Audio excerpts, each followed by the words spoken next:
The story begins with our two main protagonists called Asta and Yuno, who were abandoned as infants in the distant village of Hage. In a world where everyone can use magic, Yuno grows up with tremendous magical ability while Asta grows up with none, a trait he is often mocked for. One afternoon, Asta begs Sister Lily to marry him, but she flatly rejects him as usual. Yuno also points out that as a nun, Lily cannot marry him. The church children are huge fans of Yuno and his magical ability, but mock Asta's lack of them in return. Yuno similarly dismisses Asta when he acts out of hand, and Lily remarks that the two were once inseparable, but an incident caused Yuno to become rather cold and distant. After being humiliated at having no magic, Asta trains his heart out in a nearby forest, confident in his physical abilities, and he swears to be the next Wizard King. The following day, Yuno alongside some other kids go to their town's grimoire tower, where once a year individuals their age receive their own grimoires, which gives Asta hope that he too could one day use magic. Everyone receives their grimoires one by one, but everyone's attention turns to Yuno when he receives the fabled four-leaf clover grimoire, known to be used by the first Wizard King, famous for its luck-giving properties. However, Asta is devastated when a grimoire is not assigned to him and is once again mocked by everyone around him. Undeterred, he continues to train hard, swearing that he will catch up to Yuno in no time. Meanwhile, Yuno comes face to face with two nobles who were also present at the ceremony. Jealous that they were upstage, they attack him, but their blasts are effortlessly repelled by his wind magic. Suddenly, a man who introduces himself as Rivchai the Chain Magician attacks all of them, restricting them with his namesake chains. He steals Yuno's grimoire, as four-leaf clover grimoires fetch obscenely high prices in the black market. Asta appears to Yuno's rescue, but despite his physical training, he is unable to keep up with Rivchai's chains. So in turn he is captured, and Rivchai openly mocks and insults Asta once more, and when he reveals that he senses absolutely no magic in him, Asta is majorly disheartened. Right before Asta gives up completely, Yuno speaks up, declaring Asta to be his greatest rival. A revitalized Asta gets up, and to everyone's surprise, a black grimoire bearing the mark of a five-leaf clover appears out of thin air, where a three-leaf clover represents faith, hope, and love, and a four-leaf clover represents home. Within the five-leaf clover resides a demon. From depths of the black grimoire, a black blade comes forth. 10 years ago, Asta and Yuno were inseparable. Though Asta is the same as he always was, Yuno was quite a crybaby. The one thing they have in common is that they both admire the Wizard King, whom they hear about from the stories that Sister Lily would tell them. Even as a child, Asta wished to be the Wizard King so he can raise funds for their church. He struggles to be of help to those around him so he can be worthy of the title, failing to find anything he can do. Yuno is tasked by their father to deliver an important letter the next town over, much to Asta's annoyance. However, after Yuno delivers the letter, he is beaten by a drunkard who steals his pendant. Yuno begins to cry, but Asta appears and relentlessly attacks the much larger man. Frightened by his persistence, he gives up and leaves, and Yuno remarks that Asta always seems to do the impossible. Back in the present, Yuno watches as Asta's black blade nullifies Rivchai's chains, leaving the latter in a state of shock. Asta then declares that he will be the Wizard King even without magic. He ends up defeating Rivchai, and afterward he excitedly shows Yuno his own grimoire. Remembering their promise from when they were younger, Yuno once again declares Asta as his rival, and to prove to everyone that anyone can become the Wizard King, even if they're an orphan from a backwater town. As the sun sets, the two bump fists as they begin their rivalry to become the next Wizard King. We then come to discover that centuries earlier, a great evil that threatened to wipe out the world was defeated at the hands of a great mage, who has come to be known as the first Wizard King. This title would be passed down through the generations and assisted by the Magic Knights, who continued to keep the peace. The Magic Knights are comprised of 9 squads, and to become a Magic Knight or the Wizard King is an aspiration of all. After the events of Rivchai, both Asta and Yuno are training hard to participate in the upcoming Magic Knights exam to join one of the 9 squads. Although Father Orsi is against Asta participating, the Wizard of the Grimoire Tower reasons that it is okay for him to go, and Sister Lily agrees. The next day, Asta is joined by Nash, one of the kids from the orphanage, who says that his goal of becoming a Wizard King is pointless, as in his words, "Poor orphans like us aren't allowed to dream." Unfazed by his pessimistic attitude, Asta tells him that anything can be done if you don't give up, which he seems to prove after reducing a giant boulder to rubble with nothing but his sword. The night before they are set to leave, the orphanage has a huge potato-themed feast to send them off. Father Orsi jokes that he'll soon see Asta again regardless, which infuriates him. The two leave early the next day, and Nash says that he'll join the Magic Knights one day too. Sister Lily is overcome with emotion at seeing 2 beloved members of her family leave.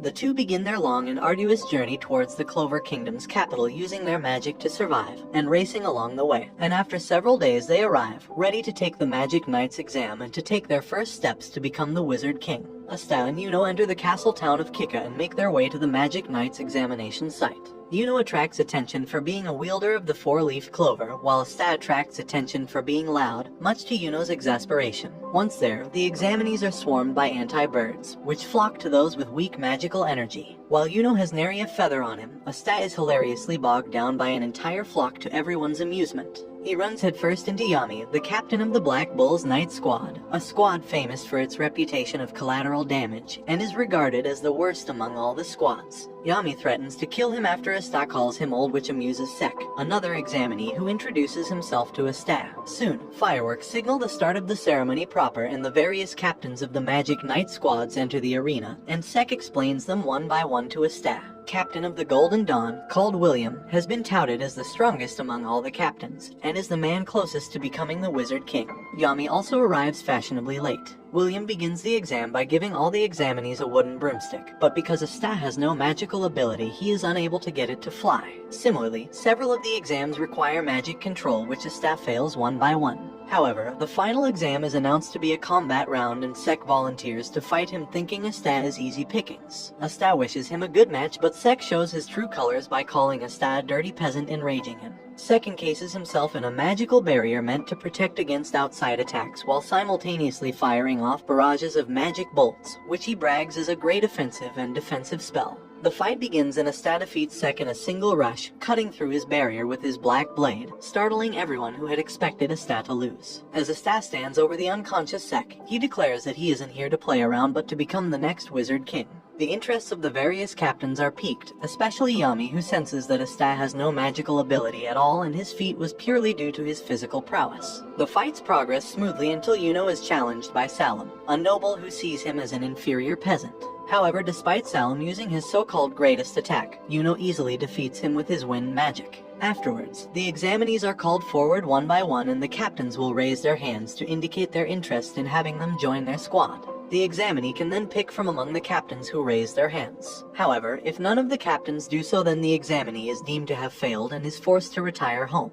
The selection process is surprisingly strict, with few getting any offers at all. However, once it is Yuno's turn, every single captain raises their hands, stunning everyone, as it is thought only nobles could join the Golden Dawn and Silver Eagles. Wanting the shortest path to be the Wizard King, Yuno elects to join the Golden Dawn. It is now Asta's turn, but to his horror none of the captains raise their hands. Asta is heartbroken, is soon heckled to leave the selection area, but Yami comes down to face him. He tells him such is the cruel reality of not having any magical power, and asks him if he still intends to be the Wizard King. When Asta reaffirms his goal, Yami is impressed and extends him an invitation to join the Black Bulls, and tells him that maybe someday he can be the Wizard King. Asta and Yuno meet and say their goodbyes as they now go their separate ways. Yami grabs Asta and throws him through a portal created by Finral into the Black Bull's base, where he welcomes him to the kingdom's worst magic squad. Asta watches in awe at a chaotic scene unfolding before him at the Black Bull's base. Yami tells the squad to stop destroying the base, but he smashes a wall, demolishing it in the process. Yami introduces them to Asta, and the members are surprised he hails from Hage Village. He and his Finral introduce him to the members one by one.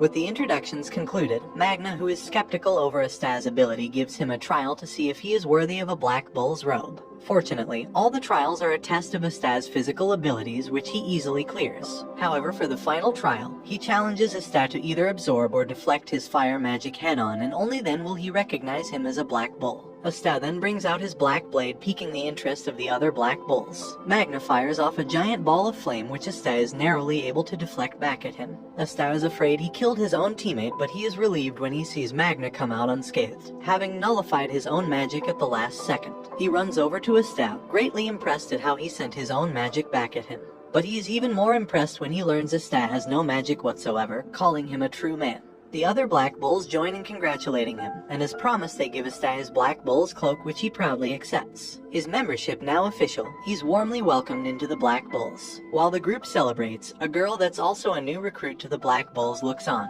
thinking of Asta as nothing more than an insect. Asta is shown to his room, and although it is shabby and run down, he is happy to have a room to his own for the first time in his life. Magna then reminds him to write a letter back to his family in Hage. Likewise, Yuno is shown to his far more lavish room in the Golden Dawn, where his instructor Klaus disrespects him because Yuno is not a noble. Back in Hage, Orsi, Lily, and the rest of the orphanage receive news of Asta and Yuno's acceptance into the Magic Knights, and they are thrilled. Orsi goes to spread the news throughout the village, while Lily silently wishes the two good luck. The next day, while Magna gives Asta a grand tour of the Black Bull's base, they run into Noel, Asta's fellow recruit, and a member of the royal family. Sensing no magic in Asta, she dismisses him, calling him an insect. To show them the difference in their power, she fires off an orb of water towards him, but it inexplicably curves and hits Magna instead. An irate Noel abandons her Black Bull's cloak, calling it the worst squad in the kingdom, before leaving.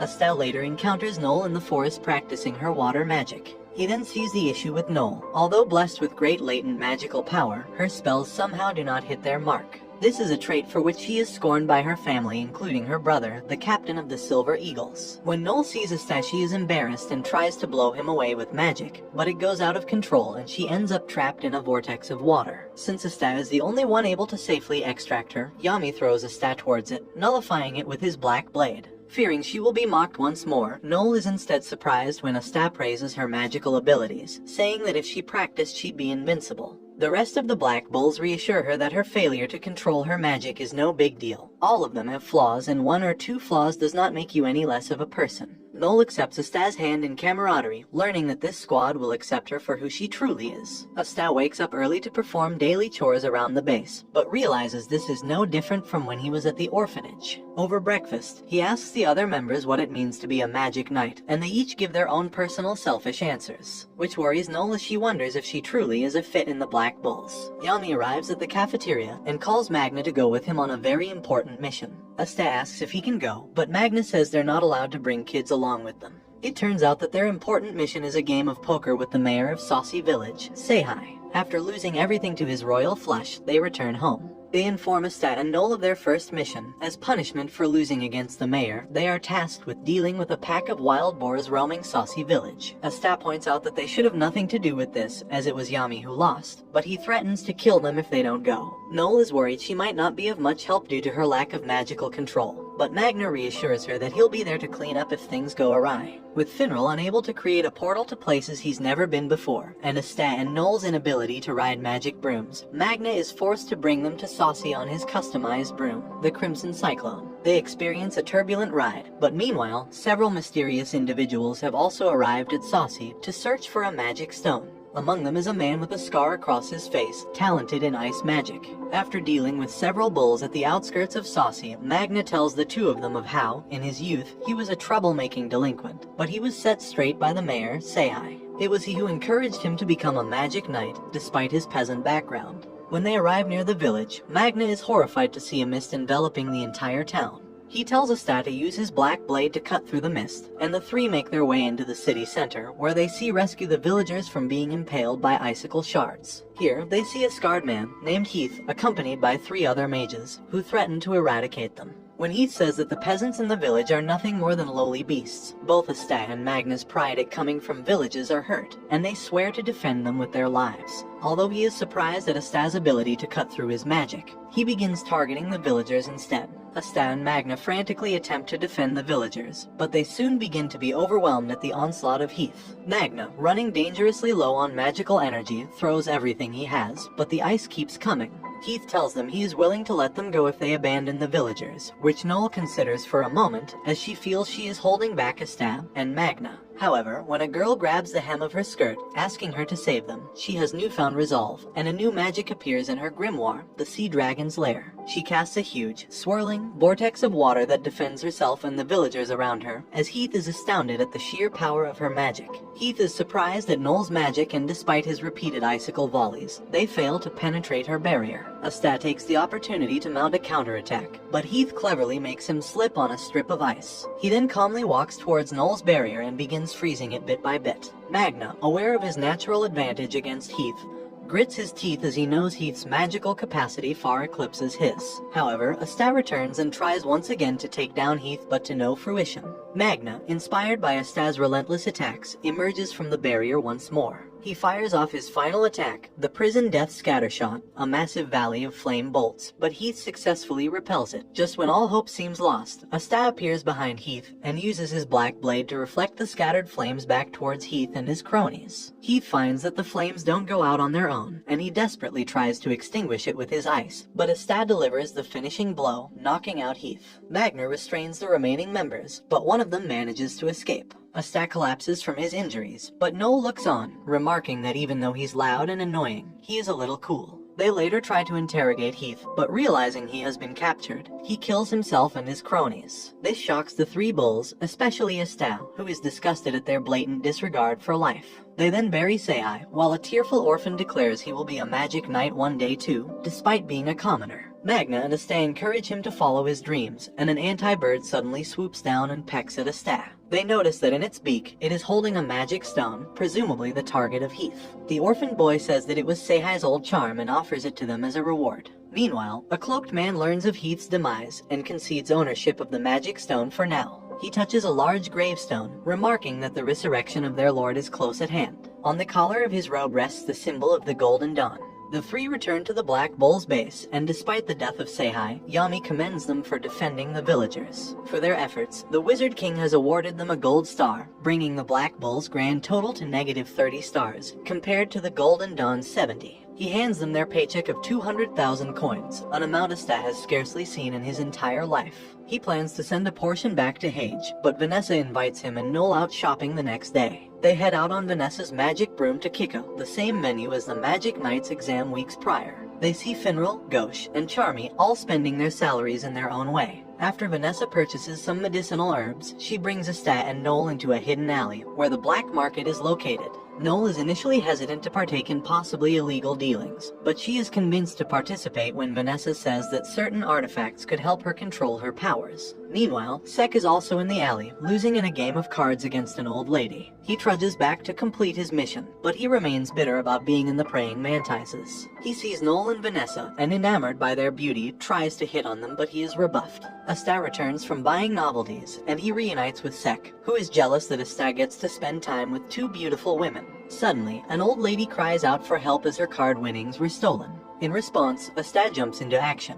Asta chases the thief throughout the alleyways, while Sek follows closely behind him. Riding atop a magic cloud, the thief is shocked by Asta's persistence and is puzzled at how he can keep up despite him riding on a cloud. Knowing the cloud is made of magic, Asta throws his sword at it to disable it.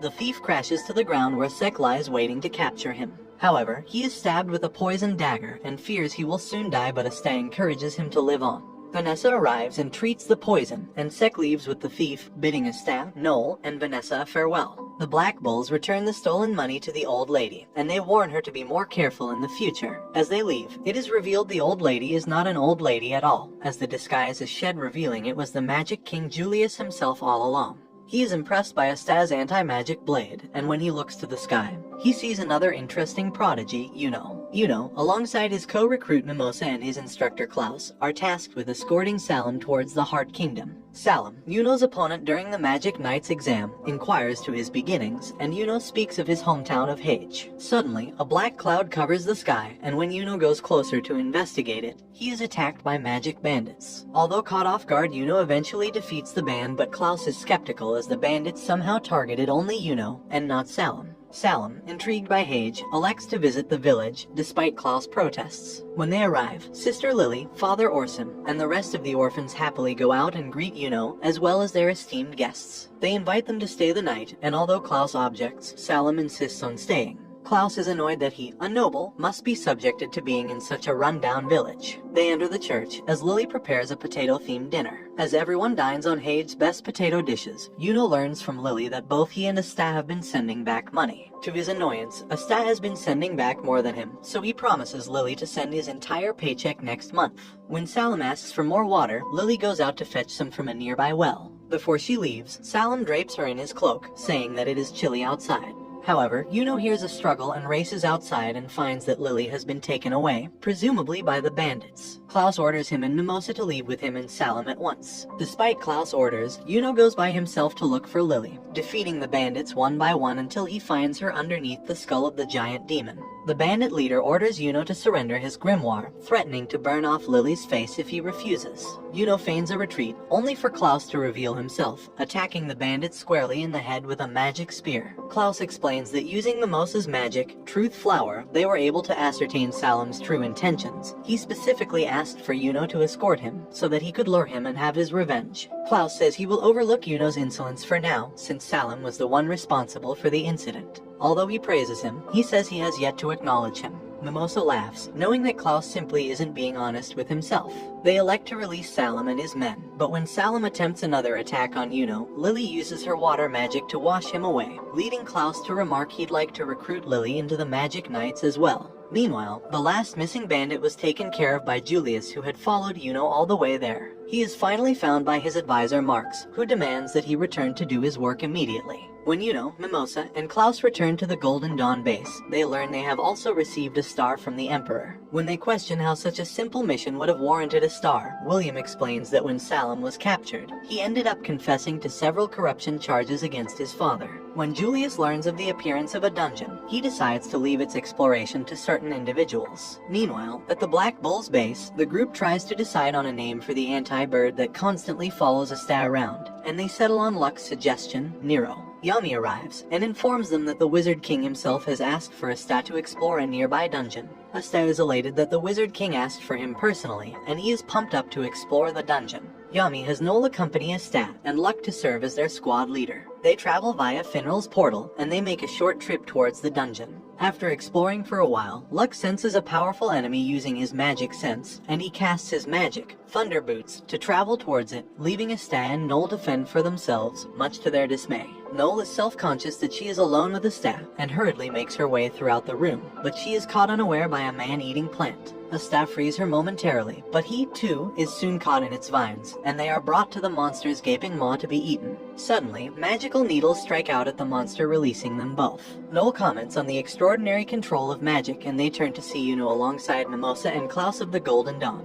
Yuno smiles, remarking to Asta that he has finally repaid his debt. And this brings the anime to an end. Comment for part 2. Don't forget to like and subscribe if you enjoyed, and turn on the notification bell so you never miss out on another video. Until next time, take care. We last saw Asta and Yuno reunite inside a mysterious dungeon, after the latter saved both him and Noel from a man-eating plant. The two groups make their introductions, and Klaus becomes annoyed at Asta's rudeness, while Noel is off-put by the unintended rudeness of her cousin Mimosa. Klaus then asks about the whereabouts of the Black Bull's third member, but neither Asta nor Noel can admit that Luck ditched them. Klaus then insults the Black Bulls, calling them incompetent, so Asta declares that they will be the first to conquer the dungeon. The two digress into a shouting match while Yuno and the others look on in amusement that Klaus was caught up in Asta's flow. As the Golden Dawn leaves to explore the dungeon, the Black Bulls chase after them. Both Asta and Yuno are thinking the same thing. Who can reach the treasure room of dungeon first? Meanwhile, King Julius is informed that the investigation of the dungeon is progressing smoothly, but is warned that the aggressive Diamond Kingdom has sent a battle mage, who goes by Lotus of the Abyss, to investigate the dungeon as well. However, his court is concerned. Julius is confident that he can be handled. Luck has defeated the entire Diamond Kingdom regiment, but now he eagerly faces Lotus. Lotus initially tries to escape, but Luck quickly catches up to him, realizing that he commands the power of smoke. Luck appears to be overwhelming Lotus, but his knees suddenly buckle.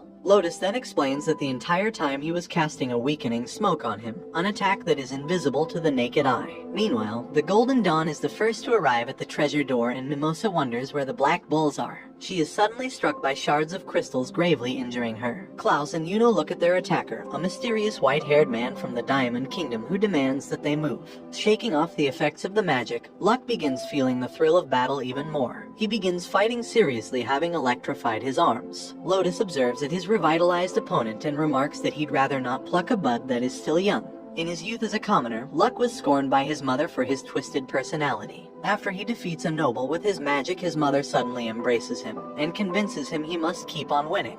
Back in the present, Luck unleashes a vicious rush, but Lotus restrains him with solidified smoke at the cost of a significant bit of his magic. However, the payoff is well worth it as Luck's power continues to slip away from him. Meanwhile, Mimosa casts a cradle of healing on herself while Klaus and Yuno deal with their attacker. However, Klaus senses that their opponent has such immense magic even without a grimoire. Realizing that they are outmatched, he orders Yuno to head to the treasure room. Asta and Noel, led by Nero, stop when Noel senses denser mana in the air and identifies it as Luck's. Asta suggests that they help him out, but Noel reasons him to focus on the mission at hand, that the Diamond Kingdom may reach the treasure room first. Simultaneously, as Klaus is overwhelmed and as Lotus reaches out to Luck, Yuno and Asta arrive to the rescue of their respective teammates. Having remembered their conversation years ago, they both declare they have come to rescue their friends. Luck initially refuses to cooperate and goes after Lotus by himself, but Asta reminds him that he has come to have friends he can rely on. Lotus is forced to get serious and uses a deadly vortex of smoke.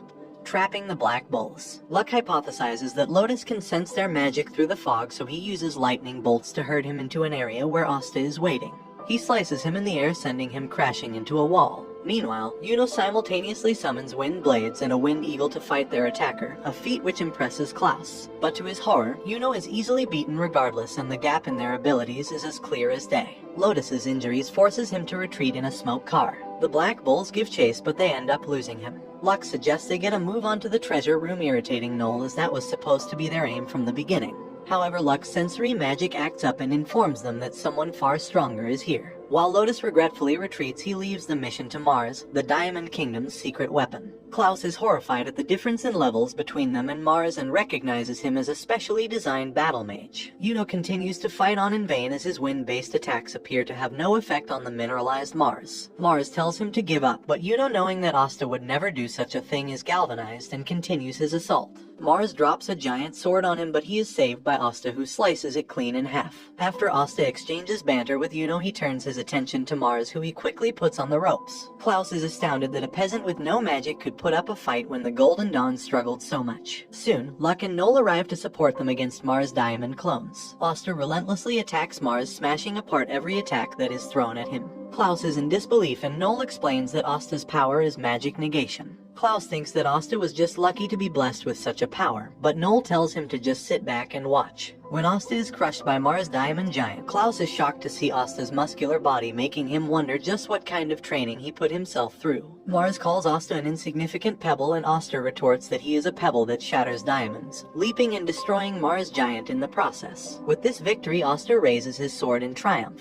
Klaus restrains the fainted Mars with his steel magic and confiscates his grimoire. Asta wonders if it is enough, and he reassures him that it is. After a brief yelling argument between Asta and Klaus, Asta cuts through the door leading into the treasure room. They find themselves among massive piles of gold, treasures, and magical oddities. Yuno is drawn to a certain scroll, and after he opens it, a strange light engulfs him. The words on the scroll disappear soon after, and Klaus tells him to put it back.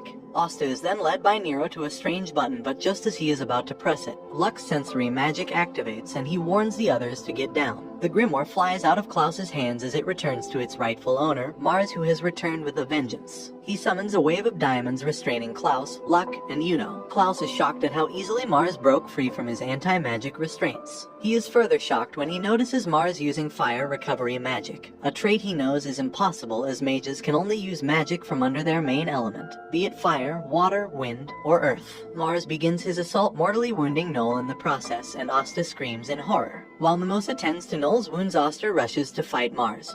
But now he is aware of Asta's powers. He instead overwhelms him with speed, sending him crashing through a wall. Mimosa then begins using the strongest magic she possibly can, acknowledging Noel's efforts and hard work all these years. When Asta comes to, Nero flies towards a smaller, more nimble sword, which Asta picks up. He uses it to attack Mars, and to great effect as it also has anti-magic properties, but it is light enough that he can use successive strikes. Noel reawakens and gives Asta words of encouragement, saying, "You are the first peasant I have ever acknowledged." Asta's new sword glows blue, which allows him to unleash a water slash on Mars, negating his fire recovery and knocking him unconscious. However, Asta is gravely injured in the process and he collapses. Mimosa rushes to tend to Asta, but she is worried that her magic may not be enough. An unconscious Mars recalls his time in the Diamond Kingdom's experimental labs, where he was forced to kill his only friend called Fauna. As the sole survivor of their forced battle royale, the scientists decide to implant him with magic stones and Fauna's fire magic. Meanwhile, Mars regains consciousness, and in a fit of rage against Asta, he prepares to deliver a fatal blow. Yuno finally breaks free using his magic, but his four-leaf clover grimoire suddenly activates on its own, freezing time for this around him. However, a small fairy appears which unleashes magic that instantly defeats Mars, and time begins to flow normally. Unaware of what just happened, Yuno notices that the words from the scroll have appeared on his grimoire, and likewise the grimoire of Asta absorbs the sword he had picked up into its pages. Klaus is confident that Mars is defeated for good, but the dungeon begins to fall apart around them. Yuno uses his wind magic to carry them out, but Asta pleads to rescue Mars, reasoning they came to conquer the dungeon but not to kill. However, they are unable to do so as the destruction of the dungeon makes it far too dangerous. Using Luck's sensory powers, he safely guides them out of the dungeon, while the rest of the mages use their magic to defend themselves and Asta against falling debris. They make it out of the dungeon alive. Meanwhile, Lotus, who was trailing them the entire time, manages to save Mars alongside heaps of treasure. Finally remembering that Fauna told him to go out and see the world, Mars shows gratitude to Lotus for saving his life. Asta finally awakens and Klaus embraces both him and Yuno, apologizing for his behavior towards them so far, acknowledging them as wonderful magic knights of the kingdom. Asta wakes up after sleeping for an entire week, and the other Black Bulls tease Noel for checking up on him so often.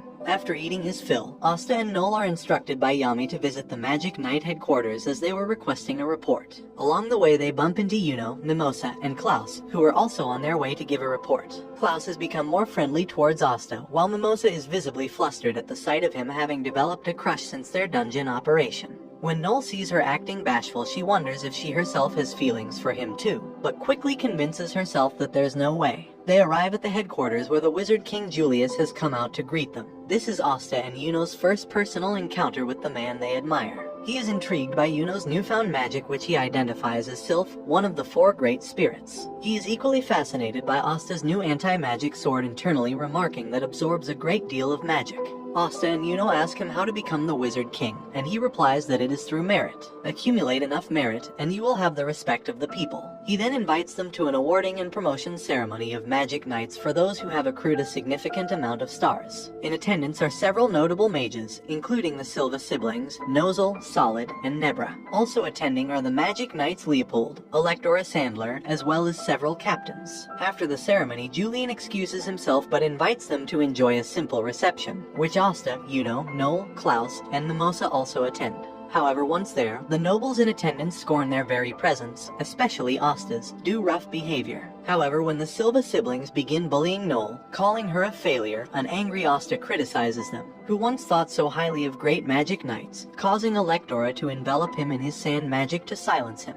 Asta cuts out of the prison with ease, declaring that he will one day be Wizard King and silence all those who doubt him. The nobles are in shock at such an outrageous claim. The nobles are shocked at his insolence, and the Silvas unleash a barrage of magic against Asta, but he cuts them down one by one. Recognizing his sword can erase magic, Electora restrains him using a sand soldier. Solid fires off a water snake attack, but Asta summons his great sword, deflecting it back to him. Suddenly, Nozel releases an immense amount of magic pressure, which sends a cold shiver down everyone's spines. He tells Solid to cease at once, lest he embarrass the Silva family name.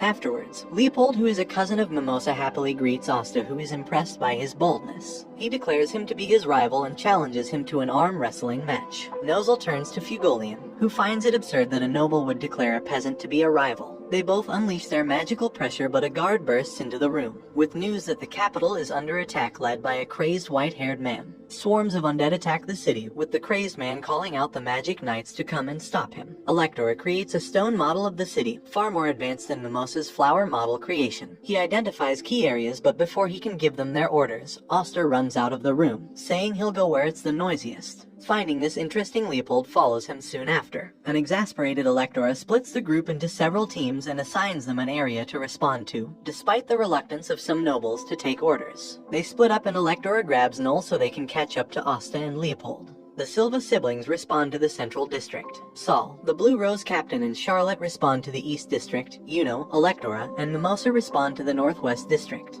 Hammond, Siren, and Klaus of the Golden Dawn respond to the West District, while Electora and Noel make it to the North District in search of Asta and Leopold. A girl is surrounded by the crazed man and hordes of undead. The man desires the complete destruction of the Clover Kingdom, and as he moves to kill the girl, Asta makes a hero's entrance. The crazed man summons a wave of zombies against Asta, who mows them down one by one. Meanwhile, the other magic knights that responded to the other areas realize that the zombies keep coming. All at once, they simply decide to just crush them with all their might. In all districts, the responding magic knights unleash an overwhelming display of power against the mindless hordes, killing huge swaths of them and earning the knights the renewed admiration of the people. Meanwhile, the crazed man finds Asta's anti-magic abilities to be troublesome as his zombies are controlled by his magic. A simple slash undoes the entire spell. When Asta asks him why he is hurting innocent people, he merely laughs, calling everyone who doesn't understand his magic a sinner. He summons a giant zombie nicknamed Jimmy, which appears far more dangerous than the others. It fires off deadly bolts of curse magic, causing even the slight scratch to become a mortal wound. The crazed man begins targeting the little girl instead, and Asta desperately tries to defend her, but he is soon bogged down by an onslaught of magic bolts. Noel arrives, but her self-confidence is shattered when she remembers the harsh words of her siblings. Fugolian appears, smacks her on the head, and imparts on her wise words that being weak is nothing to be ashamed of, but staying weak is. With a newfound resolve, Noel defends the little girl with her magic just in time. Leopold appears too, burning a wave of zombies to a crisp. He tells Asta to go for it, and Asta begins spinning with his two blades, eviscerating Jimmy. Now driven to a corner, the crazed man summons another zombie called Alfred, which fires off a lightning bolt on Asta. The King of Clover, the self-centered Augustus Kira Clover 13, wonders why Julius is not here to defend him. Meanwhile, Charmy wanders into the castle kitchen and finds that a chef is preparing a magnificent dish. She asks if she could possibly taste his cooking, and after sensing she is no ordinary person, he agrees. Asta is unable to keep up with Alfred's speed, and the crazed man mocks him for it. Fugolian assists Asta by burning Alfred to a crisp and apologizes to Asta for interrupting his fight. He remarks to Asta that if he wishes to be the Wizard King, then that makes them rivals. Asta tries to fight again, and although Fugolian admires his spirit, he tells him to stand down. Fugolian asks the man for his name and motive, and he finally reveals to be Raids. He explains he was once a top pick during the Magic Knight exams, and after joining the Purple Orcas he was soon expelled due to the nature of his corpse magic. He wishes to take revenge on the Clover Kingdom using his magic, a motive that Fugolian calls petty and childish. An infuriated Raids summons his strongest zombie called Carl, a supreme defensive and offensive weapon. Although it looks like Fugolian is on the ropes, he calmly picks apart a weak point in Carl's defense, killing instantly with a concentrated burst of fire Sol Linea. He galvanizes Asta, Leopold, and Noel, lecturing them that every magic has a weak spot. With Raids weakened, the various zombies and corpses around the city begin to fall one by one, as the Magic Knights wonder what the purpose of the attack was, while Yuno resolves to become stronger. A witch looks on at the recovering city, who remarks that it is too early for them to be celebrating. Raids is further driven into a corner after his last zombie is defeated by Noel and Leopold. Fugolian restrains Raids with fire claws and confiscates his grimoire despite his protests. When he opens it, he is surprised to see that it only has one spell, raising a corpse. Asta admonishes Raids for going down this path even when his magic was so powerful he was able to become a high-ranking Magic Knight. A voice receiver in Raid's ear tells him that he was too weak to fight a captain, and tells him to follow the plan. Suddenly, across the city, the various captains fall into a black hole and are sent several kilometers away from the city. Catherine the Witch then begins sucking out the life force of the citizens to retain her youthful appearance. However, she is surprised to see Yuno, who managed to avoid being sucked into the black hole. Yuno engages her in battle and asks what their goal is. She obliges and says that they are after a certain someone. Likewise, Fugolian interrogates Raids for the target of their attack, and he reveals that their target is none other than the captain of the Crimson Lions, him. Fugolian is surrounded by spatial magic transporting him to a strange place. Meanwhile, Yuno gradually succumbs to Catherine's curse bolts, and he gradually loses his 5 senses. He laments that his power is not enough and that even Sylph's magic does not come out willingly. However, he suddenly gains a sharp mana-sensory ability, and remembering that Asta never gives up, neither does he. He is finally able to summon Sylph willingly and blows away Catherine with a mighty hurricane. A bewildered Fugolian explores the strange, white room he has been teleported into, where he is surprised to see a familiar face. Catherine is sent blasting into the castle, where she ends up in the same kitchen as Charmy. Now old and withered, she attempts to absorb Charmy's magic, but the latter thinks that she is after her food. She angrily summons a giant sheep, which sucks up Catherine's magic and beats the daylights out of her. Now defeated, the aged citizens turn back to normal. Charmy scrambles to catch her plate of food, but it is saved by Yuno, whom Charmy is infatuated with, naming him as her food prince. As they interrogate Raids where Fugolian has been taken, Noel infers that the spatial magic caster must be nearby. Asta instinctively attacks a pile of corpses, where a magician named Vados is hiding, who commends him for finding him. Regardless, their mission is complete as he summons a portal where the body of Fugolian falls through, bleeding profusely and missing an arm. This brings shocks Noel and Asta, while Leopold is frozen in grief, unable to act. Noel rushes to stop Fugolian's bleeding. His grimoire is still intact, which means that he is still alive. She screams at Leopold to help her, but he remains catatonic. With their mission complete, Raids begins to escape through Vat's portal, but Asta throws his sword, canceling it. He proceeds to lay a beatdown on Raids, returning to him tenfold the pain he inflicted on the city. Vats finds Asta's anti-magic blades troublesome and admits that they might be in trouble. Vat's attack on Asta is cancelled by a now revitalized Leopold, who has snapped out of his state of grief. The cornered Vats and Raids are saved by the arrival of their 5 allies, who surround the exhausted and injured Asta, Noel, and Leopold. Asta grits his teeth and slices his own wounds to cancel out the effects of the curses, allowing him to recover somewhat.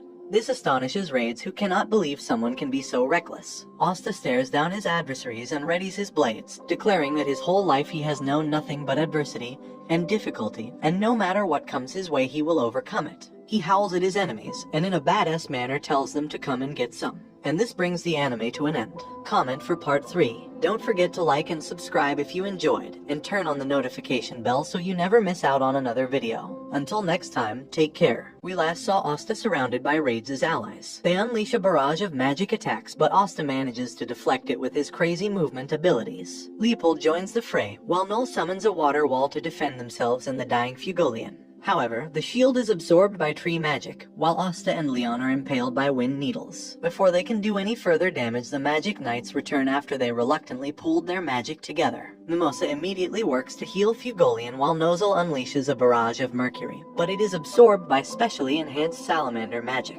The magicians manage to kidnap Asta, and before they escape through one of Valto's portals, they introduce themselves as the Eye of the Midnight Sun and declare that one day they will destroy the Clover Kingdom. Unable to spare resources to find Asta, they leave them to his fate. Valtos is scolded by his allies for his recklessness, while Sally, the magician who kidnapped Asta, is told that they must kill him despite her desire to dissect him.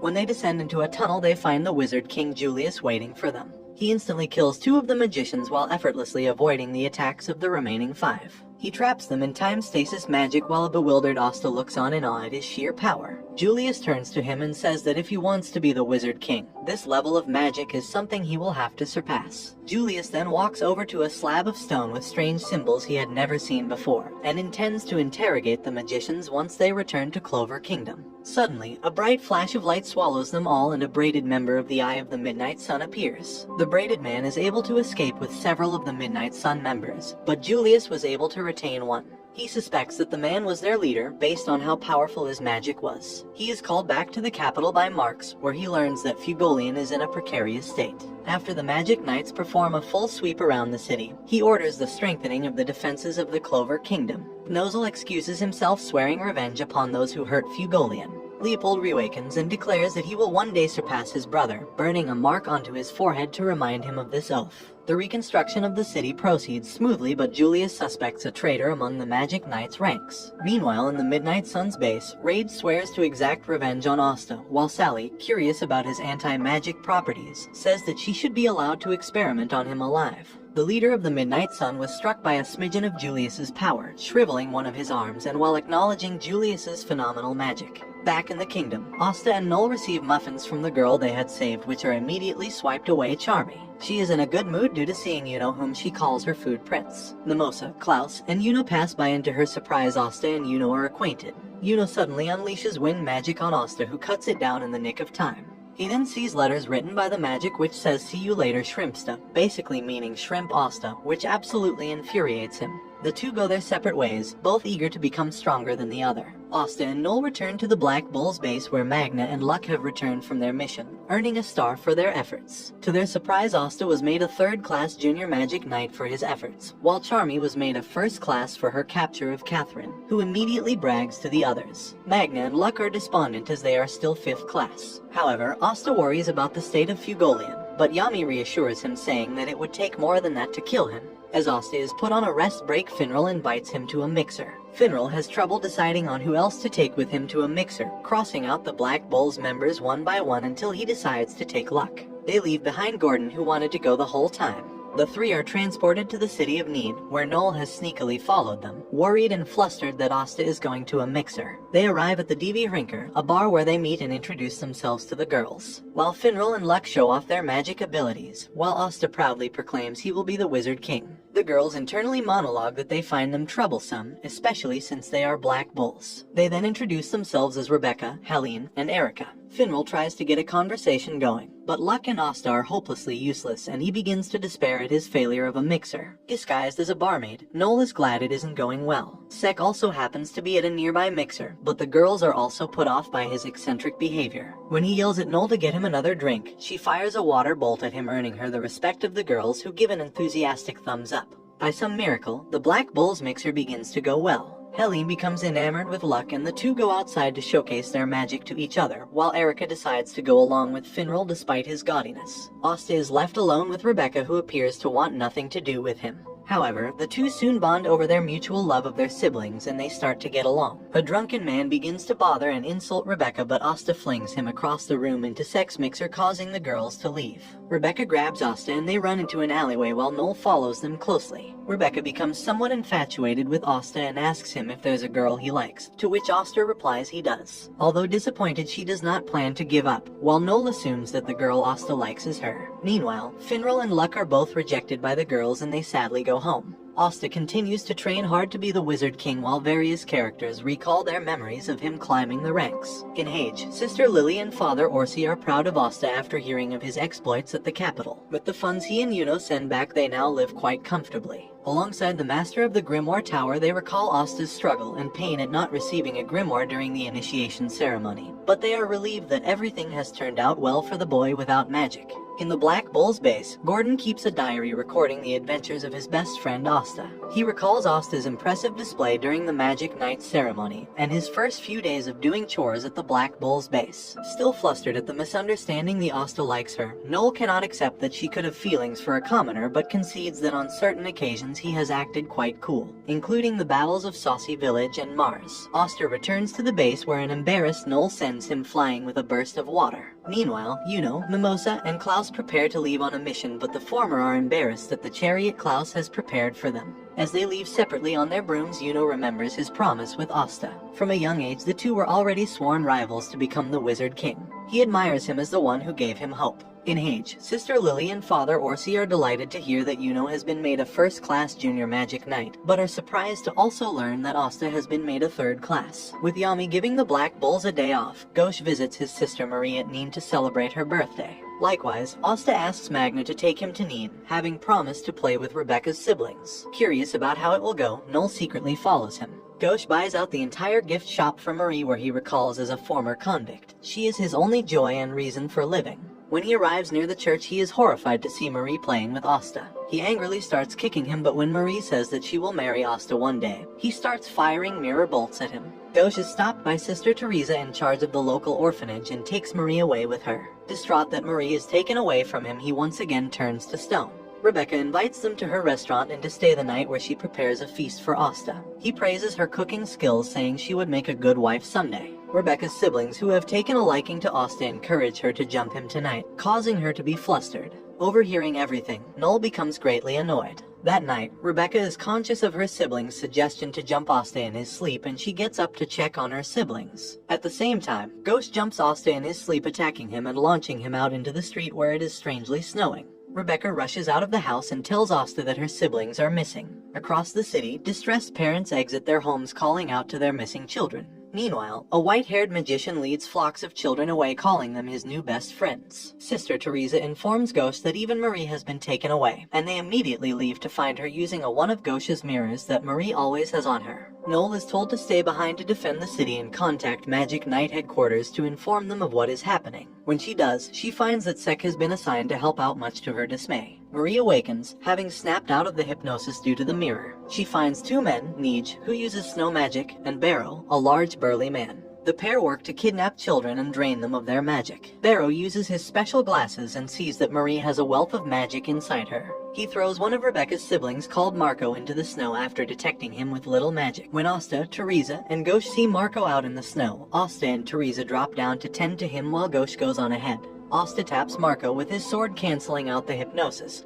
and Teresa casts soothing fire magic to heal his wounds. Meanwhile, Gauche enters the cave just in time to see Marie being dragged to have her magic power sucked out of her. To his horror, he sees scratches on Marie and he flies into a rage. Neej and Barrow are unnerved at having to fight a magic knight, and when Neej is unable to keep him at bay for long, Barrow takes Marie hostage, forcing Gauche to stop. However, Marie is saved by the arrival of Asta and Teresa. Marie runs and hugs Asta instead of Gauche, and the latter is crestfallen. Teresa begins inspecting the children and finds that many of them have had their magic sucked out and are unlikely to ever use magic again in the future. Neej and Barrow are cornered, but using his special glasses, Barrow identifies that Asta has no magical power whatsoever and volunteers to fight him himself, but to his shock he is blasted away. Asta says he will never forgive them for hurting the children. Sek arrives at the Black Bull's base to find reinforcements for Neem but finds the place trashed. He is frightened by Gordon and Gray. An irate Yami, thinking Sek is a debt collector, grabs him by the head. Meanwhile, Neej is defeated by Gauche while Teresa restrains Barrow.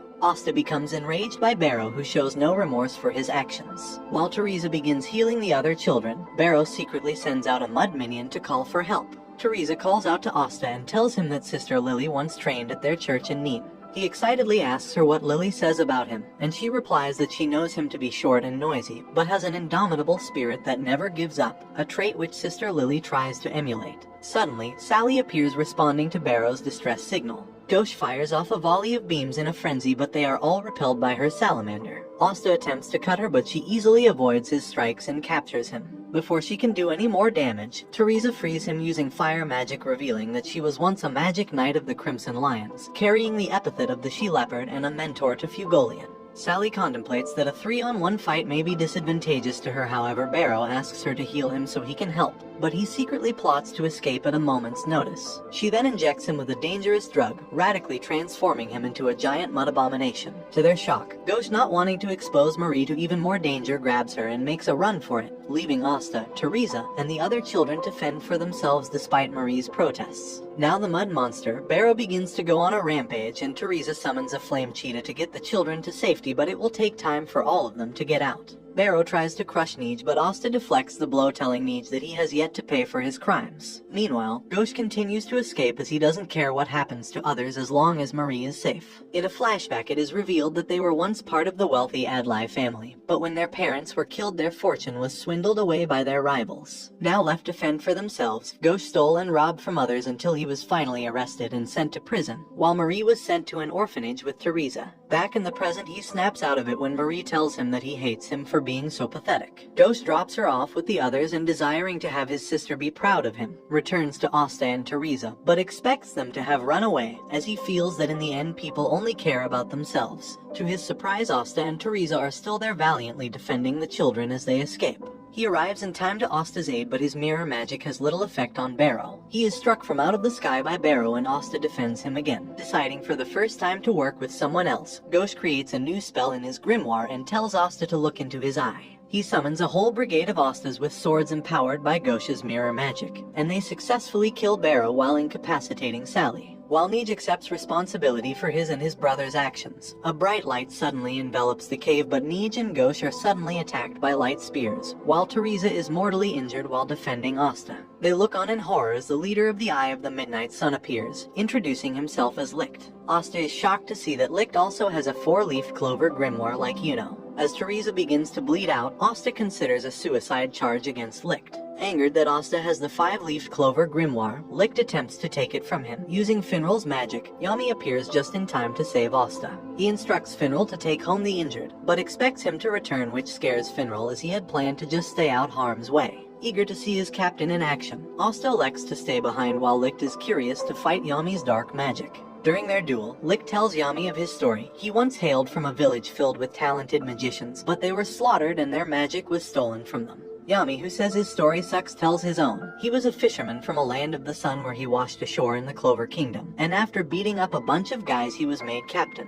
When Yami learns Licht was the one responsible for injuring Fugolian, he explodes into a flurry and manages to injure Licht with a dark magic slash, greatly impressing Asta. Yami says that there's no way Licht could have beaten Fugolian without doing anything underhanded, and invites him to face the true power of a magic knight captain. Yami tells Asta to help him and teaches him about the power of Kai, a kind of sixth sense which allows him to predict and counter Licht's attacks. Asta says it is impossible for him to do it so suddenly, and Yami replies that if he plans to be the Wizard King, then he must surpass his limits right here, right now. He tells him to practice it on Voltos, not just by relying on his ears, but by honing all 5 senses to act as one. Asta concentrates deeply and manages to deflect one of Volto's curse bolts back at him, which enraged Licht, who uses impossible to predict light whips to counter their use of Kai. The onslaught causes the cave to collapse in on them. He thinks he is victorious, but to his surprise Yami and Asta burst out from under the rubble. Yami and Licht continue their duel, with his black magic being a natural enemy to his enemy's light magic.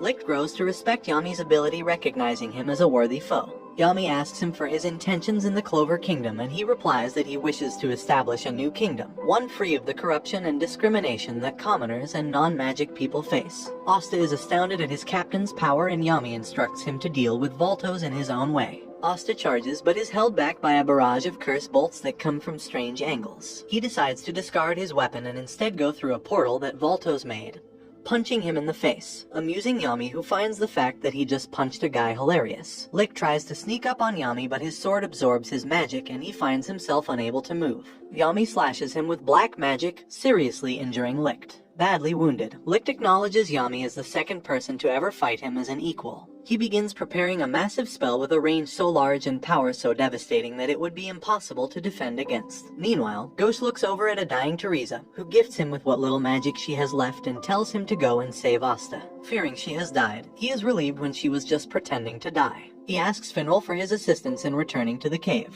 Yami prepares a defensive measure but remarks that they will likely die. Even Asta would die before he can try to slash the beam. Finral and Ghosh arrive just in time for Licht to fire his magic, the Holy Ray of Light. Ghosh has Finral swap him with Asta and Yami. Using his magic, he reflects the beam right back at him, remarking that mirrors always reflect light. Meanwhile, several members of the Midnight Sun look on at Sally's injured body and decide now is the time for them to come out. As the children start returning to Neen, Noel and Rebecca go out in search of Marco and the rest. They follow Nero back to the church where they find an injured Teresa. Noel learns that they are still in the cave, fighting. Yami and the others approach Licht, who regains consciousness long enough to recognize Ghosh as a friend from long ago, despite Ghosh himself having no recollection of who he is. Yami restrains both Licht and Voltos with a dark binding, while they wait for Finral's spatial magic to recover, much to his and Ghosh's annoyance. Suddenly, 3 members of the Midnight Sun emerge from a portal, one of whom, Raya, uses light magic to touch Yami's grimoire. Another, Fauna, begins to heal Licht with fire-based healing magic. Licht identifies as his strongest members, even stronger than he, the Third Eye. The 3 leap into battle and Yami is startled that Raya copied his dark magic, saying that he'll sue him for copyright infringement. The 3rd member, called Beto, uses his monstrous beast magic to pressure Yami, even destroying his prized katana. Things look dire for the Black Bulls as both Finral and Ghosh are dangerously low on magic, while Asta and Yami have been pushed back. Things take a turn for the worse when Fauna, spiteful that they harmed Licht, wields one of the 4 great spirits, Salamander, in battle. Yami just barely defends himself against her fire blast and must now defend against the Third Eye's onslaught with a broken katana. Finral recognizes that Yami is outmatched, with Licht even claiming that each of the Third Eye is stronger than a magic squad captain. As the Third Eye prepare to finish off a defenseless Yami, a flash of light appears before him. As the dust settles, 3 magic knight captains emerge to his rescue: Nozel of the Silver Eagles, Charlotte of the Blue Roses, and Jack the Ripper of the Green Praying Mantises. Jack takes offense that the Third Eye claims to be stronger than a captain and wants to put that theory to the test. The 2 sides stare each other down and a cataclysmic battle awaits, bringing the anime to an end.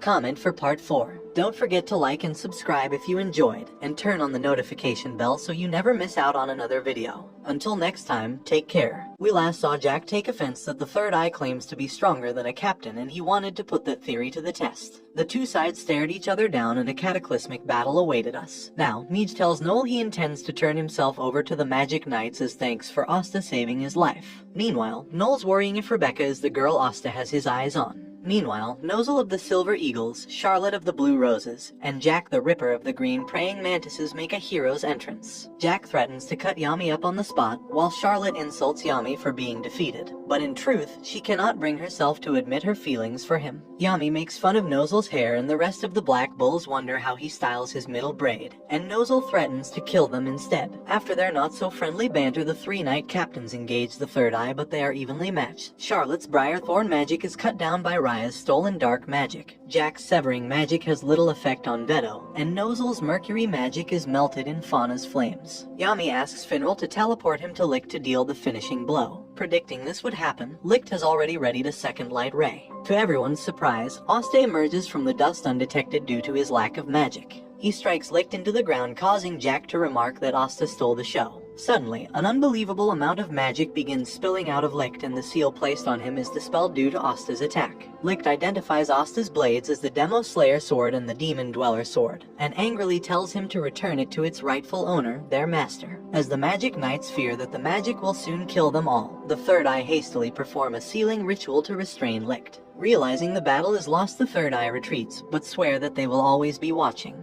The Magic Knights consider this a victory, and Asta collapses from exhaustion. While the other captains squabble, Nozel takes note of Asta as he realizes there is more than meets the eye. Back in the Midnight Sun's base, the members are worried that the Clover Kingdom will soon double their efforts to investigate their activities. Asta awakens to see himself being healed by Mimosa and sees both Klaus and Yuno. He learns that he was unconscious for a whole day and that Nietzsche has been taken into custody. Gauche pays his respects to Teresa, and although they are both hostile to one another, he is glad that she is alive, causing her to remark that he has matured a little. Asta arrives to greet Teresa as well, and Marie excitedly swings on his arm, causing Gauche to revert to his old self. Noel calls Asta to leave, but they first make a stop at Rebecca's house, where he eats prepared a wonderful meal she had prepared for him. She gives him a kiss on the cheek, which embarrasses Asta, and Noel is frantic. When they arrive back at the Black Bull's base, they have a potato pie eating contest to celebrate their return, a bout from which Charmy emerges on top, to the surprise of no one. Yami then receives a letter from the capital, asking him and Asta to attend a captain's meeting the next day. Yami and Asta arrive at the castle, and Asta meets King Julius's advisor called Marx for the first time. He leads them down into the dungeons where they keep two of the Midnight Sun members prisoner. Suspecting a traitor among the Magic Knight captain's ranks, he has Asta undo the protective spell on the prisoners, allowing him to read their minds. Meanwhile, the squad captains are gathered in a conference room squabbling over minor details, while Rill constantly tries to lighten the mood. However, the captain of the Golden Dawn Vangeance arrives late, citing the business matters he had to attend to. But Nozel is suspicious that Vangeance was not present during the earlier awards ceremony. However, he doesn't answer. Marx then calls the captains into the dungeons, where he reveals that thanks to Asta's help, he knows there is a traitor amongst their ranks. The traitor is revealed to be Gelder Poisat, the captain of the Purple Orcas. Although he stammers that he was merely framed, Marx says his magic is absolute. They suggest peering into Gelder's memories to confirm his innocence, but he casts his invisibility magic and escapes. The captains remark that his magic leaves him impervious to magic, but Yami says there is no need to worry. Asta uses his Kai to track Gelder down. Rill arrives and uses his magic to restrain the traitor and happily greets Asta, who finds his anti-magic abilities interesting. The other Magic Knight captains and Julian arrive, and they interrogate Gelder. They learn of his secret dealings from abusing his squadmates, making deals with the Midnight Sun, and crucially kidnapping the barrier mages that allowed the attack on the capital to happen. Julius dismisses the captains and tells them that he plans to make this matter of betrayal private to prevent a panic. As the captains leave, one of them changes back into Raya. Who he was is a mystery. Julius says Yami and Asta stay behind and explains to them another key piece of information from their interrogations. The Eye of the Midnight Sun is gathering several magic stones. They mean to place these stones into a stone tablet that, once completed, will grant them immense power. For this purpose, they attack Fugolian for his possession of such a magic stone. There are 3 stones left, and Julius identifies one location, the Underwater Temple, as holding one of these stones. He charges the Black Bulls with the task of retrieving it, Asta's anti-magic key in eliminating the magic barriers present in the temple. Remembering the kindness that Julius once showed to an outsider like him, Yami uncharacteristically salutes and swears to prove to everyone that Julius did not make a mistake in choosing him.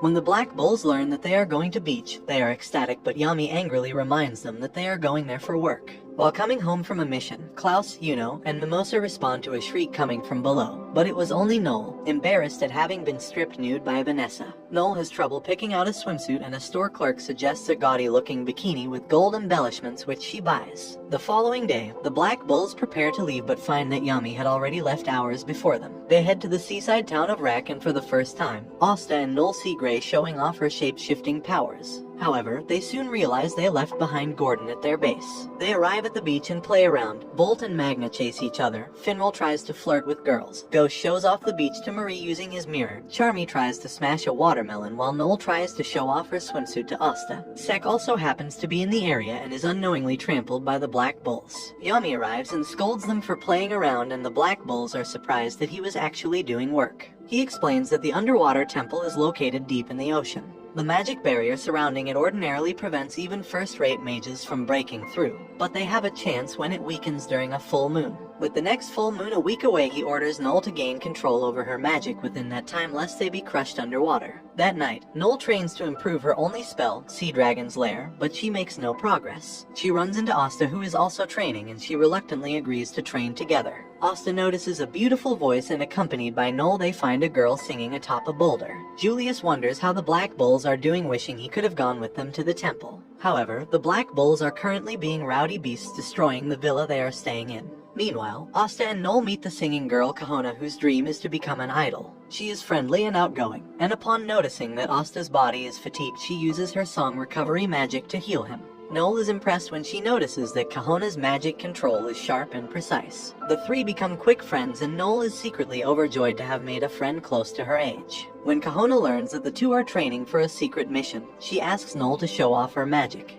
Kahona then suggests that Noel find a calm memory to work with as a steady heart is necessary for astute magic control. However, Noel only recalls her troubled past of being bullied by her siblings and she walks away. Noel struggles to train over the next few days and as the day of the mission draws near she is still unable to control her magic properly. Asta suggests that she let out all her magic at once like she did when they first met, and he promises to deal with the fallout. Noel unleashes all her magic at once but as expected it runs wild. She slowly begins to accept her fate as she has no happy memories with which to fall back on to control her magic. However, the Black Bulls suddenly arrive and give her words of encouragement, reminding her that while she never had any happy memories with her family, she has made countless happy memories with her new ones. Knowing that they put their trust in her, she puts her trust in herself and creates a new spell, the Sea Dragon's Cradle. Everyone celebrates her success, however she soon collapses due to exhaustion. Asta catches her and she slaps him for touching her so casually. She turns to thank Kahona for her help but she is nowhere to be seen.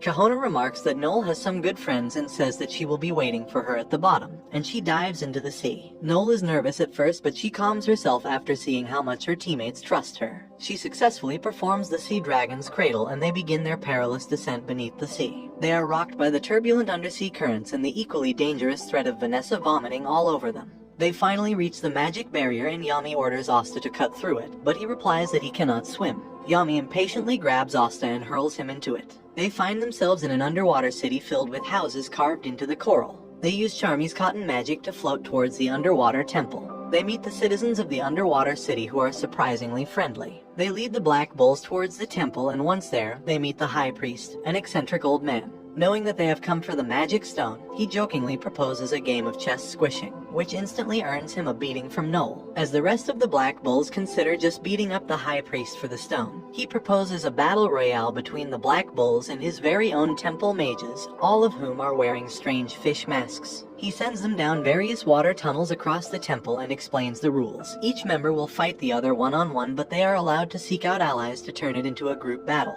Noel is the first to realize that the Black Bulls are down a member but does not recall they left behind Gordon.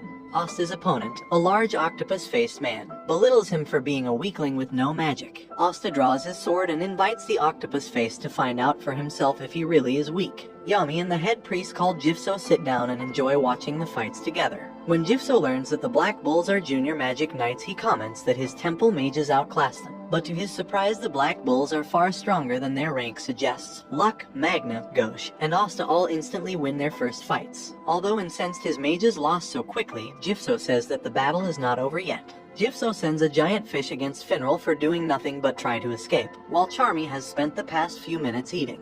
A temple mage appears that lulls her to sleep with magic which Jifso considers a victory. Magna and Luck arrive in the same cave and meet Gio, Jifso's son. Luck attacks first, but his thunder magic is deflected by Gio's sea god's shield despite Luck having a type advantage. Meanwhile, Asta encounters Kaito, who begins to show off his sword dance, and Asta is starstruck. Kaito shares his dream about one day being able to go to the surface to become a famous dancer, but he says they are forbidden from going beyond the shorelines. He then explains that if they win this battle royale, Jifso promised they could go as far as the capital, and for the sake of his dream he will cut Asta down. Asta shares his own dream of becoming the Wizard King, and the two enter a deadly melee. Worried she has yet to master any offensive moves, Noel encounters Kahono. Although reluctant to fight a friend, she is forced to defend herself against Kahono's lullaby magic with her sea dragon's cradle. When Kahono notices Noel's spells go off target, she tells her that she has a subconscious fear of hurting others. Meanwhile, Asta has trouble reading Kaito's moves despite using Kai. He tries to calm down and empty his mind, and he finally slashes Kaito. Vanessa has also shown promising success, surprising Yami, and he regrets that he didn't bet more. He then warns Jifso that the Midnight Sun are after the magic stone as well and asks him to hand it over just in case. But just on cue, a giant whale crashes into a cave, crushing Gio underneath. The Eye of the Midnight Sun have arrived and they have come for the stone.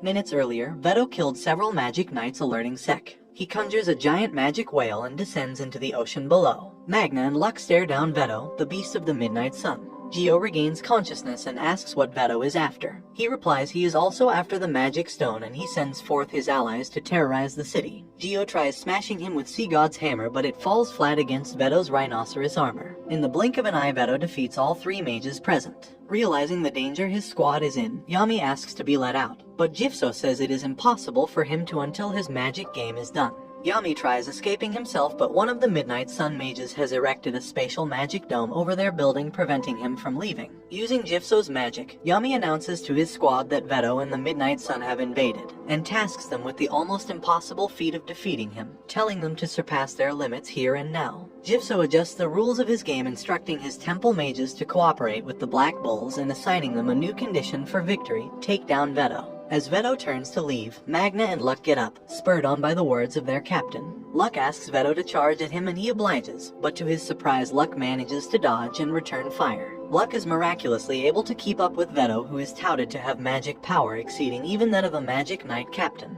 As Magna recalls his tumultuous relationship with Luck, he admits that he is his best friend. Likewise, Luck recalls his own friendship with Magna and recognizes him as his first ever friend.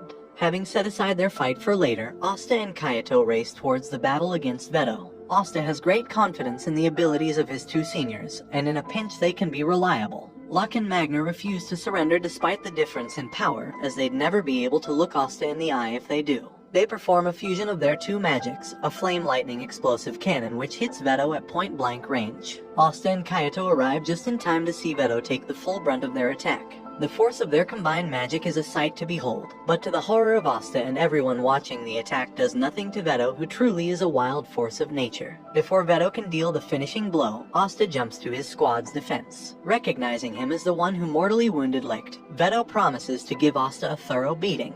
Asta and Kaito join forces and attack Veto, but he is far too fast and they are barely able to keep up. As Vanessa senses the battle raging above her, a mage appears behind her. Charmy remains asleep, but a crab tugs at her. Meanwhile, Ghosh faces off against Zarek, a chain magic user who can instantaneously destroy offensive magic as soon as it is cast. Ghosh tries several other tricks, but he is forced to retreat by Zarek's giant chain balls. While he recovers from his wounds, a crab tugs away at his pants. Ghosh returns to battle Zarek, who seemingly destroys his mirror double, but the real Ghosh appears behind him again, blasting him with a large reflect ray. The crab and body double was gray in disguise all along. The two of them find Charmy still asleep, much to Ghosh's annoyance. When they walk over to her, they are caught in a vine trap set up by Zuda, a Midnight Sun mage. Their magic is slowly being drained away from them, and Ghosh comes up with a plan. He tells Gray to transform a nearby boulder into a slab of meat, which successfully rouses Charmy from her slumber. She summons a giant sheep that pummels Zuda into the wall before happily leaping onto the meat, but is disappointed when it was nothing but a rock all along. With the last of Gray's magic used up, he is no longer able to maintain his magic, but much to Charmy's shock, Gray's real appearance is that of a girl. Ignoring her in favor of his sister Marie, Ghosh wonders how Asta is faring against Veto. Asta and Viato continue their assault, but Veto easily swats them like flies. Asta refuses to give up and tries again, but Veto finds his resilience irritating and begins instilling into Asta the feeling of despair. Vedo begins to crush his wrist, but he is saved by Noel and Kohana, who have come to his rescue. Noel and Kohana arrive to see their comrades broken and beaten. Asta attempts another attack, but he is repelled once more. Kohana sees her brother Kayato and screams at him, reminding him of their dream to go to the surface. He is reinvigorated and the two begin a song-dance combo spell and engage Vedo. Vyato's wind slashes manage to damage Vedo bit by bit, but he is unable to inflict major damage. Vedo becomes irritated with the siblings' spouting of dreams and proclaims that it is they, the Midnight Sun, that have true dreams. In sick act of cruelty, Vedo crushes one of Vyato's legs, forever robbing him of his ability to dance, and he crushes Kahono's windpipe, silencing her songs forever, and to Vedo's dismay, Kahono's eyes are still full of spirit. As Vedo begins crushing Kahono to death, Noel calls him out to let her friend go, but Vedo just ignores her words. Noel suddenly hears Kahono's voice in her head encouraging her, and says that she is ready to fight for those she loves. Noel begins amassing a huge amount of magic, before remembering Fugolian's words. Being weak is nothing to be ashamed of, but staying weak is. Vedo recognizes Noel as royalty, and she introduces herself as hailing from the Silva family. Noel unleashes her new attack magic, the Sea Dragon's Roar. Vedo attempts to parry it with his beast claws, but the force proves to be too much for him to handle. He is blown away with the attack, even penetrating the magic barriers surrounding the island. When the dust settles, Vedo has lost an arm. Yami is astounded at Noel's magical power. Recalling a painful past, Vedo grows a third eye on his forehead and commends Noel for forcing him to this point. He miraculously regrows his arm, a feat that stuns Jifso, as even the best recovery magic cannot regrow lost limbs. Vedo begins preparing his magic and Yami yells at Noel to run away. However, Noel holds her ground, and as the magic blast strikes her, she realizes that the last of her magic was used up in her last attack. Yami looks on anxiously and sees that Asta has regained consciousness, and blocked the attack with his blade. He cannot help but feel proud of his young pupil. Asta picks up his blade and proclaims that they haven't given up yet. Vanessa is distracted by the vast amount of magic above, and her opponent Toik tells her she does not have the luxury of looking away. Asta and Noel stare at the frighteningly powerful Vedo, with Noel remarking he looks just like the fiends from her mother's fairy tales. Yami tries to force his way out and yells at the Midnight Sun Mage that he's going to beat him up when he gets out. Vanessa struggles against the combination of Toik's sound and needle magic. However, she successfully lures him into a position where her threads restrain him, and he forces him to absorb his own magic, defeating him. Noel is astounded that Asta is somehow still standing, and he explains that Kohana healed him little by little, which moves Noel. Hiding in the shadows, Finral is terrified of Vedo and chooses to escape instead. He hears Asta give a speech about not giving up being his only weapon, but this only causes Finral to grow even more frantic, as he thinks the fight is impossible. Vedo targets the fallen around him with a barrage of beast magic, but Vanessa arrives just in time to carry them to safety, restraining Vedo in the process. She remarks that she finally understands why the Black Bulls like Asta so much. He never surrenders. She loudly asks her captain to confirm her reasoning, and he agrees. Because of Asta, everyone in the Black Bulls have gone beyond their limits, including him. Breaking free from his bonds, Vedo says that no matter how many of them come, they are all insignificant insects compared to him. He fires a blast of energy, but it is redirected back at him by Finral, who had finally worked up the courage to come forward. Vanessa instructs Noel to protect the injured members while the three of them face Vedo. They beautifully conduct hit-and-run tactics against him, teleporting and manipulating Asta's movements using Finral's portals and Vanessa's puppet strings. The movements confuse Vedo, who cannot keep up with the pace. Asta finally lands a decisive strike on Vedo, and he declares that with his blades and courage he will defeat him. And this brings the anime to an end. Comment for part 5. Don't forget to like and subscribe if you enjoyed, and turn on the notification bell so you never miss out on another video. Until next time, take care. We last saw Asta manage to land a blow on Vedo, who inspects his wound and realizes he cannot heal his injuries, as his healing magic is being negated by Asta's Demon Dweller sword. Finral and Vanessa's masterful manipulation of Asta throughout the air proves to be a difficult hurdle for Vedo, who seemingly cannot keep up. Although Asta manages to inflict another wound, it is too shallow, and the pair realize that they must bring him closer to do any real damage. Meanwhile, Ghosh and Grey have yet to recover their magic. Meanwhile, Charmy prepares a meal and tells them to eat. As the Black Bulls facing Vedo continue their assault, Vedo has gotten used to their attack patterns and manages to scratch Asta. Yami warns them that the same attack won't work anymore. They all must surpass their limits here and now, and after hearing their captain's words, they reply with a resounding yes sir. Vanessa and Finral amp up their magic casting, and they both reflect on how far they've come. Vanessa was once trapped in a cage by the Queen of Witches, and although she resigned herself to her fate, she realizes that all along she just lacked courage. The same courage Asta is showing her now. She yells at Asta, telling him she's about to go even faster. We then discover that Finral was the firstborn son of the illustrious Vaude family, a clan of spatial magic users. However, due to his poor magical ability, his father favored his younger brother called Langris, who was his better. Ostracized by his own family, Finral ran away to join the Black Bulls. Lacking confidence in his own abilities, Yami reminds him that he has his own way of fighting, and Finral yells at Asta to trust him as he quickens his pace. Despite their bravado, both Veto and the Black Bulls know they are approaching the limits of their magical output. As Veto tries to strike back, he is hit by a reflect ray as Gauche, Gray, and Charmy have come to their rescue. Gauche uses a volley of reflect rays to kick up dirt, Charmy summons her giant sheep, and Gray summons several clones of Asta, all to distract Veto. Veto grows irritated at their resistance, but Asta bursts through a portal, stabbing Veto. Asta's strike finds its mark and they think they've won, but Veto reveals this was all part of his plan. He proceeds to crush Asta, breaking one of his arms in the process. The Black Bulls look on in horror as their greatest chance at beating Veto falls to his knees. Veto laughs and tells them to despair, but Asta remains defiant. The Black Bulls are galvanized by his display of courage and they regain their fighting spirit. Vanessa pulls him out of harm's way and Veto gives chase, but he is struck by a reflect ray and a water blast. Vanessa supports Asta's broken limb with her threads and they prepare for another counterattack. As they begin their assault anew, Veto realizes he cannot track his movements due to the Demon Slayer sword still inside him. He pulls it out, swatting Asta out of the air. He moves to finish the job, but is unnerved when he sees a dark energy envelop Asta, which he recognizes as that of a demon. Asta unleashes a barrage of slashes with Vanessa and Finral's help before dealing the final decisive strike, knocking Veto out. The Black Bulls celebrate their victory as Vanessa and Finral embrace the exhausted Asta. Noel is complimented as well, and when Asta pats her on the head, she becomes flustered and shoves him away. An unconscious Veto recalls a memory of him and licked regarding an injured bird and had considered him the personification of hope. He then remembers their suffering at the hands of humans and he regains his magic. Veto means to self-destruct, destroying the temple and killing everyone within. The Black Bulls realize this was the same blast that the magic captains once desperately tried to stop. Asta encourages them to fight back, reigniting their will. Then suddenly Yami appears, having gone beyond his limits in destroying the spatial magic. He praises his squad mates for their hard work and reassures them that he will take care of this. He unleashes his dark cloak dimension slash, piercing through the very dimension itself, taking out Veto for good.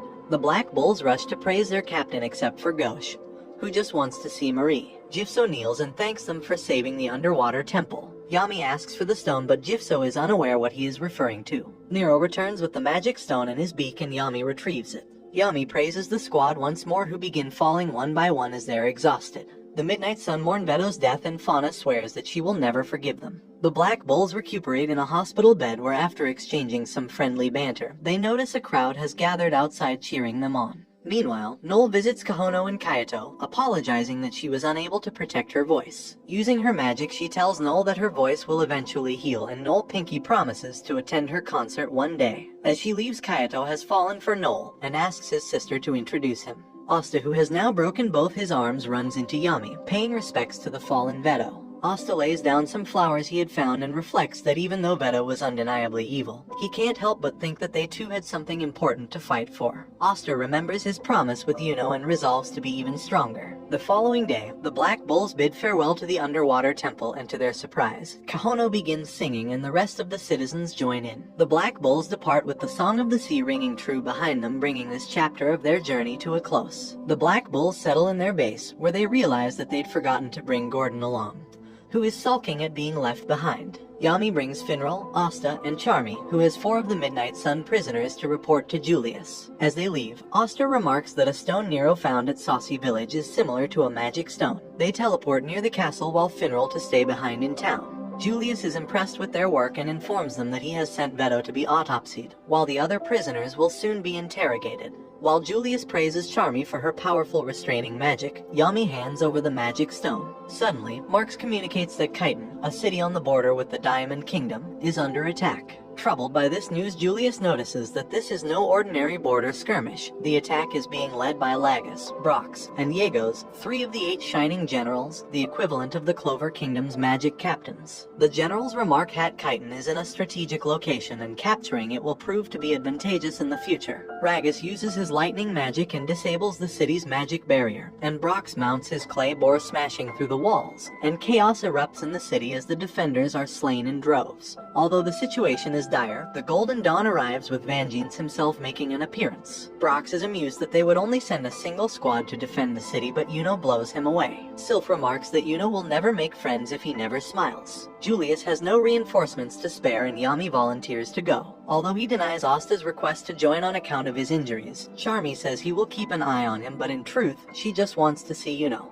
They go off in search of Finral, who is still flirting with girls. Vangeance tells Langris that they will make the Diamond Kingdom regret ever attacking their country. Yami interrupts Finral while he tries to flirt with girls and strong-arms him into creating a portal to Chiton. Yuno faces off against Brox, who is surprised at his power. Ragus arrives a few moments later to offer his assistance, but Brox has none of it. Ragus fires off a volley of lightning bolts, but Yuno uses Sylph's wind magic to not only fire back his own arrows. However, he manages to penetrate Ragus' defensive barrier. Hiding in the shadows, Lotus cannot believe Yuno has gotten even stronger. The Golden Dawn continues their desperate defense of the city, but Yegos uses his slime magic to keep them at bay. Langris arrives and uses his spatial magic to rip out Yegos' magic and his arm, causing immense collateral damage in the process. Lotus notices Vangeance casting a powerful spell and notices that it is sucking up the magic of those in the city. He tries to warn the generals, but they are too busy bickering over who gets to fight Yuno. Vangeance activates his magic, World Tree, Nasteltine, summoning an enormous tree whose branches capture nearly the entire Diamond Kingdom army. The Black Bulls arrive at Chiton, and Asta is awestruck by the massive tree, which Yami identifies as Vangeance's magic. He instructs Asta and Charmy to tend to the townsfolk while he has a chat with the Golden Dawn captain. Brox is enraged that the army was annihilated and he leaves to seek out vengeance, while Ragus is left behind to engage Yuno. Ragus is in disbelief that he, a shining general, is being pushed back. He attempts to fight back, but Yuno finishes him off with a single strike. Yuno lands next to Asta and comments on his injuries, but says he doesn't plan to lose to him. Klaus and Mimosa soon arrive and exchange greetings with Asta, but they soon leave to tend to continue their operations. Brox finally finds Vangeance and attempts to crush him, but he is defeated with a single spell. Lotus arrives and attempts a sneak attack, however Yami comes to his defense and Lotus is forced to retreat. Yami turns to Vangeance and asks him to remove his mask, suspecting him of being licked in disguise. Asta and Yuno chat happily together and Sylph angrily asks who this shrimp is.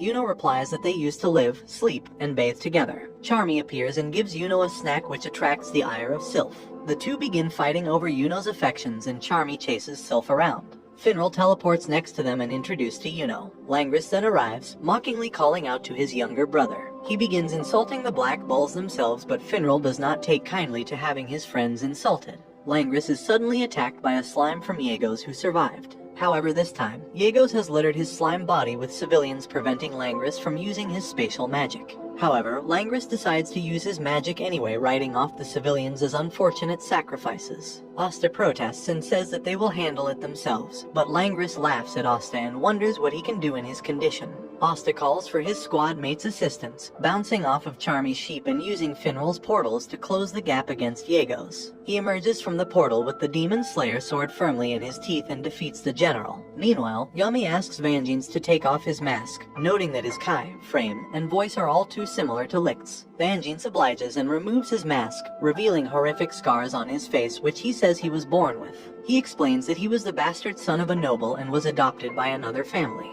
He grew up scorned for his appearance, however Julius judged him not by his scars, but by the strength of his magic.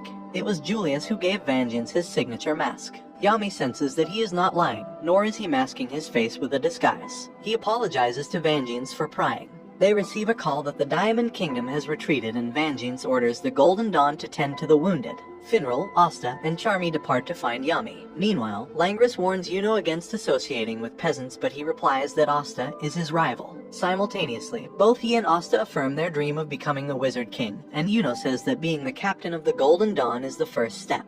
Julius is suspicious about the Diamond Kingdom's true intentions. Meanwhile, Lotus reports to an unseen figure regarding the spells and magic used during the battle. The figure remarks that the shining generals they sent were relics of the past. The time has come for their new battle mages to come to the fore. Yami brings Asta to Owen, a doctor working directly under the Wizard King to get his arms healed. He then excuses himself, citing he has business to attend to. Owen uses his water magic and discovers something that leaves Asta devastated, and after overhearing them, Finral is also disturbed. Asta returns to Finral just as Yami arrives with a large sack. They return to the Black Bull's base where Yami reveals that because of their recent successes, they have finally gotten out of their star deficit. He throws an elaborate feast in celebration much to the delight of the squad. After much merrymaking, Asta excuses himself, which worries everyone as he never gets tired. Finral calls the attention of the bulls and breaks the terrible news. Asta's arms are affected by an ancient curse and they are impossible to heal, therefore Asta will never swing his sword again. This leaves them distraught and they lament Asta's cruel fate. He had overcome his lack of magic through sheer hard work, but his arms were robbed from him. They follow Asta to a cliffside where they see him sitting on a rock.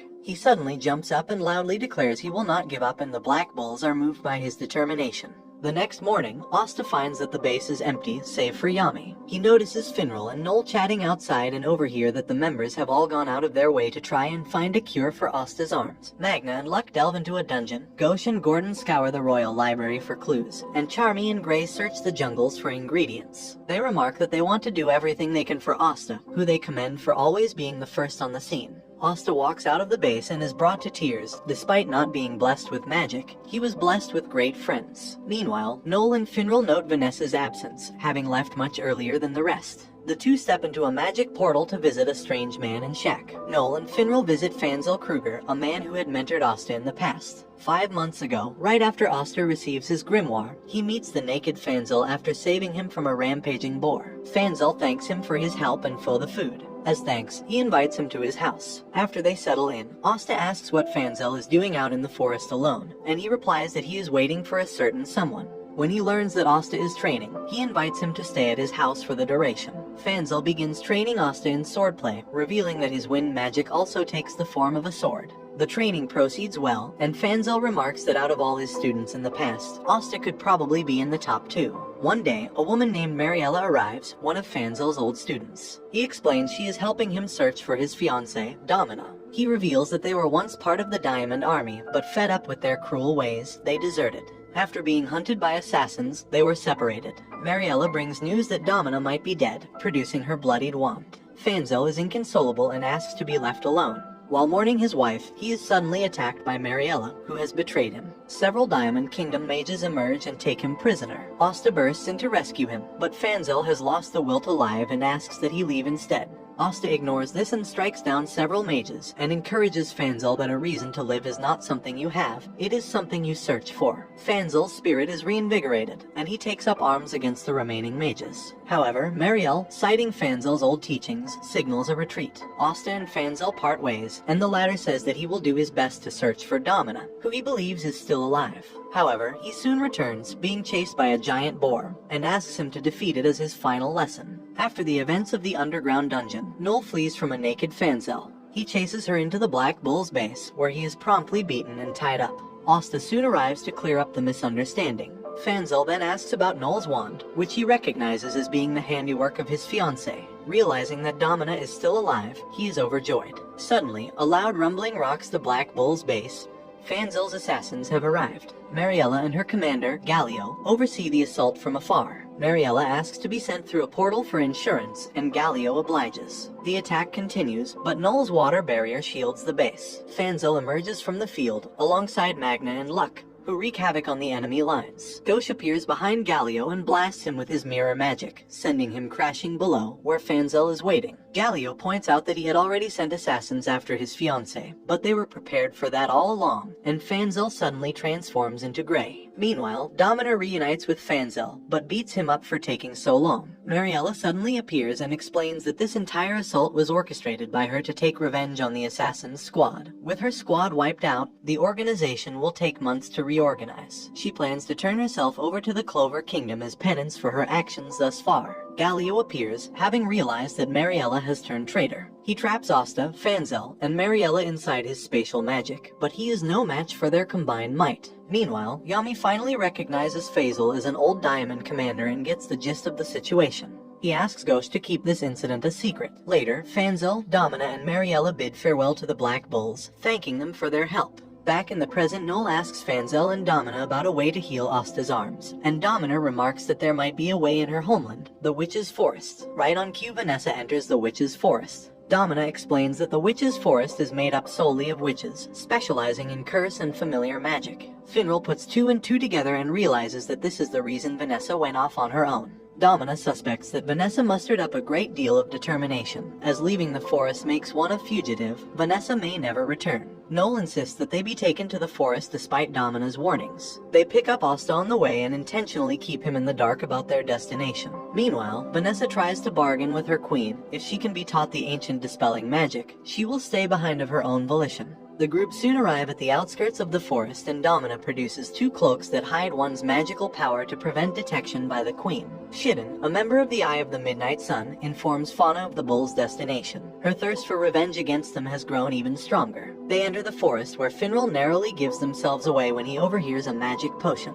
A security golem flies nearby the girls, and they pass by undetected. However, the boys' cloak get caught in a branch, causing them to spiral into the girls, thus losing their cloaks. They are immediately attacked by the golems, and after Finral tries to flirt with some girls, they rush headfirst into the queen's castle. There, they find Vanessa severely damaged on the ground. She proclaims that both Vanessa and Domina are her children and she is free to treat them as she wishes, angering Asta. He tries rushing her with Finral's help, but the queen subdues him with a magic flock. Fanzel saves Asta from her clutches, and when they mean to attack the queen, she shows a crystal ball showing them their fate, absolute defeat. However, she senses another threat appear on her ball. An army of the Eye of the Midnight Sun approaches, with Fauna leading the charge. Will the queen set aside her differences and cooperate, or will it turn into an all-out battle royale? And this brings the anime to an end. Comment for part 6. Don't forget to like and subscribe if you enjoyed, and turn on the notification bell so you never miss out on another video. Until next time, take care. The Eye of the Midnight Sun, led by Fauna, advances on the witch's forest. Fauna sets the forest ablaze using her salamander's flame, and the Witch Queen is surprised, not expecting it to be so powerful. But what greatly worries her is that the Diamond Kingdom, led by Ladros and Mars, are also attacking with the intent of capturing her. Upon seeing Mars, Asta is relieved he is alive, and Fanzel likewise recognizes him as one of his former students. Despite not having the use of his arms, Asta declares he is going to defeat them both. Vanessa finally awakens to see her friends surrounding her, and she remembers that she came here to negotiate with the queen.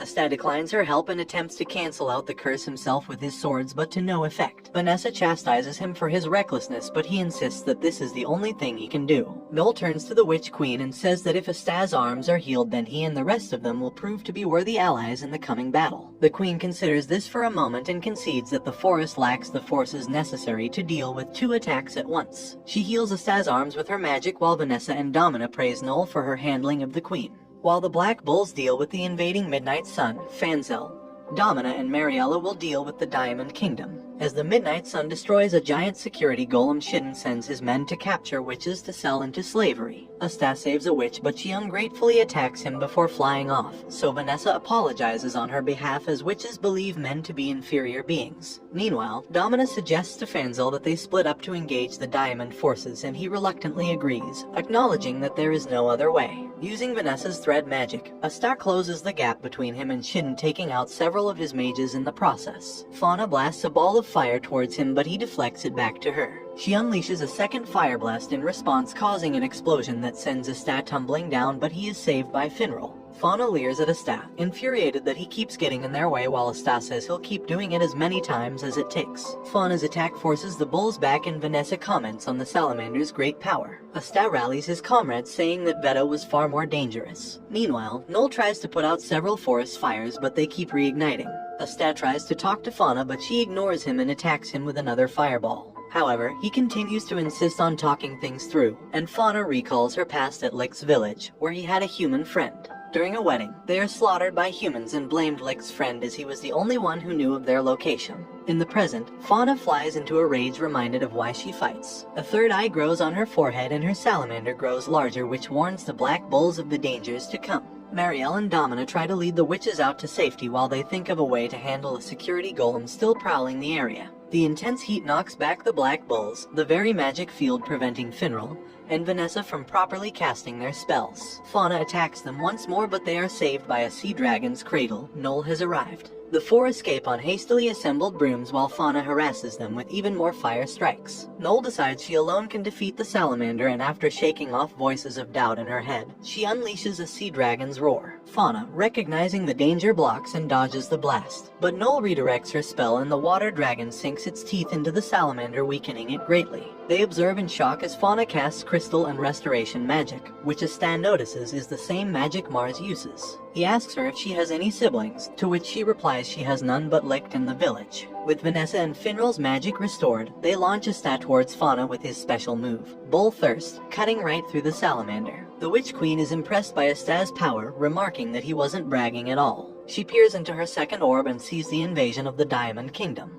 Fanzel tries to negotiate with his old students, Mars and Ladros, but both reject his calls to retreat. Ladros explains that their king, old and withered, wants to know the Witch Queen's secret to nigh immortality. Fanzel rushes towards their mage army, taking out multiple at once. Mohawk, the commander, tries to keep his units in formation. Mariella sneaks in several witches for an attack and later assassinates Mohawk. Meanwhile, Domina's work on the golems soon bear fruit. She has turned them into suicide attackers, blowing up droves of diamond mages. Ladros tries to intervene, but he is stopped by Fanzel. Mars approaches to support his comrade, but Fanzel, knowing he is no match for him in close quarters, blows him away. Seeing his former pupil become a crazed, bloodthirsty lunatic, he feels he has no choice but to kill him with his most powerful spell, Gale. The attack appears to ravage him, but to Fanzel's horror, Ladros simply absorbs the magic, then warns him to save those dear to him. Fanzel rushes to protect Domina as Ladros unleashes his million lasers across the battlefield, indiscriminately killing friend and foe alike. When the dust settles, Ladros picks up Domina and tries to kill her, but she is saved by Mars, who has remembered his old teachings of protecting the innocent. With Mars choosing to defect, Ladros relishes in an opportunity to kill his hated friend. After Mariella's failed attempt at assassinating Ladros, Mars carries her, Domina, and Fanzel away from him. Mars remarks that the only way to beat Ladros is either to overload him with magic, or to use anti-magic. Fanzel remarks that they have the latter, and Mars reacts with surprise. Meanwhile, Asta and the bulls stare down an injured yet still powerful Fauna, whose flames begin to burn brighter. Fanzel and Mars fly near Asta, and as Fauna unleashes a fireball, they have Asta deflected towards them and they send it straight into Ladros. Salamander's magic proves to be too much for him to handle, and he burns into a crisp. When they land, the bulls are wary of Mars' presence, but Fanzel and Mars reassure them that he is there to help. Mars looks towards Fauna and realizes that it is the same Fauna he was with all those years ago at the Diamond Kingdom's training grounds. It was he who was tragically forced to kill her, unable to fulfill their promise of seeing the world together. Mars tries reaching out to her, but she refuses to acknowledge them. With most of her magic spent, she resorts to activating her self-destruct magic, with an exasperated Finral wondering if all Midnight Sun members have some form of self-destruct built in. Fireballs begin shooting out of Fauna, but Mars refuses to defend himself, saying he has no right to. Asta knocks some sense into him, pointing out that dying here would solve nothing. With Finral and Vanessa's magic useless against Salamander's flames, Mars and Asta elect to charge in, but they begin to burn up due to the intense heat. Mars casts his phoenix robe on Asta to heal him, and the two reflect on their mutual respect. Mars looks upon Asta as the epitome of the magic knight, while Asta admires Mars' unwavering desire to protect. Asta manages to slice through her magical barrier with his sword, but the spell continues. Mars throws himself at Fauna and embraces her, reminding her of who she truly is. As memories flood back into her, she happily embraces Mars back, moving him to tears. Her third eye has disappeared, and everyone breathes a huge sigh of relief. Mars and Fauna reunite, and they thank Asta. Fauna is also happy that Mars has made a friend, which Asta happily reinforces. However, they learn that Fauna has lost her memories beyond being killed by Mars. She manages to remember Licht finding her discarded after failing to materialize anything with a magic stone given to her. Fauna continues to have a desire to obtain a magic stone in the witch's forest, and the group decide to retrieve it, but Fanzel suddenly warns everyone to get down as a million lasers obliterate the battlefield. Ladros has survived, having earlier feigned defeat, while Vanessa and Finral lie unconscious while Mars is knocked out while defending Fauna. Asta moves to face Ladros, but he backs away, knowing his anti-magic capabilities. He toys with Asta from afar, battering him with several lasers, knowing he has no means to close the gap without the help of his comrades. He believes that there are only two kinds of people in the world, users and the used, and he plans to use Mars and Fauna as stepping stones to climb even higher. However, suddenly the demon dweller sword slices through the air and stabs Ladros in the shoulder, crippling his ability to use magic, sending him crashing into the ground. He struggles to remove the sword and tries to trick Asta into removing it, but to no avail. He uses the last of his magic, remove the sword, and escape, taking Fauna hostage. He threatens her to release her salamander, lest he kill Mars. Once she does, he attempts to consume it, gifting him with power even greater than that of a spirit, according to Fanzel. Ladros remarks he could take on the entire Diamond Kingdom and begins peppering Asta with a barrage of lasers. Observing from afar, the Witch Queen uses her magic to reveal Asta's true nature, and a dark, malevolent energy begins swirling in his arm. After a battle with his inner demon, Asta emerges radically transformed. His right arm has been enveloped by black magic and he has grown a wing. Critically, he is now able to keep up with and exceed Ladros' speed. Now forced on the defensive, Ladros begins to flee. Meanwhile, the Witch Queen observes Asta battle with great interest and remarks that no one but Asta could wield the demon swords as they drain the user's magic. Instead, the anti-magic has been flowing into him, which he had been unconsciously putting a lid on. Through the witch's magic, that lid is gone and Asta has made its vessel. Ladros continues to run away, but Asta easily closes the gap, deflecting and parrying everything that is thrown his way. In a desperate move, Ladros attempts to use a powerful beam, but Asta defeats him with his new black meteorite. Ladros is defeated, and his mage stone shatters. Noel is worried that Asta may have become more sinister, but is relieved to see him behave like his old self, as he lectures Ladros on taking responsibility for his actions. The demonic energy leaves Asta's body, and he is suddenly overcome by pain all over. The Witch Queen teleports to their location. Asta eagerly tells her that they defeated both the Diamond Army and Eye of the Midnight Sun, which the Queen praises him for. He asks her to heal his friends, but she instead casts her blood magic, restraining everyone except him on a bloody cross. Using her magic, she controls Asta like a puppet, forcing him to draw his sword and healing him with her blood cocoon. She then gives Asta an opportunity to rampage and orders him to kill everyone present. To everyone's horror, Asta begins advancing on Noel first per the Queen's orders. To the Queen's shock, Asta manages to regain some semblance of control over himself, but the Queen reinforces her blood magic in Asta and forces him forward. Vanessa begs for mercy, but the Queen refuses. She had allowed Vanessa to run free as her divinations foretold that she would eventually return with something she desired, but did not expect it to be two anti-magic weapons. She reasserts herself as Vanessa's mother and her only family. Vanessa recalls her past in being trapped in cage, prevented from seeing the outside world. Yami one day intrudes on the forest, going toe-to-toe with the Queen, but unable to defeat her. He punches a hole into Vanessa's room and says that she is free to go. Vanessa hesitates, but decides to take flight, a bird now given the chance to fly, and joins the Black Bulls. Crying out to protect her family, she wishes for the power to change fate itself, and a new spell is recorded in her grimoire, the Red Thread of Fate, taking on the form of a playful cat. The Queen, curious, tries to have Asta kill Noel, but when the cat touches him, he miraculously misses, even though it looked like she had died. The Queen instead instructs Asta to cut down Finral instead, but the cat once again twists fate in Vanessa's favor. The cat then causes Asta to hit himself, canceling out the effects of the blood magic, freeing him from the Queen's control. Excited that Vanessa now has the power to control fate, the Queen tries taking it for herself, activating the blood magic within Vanessa. However, the cat jumps and touches her, canceling her magic. Vanessa approaches the Queen, still in disbelief that her magic could be overcome, and says that her power to change fate will only be shared by those with whom she has a bond with, and she has no bond with her. The Queen recalls a memory of Vanessa, and she realizes that she had forgotten something far more important than perfection. Admitting defeat, she tells Vanessa she is free to do as she wishes. She then casts her blood recovery magic, healing everyone in the witch's forest. As the group miraculously recover, Asta excitedly begins exercising again, and Noel bashfully tells him to put on some clothes. As the Queen walks away, Nero lands on her shoulder, pecking at her earring, and she curiously wonders about the bird. They later ask the Queen about the magic stone the Midnight Sun were searching for, and she removes her earring and gives it to them, saying she has no use for it. She explains that the magic stones enhances the user's powers, but only those of the elf tribe could use them several centuries ago. She remarks that Fauna's third eye was a forbidden spell cast by someone else upon her,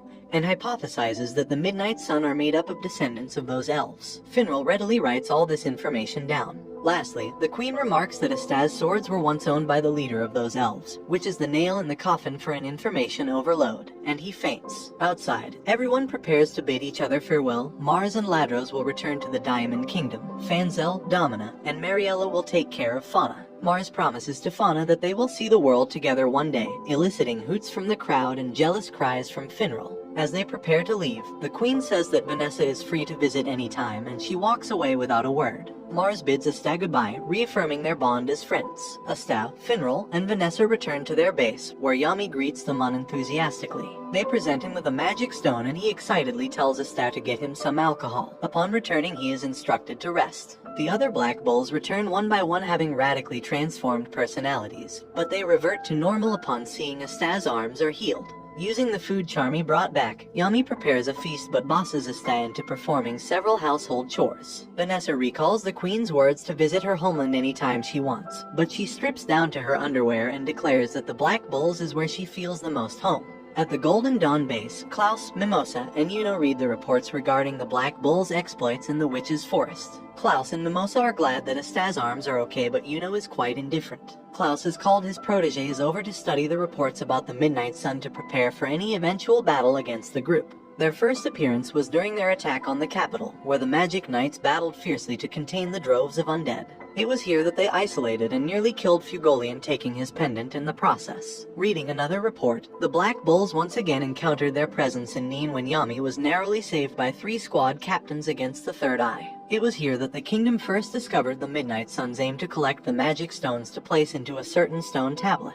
Likewise, the Black Bulls faced off against Veto in the underwater temple, where they defeated him and prevented another magic stone from falling into the Midnight Sun's hands. Lastly, Klaus reads the latest report detailing the events of the Witch's Forest, revealing that the elves of old are involved with the magic stones, which Mimosa and Yuno were led to believe were only myths. After finishing reading, they reaffirm their mission to defend the king from any and all threats. Meanwhile, Yami delivers the queen's magic stone to Julius, and he later praises the Black Bulls for once again for achieving stellar feats, and Yami dryly remarks that they could use some more golden stars. Julius does his best to ignore the comment and says that they were able to find the Midnight Sun's base, but warns that they have made preparations to make their next move. Dressed in a traditional happy coat, Yami tells the Black Bulls of an upcoming festival. Asta is excited, and Noel has Finral explain what the festival is. Finral says that the magic squads compete for the most stars every year, and the winner is announced during the festival. Noel remarks that they'd be fighting for last place anyway, but Yami proudly corrects her. They are dead last without a contest. The Black Bulls head out to the festival and go about their own way. Asta has Finral bring over Kahono and Kayato. Asta asks Kayato if he brought his leg, and upon confirming that he did, opens a flask filled with the Witch Queen's magic. It pours out, healing Kayato's leg and restoring Kahono's voice. The song and dance of the sea is alive once more. They thank Asta profusely for healing them, and Kahono immediately sings a song which enchanting those around them. Magna arrives and invites Asta to help him with his fireworks, but assumes that their group is out on a double date. Wanting to goad Noel into admitting her feelings for Asta, Kahono decides to make it one. She links arms with Asta, driving Noel insane, while Kayato assumes that the double date is for him to get closer with Noel.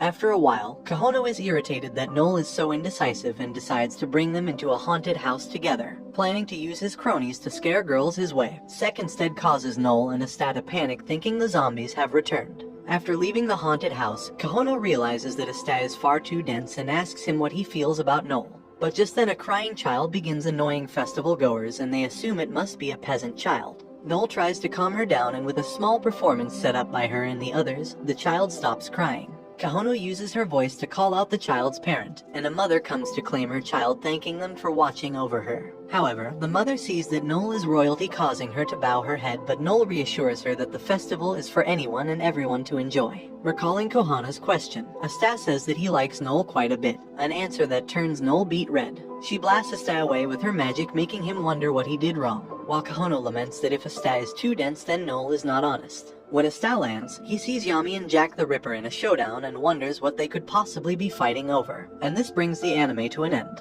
Comment for part 7. Don't forget to like and subscribe if you enjoyed, and turn on the notification bell so you never miss out on another video. Until next time, take care. Kayato and Kahono entertain the crowd with their performance, while Noel wonders where Asta is before realizing she sent him flying. She encounters Asta at their stall, desperately trying to sell Yami's grilled squid, and likewise Sek is trying to sell Jack the Ripper's meat, but neither have any luck. They explain to Noel that Yami and Jack are trying to compete over whose stall can sell more. Yami then blames Asta for not selling anything while Jack blames Sek and the others for poor sales. The two then decide to settle the score in other ways in a series of childish games, including thumb and arm wrestling. But eventually Yami decides to call Finral to settle the score with their fists. They're teleported to the same cave where they once fought Licht and the Third Eye, while Julius disguised as an old woman curiously follows them. The two start fighting while an excited Sek and Asta cheer on their respective captains, although Noel is annoyed by their liveliness. When she notices Yami about to perform his dimension slash, she urges Finral to put a stop to the fight. If they knock each other out, the kingdom's forces would be weakened, leaving them vulnerable to attack. Finral tries to stop his captain, but he is effortlessly brushed off. As the two captains unleash their magic, Julius uses his chrono magic to put everyone into stasis, recognizing the danger their moves may pose to their surroundings and to themselves. Marx contacts him to return in time for the awarding ceremony. Before Julius leaves, he cuts Yami and Jack's pants. As everyone exits their stasis, Yami and Jack laugh at each other for having their pants down, and they decide to stop fighting. They later share food from their respective stalls, and they surprisingly get along. However, they begin to argue over their respective scores, and as Asta tries to intervene, he is thrown out once more. As he lands, he sees a beautiful woman whom he finds familiar. Baron Balmain approaches the woman, inviting her out to enjoy the festivities. However, she suddenly casts Briarthorn magic to restrain the drunken Baron, the trademark magic of Charlotte, captain of the Blue Roses. Saul arrives with a dress for Charlotte to wear, and as Asta tries to save Balmain, he accidentally trips and finds himself in Saul's bosom.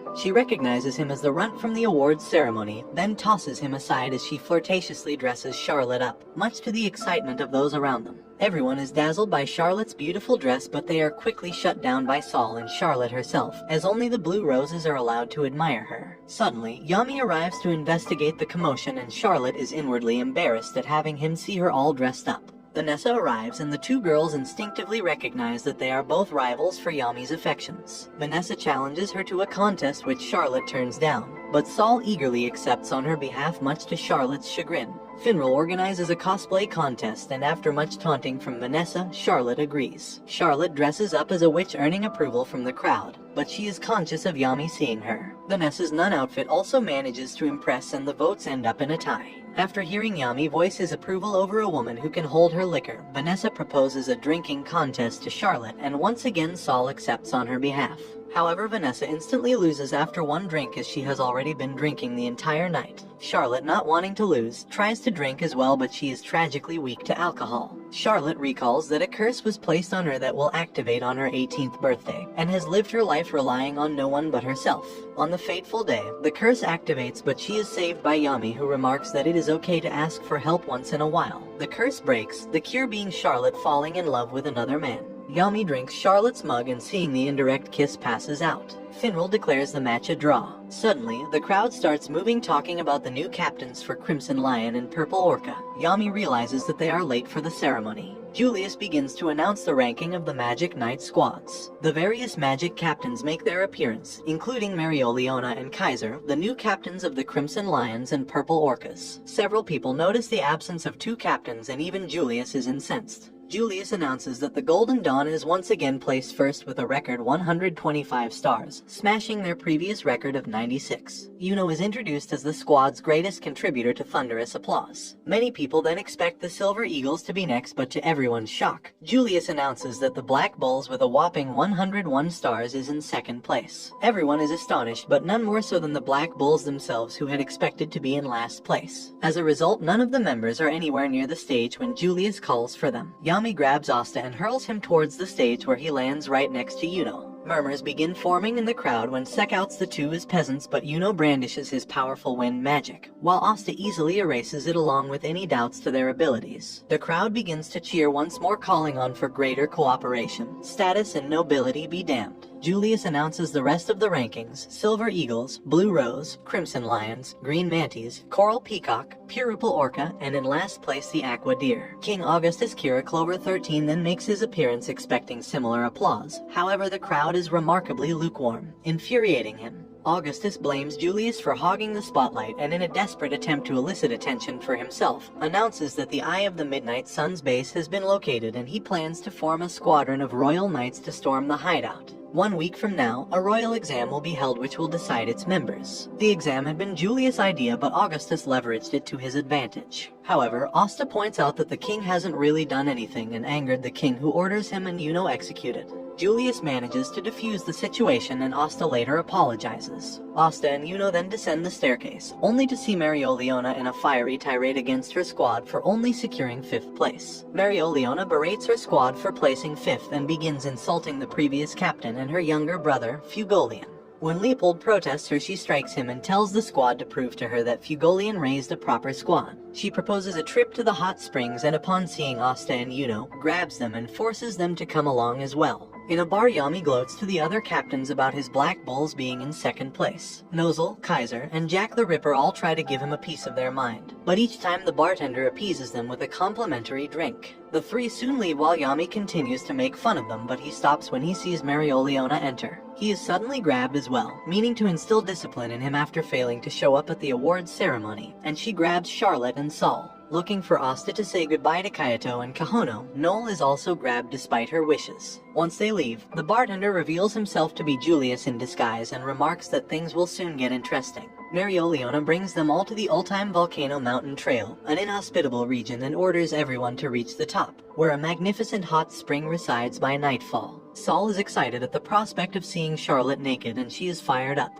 Although the intense heat bogs everyone else down, Yami and Charlotte effortlessly rush through the course, demonstrating the Mana skin ability which protects a magic knight with a layer of defense. The other knights soon forge ahead, including Noel, whom Marioliona encourages to press on, reminding her of her mother's tenacity. However, Asta struggles to advance due to an inability to use Mana skin and collapses. Marioliona advises him to just go home, remarking that his feats were nothing but luck. Asta manages to stand back up and says to become the Wizard King, it is not achieved by luck but by merit. Despite talking big, Asta still has no idea how to bridge the gap between him and the others. Recalling Marioliona's words, he decides to look inward and using his Kai to sense the dark energy of the sword and manages to manifest its power once more, transforming into his black form. He is suddenly pulled forward by an unknown force blazing through the course, slicing through a lava beast. Leopold and Noel are facing before hurtling towards Marioliona. He warns her to get out of the way, but she bravely stands her ground and slams him into a wall. As the last members of the Crimson Lion makes it to the summit, she scolds them for being late. However, she does give everyone permission to jump into the hot springs, which causes obvious problems for the girls. Saul uses her mud magic to create a giant barrier, splitting the hot spring bath into 2. The girls soak into the hot spring, and as Saul admires Charlotte's figure, Marioliona offers the Blue Rose captain a drink, but she declines due to the past day's events. Saul washes Noel's hair, inviting her to the Blue Roses, but she turns her down, saying the Black Bulls is her home. Marioliona later speaks to Noel regarding her mother Asir, whom she admired as a strong and capable woman, and that in comparison Noel is nothing like her. Noel is dejected, but Marioliona encourages her to overcome her weaknesses and surpass her mother. On the men's side, Leopold is angered by Yuno's cool personality, and they begin to squabble. Yami calls their attention and tells them of a better way to enjoy the hot springs, peeping on the women's side.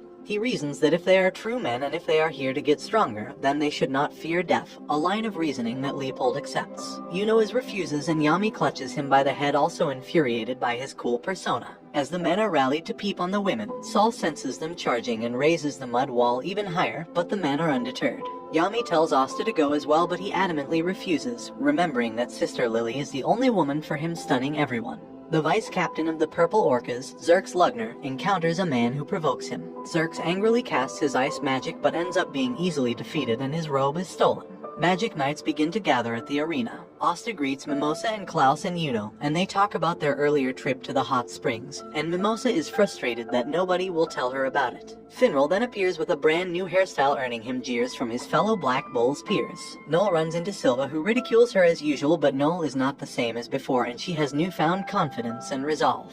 Julius welcomes the knights to the selection exam and King Augustus begins explaining the exam. 2 teams will compete in a team battle, protecting their crystal while trying to attack the opposing sides. After the 30-minute time limit, the team with the most damaged crystal loses. Julius then elaborates that this format was chosen as several squads will have to cooperate in the fight against the Midnight Eye. He then announces the teams and Asta finds himself alongside Mimosa and Zerx. Zerx arrives, and although Marx and Julius are aware this Zerx is not the real one, Julius convinces him to see how it will go. The rest of the Magic Knights are incensed at Xerxes' rudeness to the Wizard King. Xerxes goes and greets Asta with stink bugs and says he is not here to compete. He is here to ridicule. The other teams consist of Saul, Magna, Kirsch, N, Noel, Yuno, Pili, Luck, Klaus, Finral, Leopold, Hammond, and Dimitri, Solid, and Electora, alongside several other nameless teams. Julius then has Cobb transport everyone using spatial magic, and the first round is announced to include Asta's team. The rest of the Black Bulls arrive to cheer on their squad mates. Charmy makes herself at home on Julius' lap as the first round begins. Asta is pumped up for the match, and Mimosa suggests that they tell each other their magic specialties to formulate a strategy. Before Xerxes can reply, a magic attack hits their crystal, surprising Mimosa as the match has just started. To their frustration, Xerxes simply lies down and begins to sleep. Across the battlefield, Rick uses his crystal scope to locate Asta's T, while Forte uses his fire magic in conjunction with Curtis' rock magic to form a ballista. Rick notices Xerxes sleeping, infuriating them further. Mimosa uses her plant magic to locate their opponents, and with Xerxes refusing to cooperate, she tells Asta that they should go on the offensive instead. They approach the enemy team within range, and Mimosa unleashes her cannon flower, surprising those watching as Mimosa had always specialized in just defensive magic. Recognizing Asta's ability in close quarters combat, Forte and Curtis split up, but Mimosa knows the magic crystal is with Curtis. Asta gives chase, but he steps over a magic trap that paralyzes him, and Mimosa realizes they are on open ground, about to be struck by 3 massive spells. As Asta drops to the ground, the 3 unleash their magic, and as Mimosa laments the end of their tournament run, a magic circle suddenly appears, sending the magic back to the casters. Xerxes appears, revealing that this was his plan all along. He taunts Curtis' honor, telling him that anyone who loses to him does not deserve to be a magic knight. Mimosa recognizes Xerxes' magic as ash magic, and the trap that immobilized Asta was set by him. She wonders when he had the time to prepare such massive spells. Xerxes destroys the crystal, but as Asta recovers, he angrily confronts him for his terrible attitude. Saul and Magna arrive, telling them to clear the stage, as does Mimosa's older brother Kirsch, a flamboyant man obsessed with elegance and beauty whom Mimosa views as an annoyance. Saul and Magna are unnerved at Kirsch's insistence on beauty above all things. However, Kirsch openly shows disdain towards Asta. A peasant without magic to him is an unsightly and ugly thing.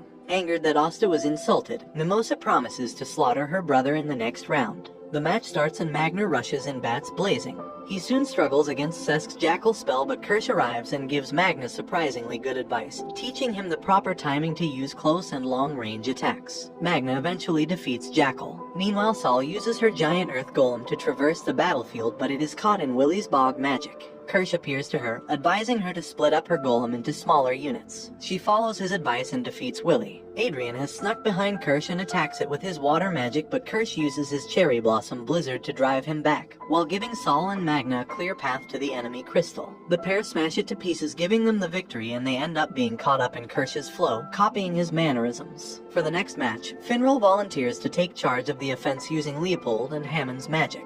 Using the offensive style he learned through experience, he launches Leopold and Hammond around the battlefield, confusing and confounding the enemy. The 3 manage to overwhelm and defeat Kyle, Borgia, and Gaston. Next, Sek worries that he is out of his element with how powerful the other mages are. Flagell reassures him, saying that he must be strong as the other junior knights from the Black Bulls thus far have been. He summons his tacky magic ride, and Langris says that he has a good idea. The 2 ride straight for Gareth, Simon, and Medio's crystal, and although they think they have the pair cornered, Langris simply uses his spatial magic to erase their crystal from existence, a dominant show of force. As Langris returns to the sidelines, he taunts Finral that his magic will never hope to match his, calling him nothing more than a luggage boy. Facing each other in the next round, he warns Finral that he might die, but Finral replies that he intends to win.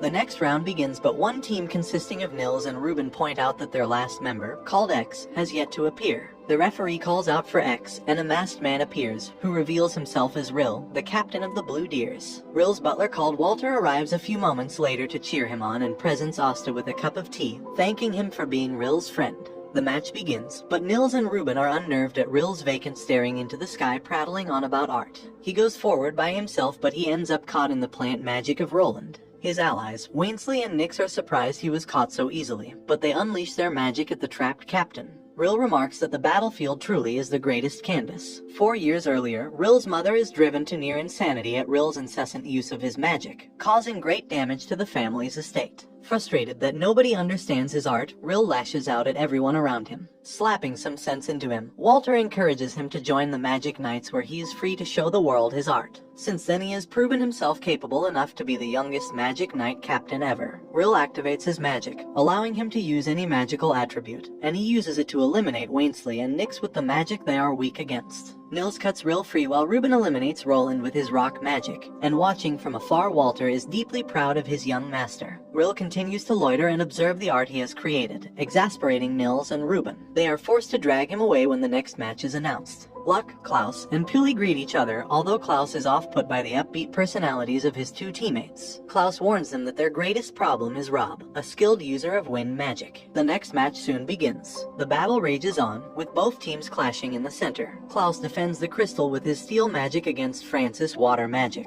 but Luck arrives just in time to carry the crystal to safety. He then returns fire against the enemy's crystal and people comment on his staggering display of power. Klaus has not slacked off either, having trained his body under Asta's suggestion. He attacks Winston with his steel magic, earning him the mutual respect of Luck. Rob appears, but so does Pili, who takes charge of defending the crystal. Klaus launches Luck straight at Rob, and to everyone's shock he shatters both him and the crystal in one blow. The team celebrates their victory as all eyes now look with anticipation to the next match. Noel and Yuno meet at their elderly teammate. Noel and Yuno have mutual doubts over each other's fighting ability. Solid arrives to torment his little sister, recalling all the pain and suffering he put her through. The match begins, but Yuno is taken aback by the speed with which Dimitri, Electora, and Solid have rushed to their location. Dimitri assaults them with fire magic, which Noel hastily defends with a sea dragon's nest, but it is soon absorbed by Electora's sand magic. Yuno escapes with Noel and the crystal, but Noel asks to be let down, knowing Solid is sure to chase after her, while Yuno defends the crystal by himself against Electora. Incensed that Vangeance has been paying more attention to Yuno, Electora is further angered by what he perceives to be sheer insolence on Yuno's part. Meanwhile, Solid attacks Noel with a flurry of water bolts, but Dimitri tells him that they are supposed to act as a unit. Suddenly, he drops to the ground, being rendered helpless by En's mushroom magic. Another mushroom appears on Noel's shoulder, encouraging her to destroy Solid with all her might. Solid taunts Noel, but she says that she used to fear his magic, but she now only sees it as weak and flimsy, infuriating Solid. Meanwhile, Electora unleashes his most powerful sand golem, and dares Yuno to oppose it without his sylph. Yuno effortlessly destroys it using his tornado spell, and Electora falls to his knees in defeat. Meanwhile, Noel summons her sea dragon's roar while Solid stares in disbelief, refusing to acknowledge that Noel could muster such magic. Still believing that the spell will miss, he dares her to cast it. Noel unleashes her spell, completely wiping out Solid and his crystal, and securing the win for her team. Noel looks at her defeated brother and declares that she is no longer weak, and this brings the anime to an end. Comment for part 8. Don't forget to like and subscribe if you enjoyed, and turn on the notification bell so you never miss out on another video. Until next time, take care. We last saw Noel proving to Solid that she is no longer weak, silencing him with a devastating sea dragon's roar. Solid and Electora are in disbelief at their defeat. Noel's group returns triumphant, and her squad mates congratulate them on their victory. Charmy gives Yuno a pastry and becomes jittery when he accepts. The second round soon begins, signaled by the shifting of the battlefield. Asta's group now faces off against Kirsch, who still voices his disdain of the peasant Asta. However, Asta and Zerx begin arguing when they learn the latter placed traps before the exam began.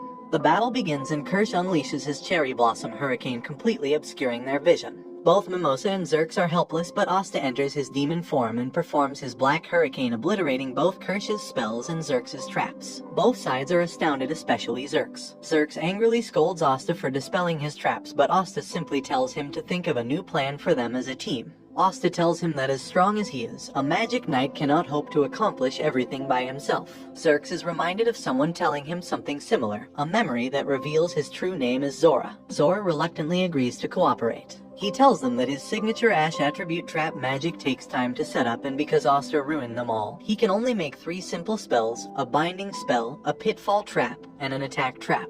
With this he formulates a plan. Upon learning Magna is a peasant, Kirsch decides to attack by himself, leaving the defense of their crystal to Magna and Sol. An old-fashioned aristocrat, Kirsch firmly believes in the royalty's superiority over commoners, both in status and in magical power. He finds Asta in a cave and triggers Zora's traps with his clones. He taunts Asta for thinking he would fall for such crude traps, but as he lands he suddenly falls into a trap hole physically dug out by Asta and Zora. Asta then knocks him out and remarks to Zora that it finally feels like they are a team. After Kirsch's defeat, Mimosa tries to combat Sol, but she is captured by a mud spell. Meanwhile, Zora taunts the defeated Kirsch, burying him alive. Magna arrives, and learning from his experience with Asta, he decides to fight him from afar. To Asta's surprise, Magna has devised a new spell that allows him to make his fireball disappear at will. Saul slaps Kirsch awake, and upon hearing him insist that he is beautiful, she replies that the only real beautiful people are those like Charlotte. 4 years ago, in the great city of Hecario, Saul sees her father off, and she promises to look after the town while he is gone. One afternoon, bandits arrive to raid the town. She is taken hostage, but when one of her male friends refuses to come to her aid, her confidence in men in general is shaken. It was Charlotte who inspired her to join the Blue Roses. Back in the present, Saul stresses to Kirsch the need to cooperate. Meanwhile, Asta begins to keep up with Magna's barrage, prompting the hot-headed bull to step up his attacks. Kirsch arrives once more, and Zora tells Asta to deal with him. His trap activates on their crystal, sending one of Magna's spell back at him, knocking him out. Kirsch flies in the air, safely out of range for Asta's attacks, but he is trapped by a spell Zora cast mid-air, allowing Asta to knock him out for the second time this match. Saul emerges from the ground, but she loses control of her golem due to Mimosa's magic. She forces it to expose their crystal, allowing Asta to destroy it, advancing them to the next round. Zora approaches the defeated squad and rudely tells them their shortcomings, but Asta tells him he is going too far. Mimosa tells her brother that she is proud of the progress he made in fighting alongside a peasant. The next match soon begins, a long-awaited showdown between Finral and his brother Langris. Despite his bravado, Finral is plagued by feelings of self-doubt, not once having beaten his brother at anything, but Vanessa manages to encourage him. The match begins, and Finral asks that he be allowed to face his brother head-on. Understanding his passion, Leopold and Hammond agree. Meanwhile, Langris and Sek perform the same strategy as last round, racing towards the enemy crystal for Langris to eliminate in one fell swoop. Years earlier, Langris prided himself over being Finral's better in all matters of magic, academics, and physical ability. One day they are introduced to Lady Finns, the fiancée of the next house of Vaude. Although dismissive of her, he is enraged when he overhears her call Finral the better mage due to his kindness. Back in the present, Langris conducts his frontal assault, but is shocked when his spatial magic is cancelled out by Finral. He declares that it is they who will win. Leopold and Hammond are teleported to the enemy crystal's location, solely defended by Fragile. She casts a sleeping snow spell, but Leopold manages to keep himself awake using the mana skin technique. Fragile is caught off guard and realizes she is on the losing end. Meanwhile, Finral manages to stave off Langris' assault. To everyone's surprise, Finral uses his new spell, the Fallen Angel's Wingbeat, a homing spell that teleports its target to another location. When it hits Sek, it sends him to the Black Bull's base, where he meets an angry Yami, fighting a certain battle of his own on the toilet. To everyone's shock, Langris reveals he can use a similar spell, but on a much more powerful scale. Observers notice that the aura he is exuding is similar to that released by Veto, the Beast. Finral responds to Langris' magic with his own, but the difference in power is too great. Finral is badly injured, his body shredded like Swiss cheese. Envious over his brother's ability to make friends with ease, Langris goes insane and decides to kill him with his spatial magic. However, the Black Bulls arrive to the defense of their comrade and threaten to kill Langris. The Black Bulls threaten to take out Langris right here and now, but they stop short when Julius arrives. Owen rushes to heal Finral, but his injuries are severe. An irate Langris wants to fight right away, and Asta obliges. Observing from afar, Klaus has always known Langris as belligerent, but he and many others sense that something is wrong with the heir of House Vaude. Julius traps them all in a stasis spell, and after recalling their teammates, decides to start their semifinal match. Asta apologizes to his team and asks for their assistance. Zora finds the whole thing ridiculous, but acknowledges that something is twisted about Langris and agrees to cooperate. In contrast, Langris declares his teammates dead weight and resolves to settle the score by himself. Marx, recalling Julius' suspicions of an unconscious traitor among the Magic Knight ranks, wonders if Langris is a traitor. The battle begins with Asta and his squad charging straight at Langris. However, his spatial rending spell barrage soon overwhelms Asta, but he manages to endure it thanks to Mimosa's healing magic. Realizing he needs to enter his demon form, he begins focusing his energy to transform and trusts Zora with his defense, who is only cooperating due to his disdain towards Langris. Zora's father, Zara, was a peasant magic knight fondly remembered as a good-hearted man with a penchant for practical jokes. Zora was proud that his father defended the weak and innocent and aspired to be a magic knight like him. His father's death would crush his spirit. Observing his father's comrades disrespect his father's grave, and the magic knights abusing their power, he dedicated his life to punishing them as a vigilante. As defends against Langris' assault, he declares that Langris is nothing like the magic knights his father spoke so highly of. Langris' assault slips past Zora's magic barrier, but to everyone's shock, Zora has drawn a magic circle on himself.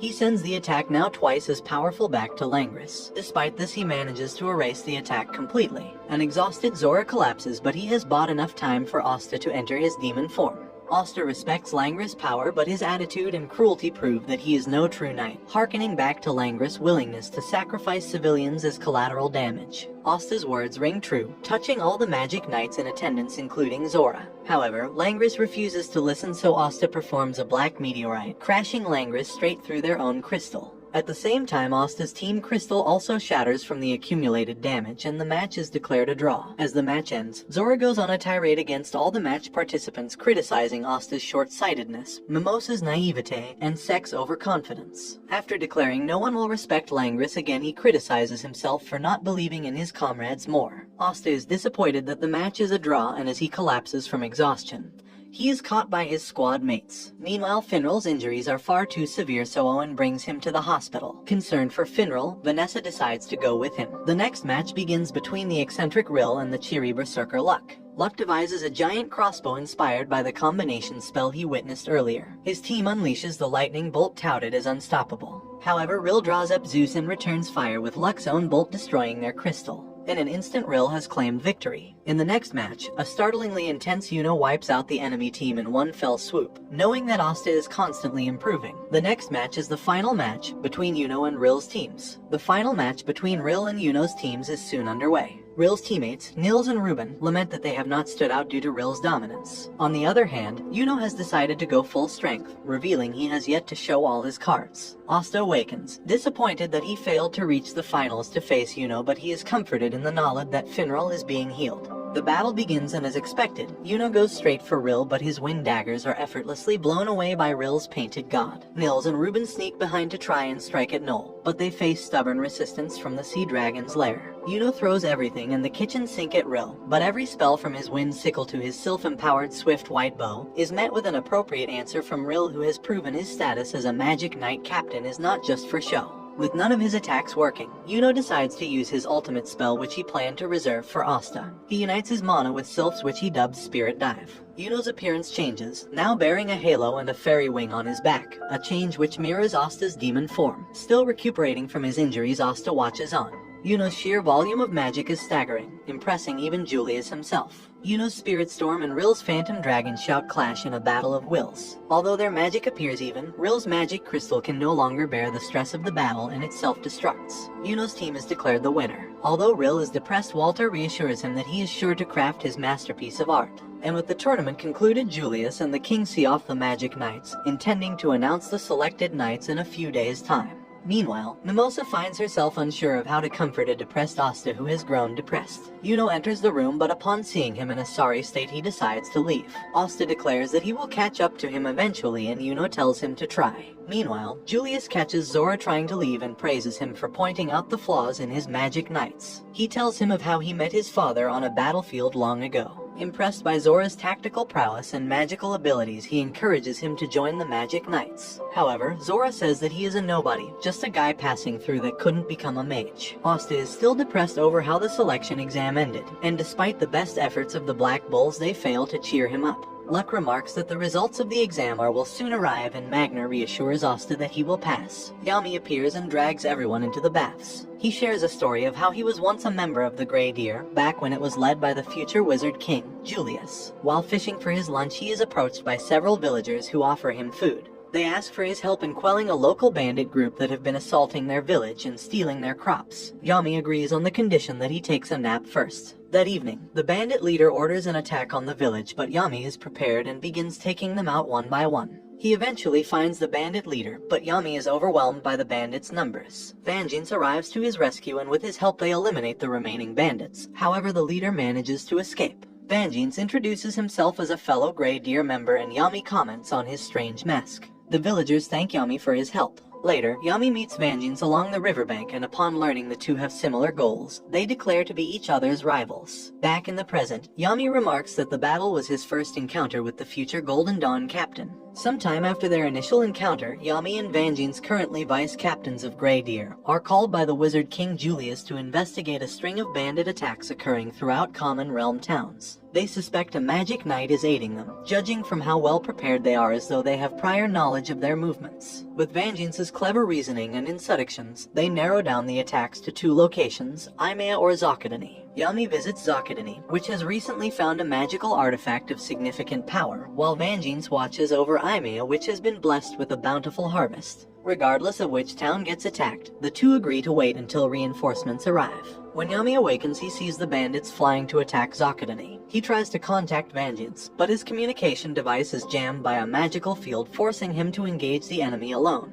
To his surprise, he finds the same bandit leader he encountered several years ago, now armed with a dangerous staff. Despite this, Yami makes quick work of him. As he tries to interrogate him, he manages to shake free and take an old woman hostage. When suddenly Yami is restrained by magic, courtesy of Mole of the Silver Eagles and Goat of the Crimson Lions, the 2 traitors in their ranks. While the bandit captain goes off to search for the magical artifact, Yami starts being crushed by a magic golem. He begins struggling free but is saved when Vengeance arrives. Together they eliminate the traitors. Meanwhile, Julius himself confronts and eliminates the bandit leader. When they return, Julius decides to make the 2 captains of their very own squads, the future Black Bulls and Golden Dawn. Back in the present, Yami encourages Asta. Even if he loses 99 times, he should simply win the next. Asta's spirit is restored, realizing that sulking won't get him anywhere. While anticipating the results of the selection exam, the Black Bull's base begins to tremble. Suddenly, a wall caves in. The fiery Marioliona has arrived. Upon seeing Marioliona, Yami signals for his squad to retreat, but she grabs him by the head and gifts him a bottle of alcohol.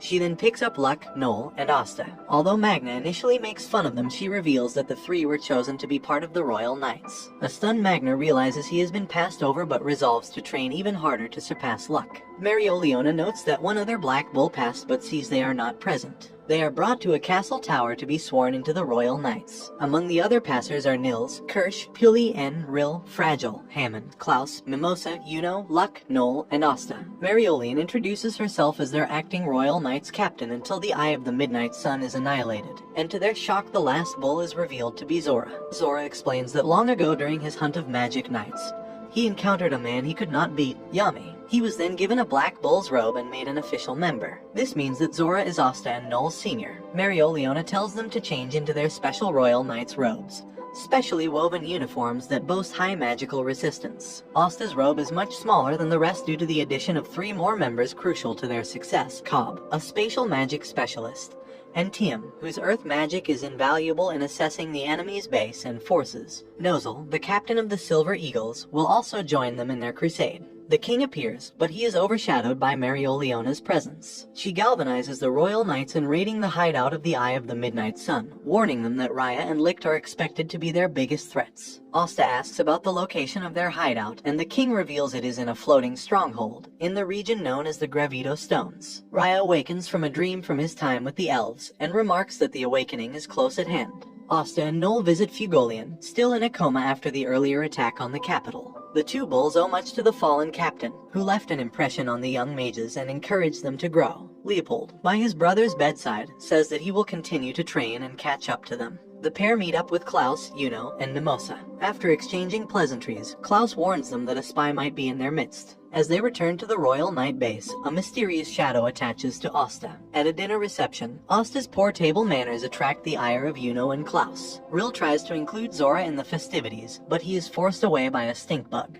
As the ruckus grows, the spy abandons Asta and heads to the roof. However, Marioliona and Nozel immediately sense his presence and capture him. Marioliona declares that they will commence the operation immediately, not in 3 days as previously planned. Using Cobb's magic, they arrive at the outskirts of the floating fortress. With Tiem's earth magic, they surmise that there are multiple points of entry, and several magic captain-level threats are present. She takes charge of Asta and Zora, and splits the remaining knights into 4 groups. Group 1, composed of N, Nils, Nozel, and Tiem will infiltrate the base from the upper left portion. Group 2, composed of Ben, Luck, Noel, and Kish, will attack from the lower left section. Group 3, composed of Ruben, Rill, Fragile, and Puli, will assault the base from the upper right portion. And Group 4, composed of Klaus, Mimosa, Yuno, and Hammond, will attack from the lower right area. Lastly, Marioliona, Asta, and Zora will attack front and center. Meanwhile, Cobb will remain outside for emergency extraction. All 5 units infiltrate the base. Nozel and Mereoleona are eager to avenge Fugolian, Nozel's sworn rival and Mereoleona's dear brother. As they begin to wreak havoc on enemy lines, Raya awakens his third eye, and remarks that it is about time for him to make an appearance. The decisive raid on the Eye of the Midnight Sun begins. Will the Royal Knights triumph, or are they blindly walking into a trap? And this brings the anime to an end. Comment for part 9. Don't forget to like and subscribe if you enjoyed, and turn on the notification bell so you never miss out on another video. Until next time, take care. While the Royal Knights infiltrate the Midnight Sun's base, Yami visits the Golden Dawn as Vangeance wishes to apologize for Langris' actions. Vanessa goes off to visit Finral, Magna leaves to train, while Charmy embarks on a search for more ingredients, and Yami tells them not to trash the base while they are away. Gauche is left alone with Gordon and Gray, but he wishes to carve his Marie figurine in peace. He tells them to go to their rooms, but they refuse as both Gordon and Gray are trying to be friendlier with their fellow squad mates. Gordon shows them his doll collection of the Black Bulls, but Gray points out they look like voodoo dolls and Gauche calls it creepy. He asks Gordon where the bathroom is and wonders why the black base keeps shifting, recalling rumors of ghosts haunting the walls. Suddenly, hordes of zombies break into their base. After blasting them with a reflect ray, the bulls find they are under attack by Raids, Sally, and Voltos of the Midnight Sun, who are searching for something in their base. Sally sends a steroid-enhanced zombie towards them, and for the first time Gordon fires off his magic. The poison curse attribute Offwesh and Datch, which manages to take down the zombie. Sally tries to intervene atop her salamander, but Gray has a new trick up her sleeve, transforming her salamander into solid ice, allowing Ghost to smash it with a reflect ray. However, Voltos summons number 0, Mikhail Caesar, a powerful zombie created by combining the corpses of 2 former Magic Knight captains. It blasts them away, allowing Voltos and several zombies to infiltrate the base. Gordon and Gray struggle to get up. Gordon recalls being isolated due to the nature of his magic, while Gray remembers struggling being able to show her true self. But now they have a reason to fight for their beloved squad, the Black Bulls. Gauche stands with them, and together they stand against the Midnight Sun. Suddenly, their base violently shifts and trembles, and a strange white-haired man emerges from a door. The white-haired man tries to introduce himself, but everyone is exasperated by how slowly he talks. Raids tries attacking him, however he dodges it by shifting the entire base. In a flashback, the man is shown to have a disease that keeps him bedridden. Yami recently made a Magic Knight captain and asks if his base can be used as a hideout. Abandoned by his parents and with nothing left to lose, he agrees, but only when he dies. Yami refuses this condition, and when the Black Bulls move in, he manages to secretly borrow their magical power to keep on living. They do not know him, but he knows the Black Bulls all too well and has always been a member of the family. He introduces himself as Henry, the secret member of the Black Bulls. An overconfident Raid sends Mikhail Caesar to attack him, but Henry transforms the base into a raging Black Bull, which effortlessly pummels Mikhail Caesar into the ground. Henry's magic slowly drains the magic of those nearby, which he uses to cast his spells. He isolates himself so that the effects are lessened, lest he seriously harm his teammates. As the raging Black Bull smashes Raid's zombie, Sally activates her magic item that increases her power tenfold, and she summons a giant gel salamander to combat the bull. Her gel monster is more than a match for the bull, pinning it down. Using his cloning ability, Ghost summons multiples of Gray that transforms the salamander into vegetation, allowing Gordon's poison magic to quickly decay it. Raid sends his zombie to attack them, but for the 3rd time Henry knocks it away. Voltos has retrieved Asta's magic stone and signals a retreat. Raids reluctantly complies, but says that their business is not finished. The Bulls are victorious, but they are horrified to learn that Henry is unable to immediately fix the base. Meanwhile, Voltos returns the magic stone to Licht, who affixes it onto the stone tablet.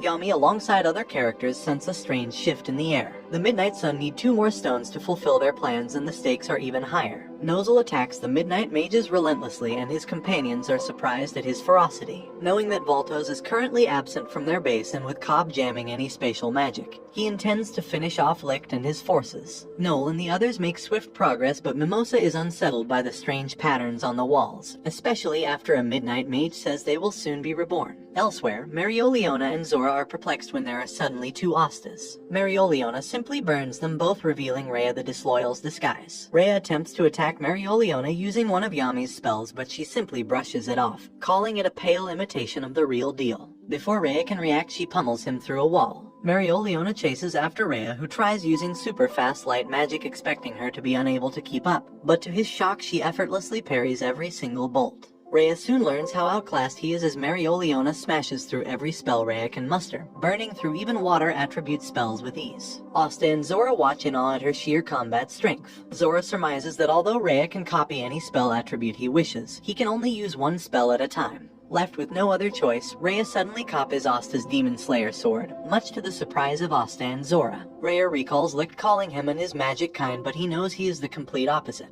Regardless, he swears revenge on those who betrayed Licht. Without hesitation, Mereoleona smashes through Rhea's copy of Asta's sword, and Rhea begins to realize that Mereoleona not only has the abundant magic of a royal, but uncanny human strength as well. She unleashes her mana zone, Calidus Brachium Barrage, an overwhelming all-out pummeling using the surrounding mana. Rhea has no answer to the onslaught and he slowly burns to a crisp. Elsewhere, Yuno crushes a group of midnight mages while Mimosa notices Yuno can also use mana zone techniques. They slowly and carefully approach a source of powerful magic. Meanwhile, the bulls left behind lament the state of their base. Although Ghosh finds his treasured Marie collection unharmed, a blemish on his Marie doll leads him to blame both Henry and the Midnight Eye. Elsewhere, Yami grows impatient that Vangeance has yet to arrive. When Golden Dawn members reassure him that he will be there soon, he replies that the damage Langris did to Finral warrants an apology. They insist that he would never knowingly insult Yami, to which he replies that he knows. Vangeance meets with Julius, who begins to talk about how he owes much to the Wizard King for looking past his appearance. But the hour has come for him to decide between him and another precious person he made a promise to. He sheds his mask and his hair grows out.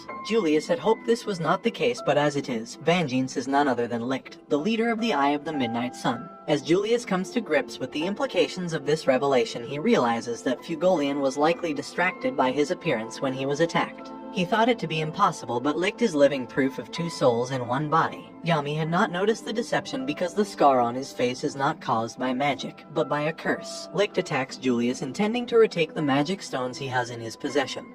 But his time magic manages to stop his attack. Licht recognizes that Julius can sense the future using Mana Zone. However, he manages to outspeed him and land a blow. But to his shock, he simply heals his wounds by reversing time on himself. He renews his attacks, but Julius has sped up, stopping Licht dead in his tracks. He has seen the future and Licht cannot win. Although their battle is too fast to follow, Marks senses that Julius is battling Licht. He sends out a message to all available Magic Knight captains regarding the events unfolding at the castle. Yami responds to the alert and he hopes that his suspicions are wrong. Licht is frustrated that none of his attacks seem to stop Julius, who has increasingly become accustomed to his speed. He realizes that Julius isn't even trying to fight back, as he does not want to harm Vangeance's body. He tries to find his grimoire and Julius points above to a swirling mass of pages, a coverless grimoire. Julius had always wondered what his purpose was in life for acquiring such a rare kind of magic, and throughout his journey he has come to an answer. He is the Wizard King sworn to protect the Clover Kingdom and her people. A desperate Licht instead decides to target the people themselves and begins amassing a powerful barrage of light swords across the entire kingdom, emulating the same attack that killed his people on that fateful day. Julius recalls his experience as a magic knight and the vast injustice he observed between the arrogant and self-serving nobles and the oppressed, lethargic peasants. He observed a magic knight, Zora, whom he held great respect for as a model magic knight. However, upon hearing his former comrades jeer Zora's death, his outrage at this injustice grew. Thus he strove to become the Wizard King to mend the differences between the classes, and hoped that through great effort gradual change would follow. Julius activates a massive time reversal spell over the entire kingdom, completely stopping Licht's attack. Tragically, his love for the people is what led to his demise, and Licht takes the opportunity to stab him. Yami arrives too late and he angrily draws his sword. Julius is mortally wounded and Yami yells at a shaken Marks to call for help. Yami attacks Licht with a dimensional slash, but he manages to escape through Volto's portal. Yami rushes to his friend's side. As he enters his final moments, he places his hopes into the next generation of magic knights. Meanwhile, Mereoleona begins to deal the finishing blow and a desperate Rhea attempts to self-destruct. Asta, who has seen this spell before, rushes in to stop it with his sword. He wishes to come to an understanding with the Midnight Sun, but Mereoleona insists on wiping them out. Asta reasons that the enemy too is fighting to protect something, and although he is not smart enough now, he hopes to create a world where everyone can understand each other regardless of who they are. Mereoleona is impressed with his ambition, which is strikingly similar to that of Julius. Rhea is also touched by his sincerity, but remarks that is too late. Licht returns with the last two magic stones ready to enact the final act of his plan. Meanwhile, Yami tends to a dying Julius who regrets leaving behind unfinished business. Grateful for all that Julius has done, Yami refuses to let him go. However, fate is cruel and Julius entrusts everything else to Yami. As he draws his last breath, he is thankful to have seen all sorts of magic. Yami salutes him for the final time, and on this day, the Wizard King Julius Novachrono passes away. His grimoire scatters throughout the Clover Kingdom, the home he gave his life to protect. Yuno and his group arrive at the center of the Midnight Eye's hideout, where they find an elf in suspension. At the same time, Licht affixes the final 2 magic stones to the tablet, while Raid, Sally, and Voltos celebrate his triumph. Suddenly, Licht reveals that everything up until this point has been a lie, and he had always detested the disgusting, selfish, and intolerant humans. He tells them that they will serve as the foundation for their rebirth. A flash of light envelops the small town of Hage, and similar pillars of light erupt throughout the land. Rhea, who was on the brink of death, is suddenly reinvigorated as a strange tattoo strikes across his face. Strangest of all, Mimosa notices that Yuno is also enveloped in the light, developing a similar tattoo. Centuries ago, the elf Patry is fond of Licht, who recently received a 4-leaf clover grimoire. While lounging in a field, Licht rescues a princess named Tesha from being caught in a tornado. Her brother arrives bearing the same grimoire and magic as Licht. They soon become fast friends, and although some elves look upon them with suspicion, they generally look favorably upon them, as they also wish to coexist peacefully with elves. A romance blooms between Licht and Tesha, and they are soon with child.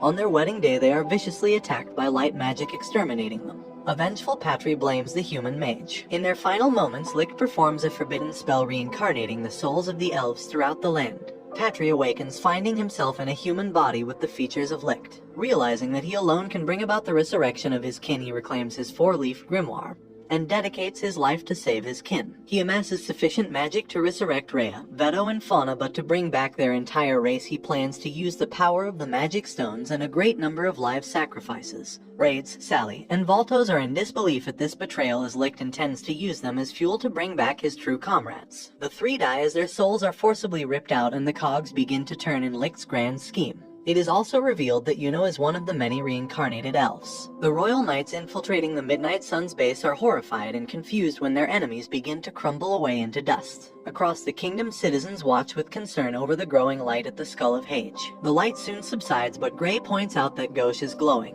He too is a reincarnated elf, alongside his sister Marie. Pillars of light being streaking across the kingdom. Several of the royal knights are also reincarnated elves, including Ruben, Luck, Pili, Fragile, Rill, Nils, and Tiem. Asta looks on in confusion, demanding an explanation from Rhea, but he simply replies that the end of humans has come. Elsewhere, Mimosa looks on in fear and confusion, as it is revealed that both Klaus and Hammond are also elves. Across the kingdom, the reincarnated elves turn hostile toward their comrades and friends. Licht's final revenge is in motion. Yami overhears several magic knights being attacked and finds that both Marks and Owen are also reincarnated elves. They reveal their intention to wipe out the human race, and Yami realizes that the Midnight Sun members themselves are not being revived. The pair attack him, and Yami is forced to back off, having noticed that their magic has powered up significantly. But when they insult Julia's corpse, he becomes angered and attacks them, knocking them unconscious. Suddenly, the ground below him erupts as thorns and roses burst out, revealing that Charlotte, the captain of the Blue Roses, is also a reincarnate. She no longer has memory of Yami, but remarks he is skilled for a human. As Yami faces off against Charlotte, he notices that her roses are now red, unlike the blue roses she was cursed with as a child. Saul soon arrives, having been earlier attacked by Charlotte. Yami orders her to escape with Julia's body, but she insists on trying to save Charlotte. However, Saul is unable to cast any magic at all due to the extremely dense magic. Forced to face her own helplessness, she begs Yami to save her dear sister. After sending her off, Yami fires off a dimension slash against Charlotte's vine spear, hoping to take her down alive. Their attacks appear evenly matched, but Charlotte's vine spear overpowers Yami's dimension slash. However, she does not emerge unscathed, and she is forced to retreat. He instructs Saul to rescue whoever he can and reminds her to take care of the thing he entrusted her with. Meanwhile, the destruction caused by the reincarnated elves has released Gelder, the former captain of the Purple Orcas, out of prison. He runs into Rivchai the Chain Magician, a disgraced member of the Purple Orcas. Their hostile reunion is short-lived when they both realize they were both stopped by Asta. Suddenly, a reincarnated elf arrives and the two work together to subdue him. Elsewhere, Noel is attacked by the reincarnated Luck, forcing Kirsch to defend them from their assault. Noel is frozen in place, trying to comprehend why Luck is attacking her. She remains sluggish, frustrating Kirsch. Asta, Zora, and Marioliona now have to deal with a significantly powered-up Rhea. Although he was moved by Asta's sincerity, he has resolved never to trust a human again. Rhea is now able to use multiple spell attributes at once, which spells trouble for the Royal Knights. A reincarnated Rill soon arrives, calling himself Lyra, who is overjoyed to see Rhea. Asta, Zora, and Mereoleona are visibly confused, unaware of the events that have transpired. The pair attack the Royal Knights, however a clever smokescreen from Zora allows Asta to slash Rill, but to their surprise his anti-magic does not work. Rhea explains that it is not simple magic but a deeper reincarnation spell that binds a soul to a body. Soon even more reincarnated Royal Knights arrive. Zora, realizing they cannot hope to beat them, signals a retreat. Mereoleona blasts a hole in a wall and throws the two through it. Rhea asks if she is simply trying to buy time for them, but Mereoleona is doing nothing of the sort. She means to kill them all right there. At the Crimson Lion's base, Fugolian's hand suddenly moves. Leopold and the other Crimson Lions struggle to keep the now reincarnated Vice Captain Randall in check. He desperately mounts an attack, but it is effortlessly brushed off. The Crimson Lions, galvanized by Leopold's spirit, try to back him up, but they are hopelessly outmatched. Randall's air magic proves to be a frustrating endeavor to fight against. Even Leopold's clever tricks and intuition fail to land a blow. The Crimson Lions rally behind Leopold, calling him their next captain. Leopold feels at the cusp of a breakthrough with his mana, but his body suffers a breakdown. He desperately tries to get up and Randall prepares to execute him. However, he senses a familiar mana and an imposing figure emerges from the Crimson Lion's base. After a long hiatus, Fugolian has returned. He praises his brother for putting up a good fight. Fugolian swears on his honor that he shall never lose again. The great fire spirit Salamander, once fighting alongside Fauna, takes its place by Fugolian's side.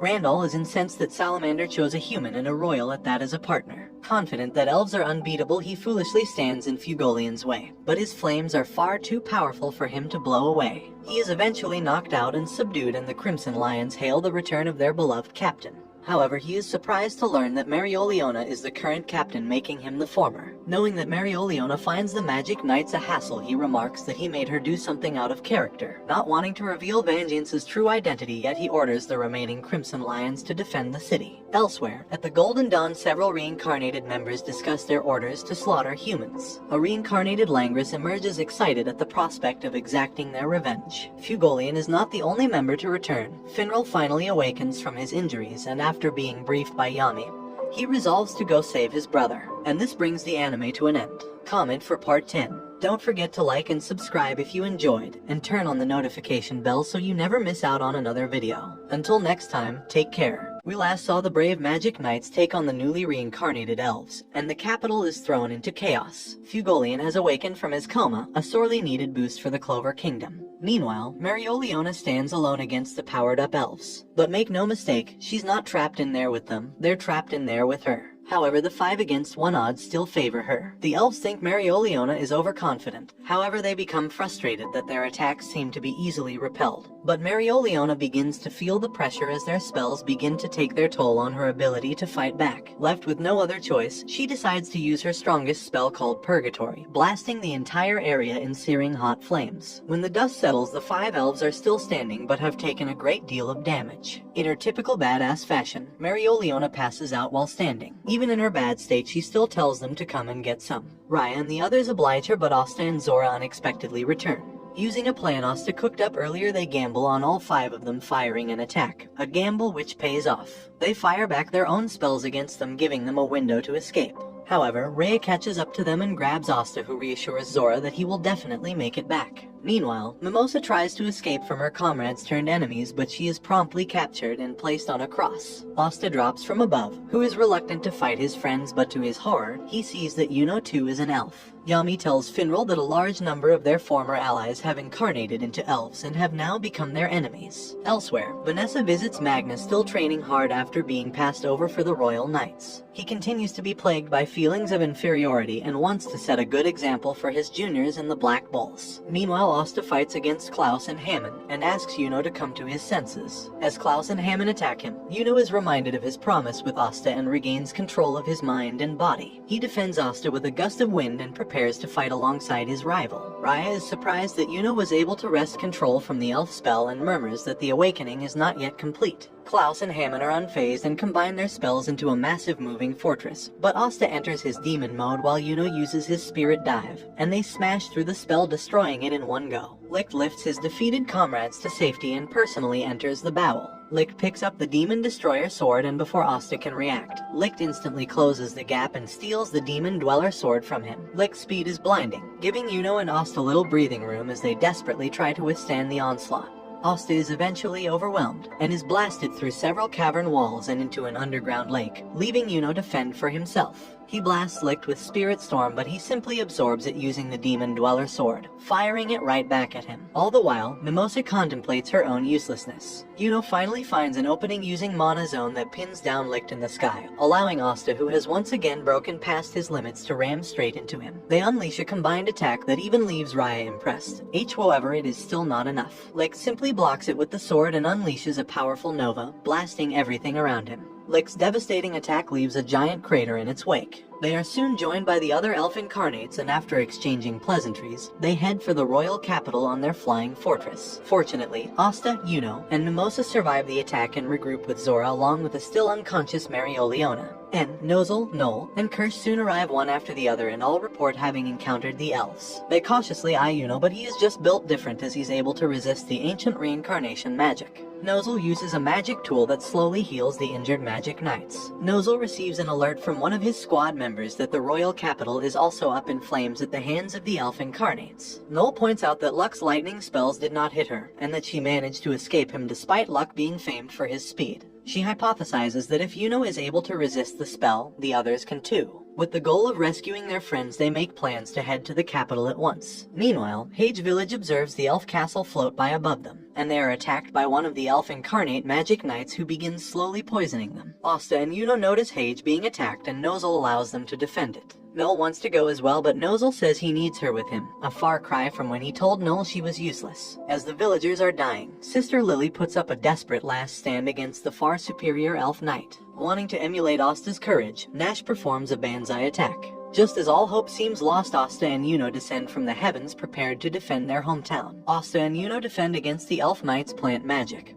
But significant damage has been done to the village and many have been poisoned or impaled on vines. Sister Lily and the children watch as the two of them defend their village. They reminisce about how they would always look forward to Asta and Yuno's letters, and their exploits are proud to see them grow. Asta notices that Father Orsi continues to writhe in pain and leaves Yuno to fight on his own for now. But to Asta's surprise, not even his Demon Slayer sword can dispel the magic, as the effects are no longer from the spell, but from the poison itself. As he recalls all the time Father Orsi has been there for him, a new sword emerges from his grimoire which he recognizes as the same one Licht used in their earlier battle, and with nothing to lose he grabs it. A rush of magic streams through Asta and he yelps out in pain.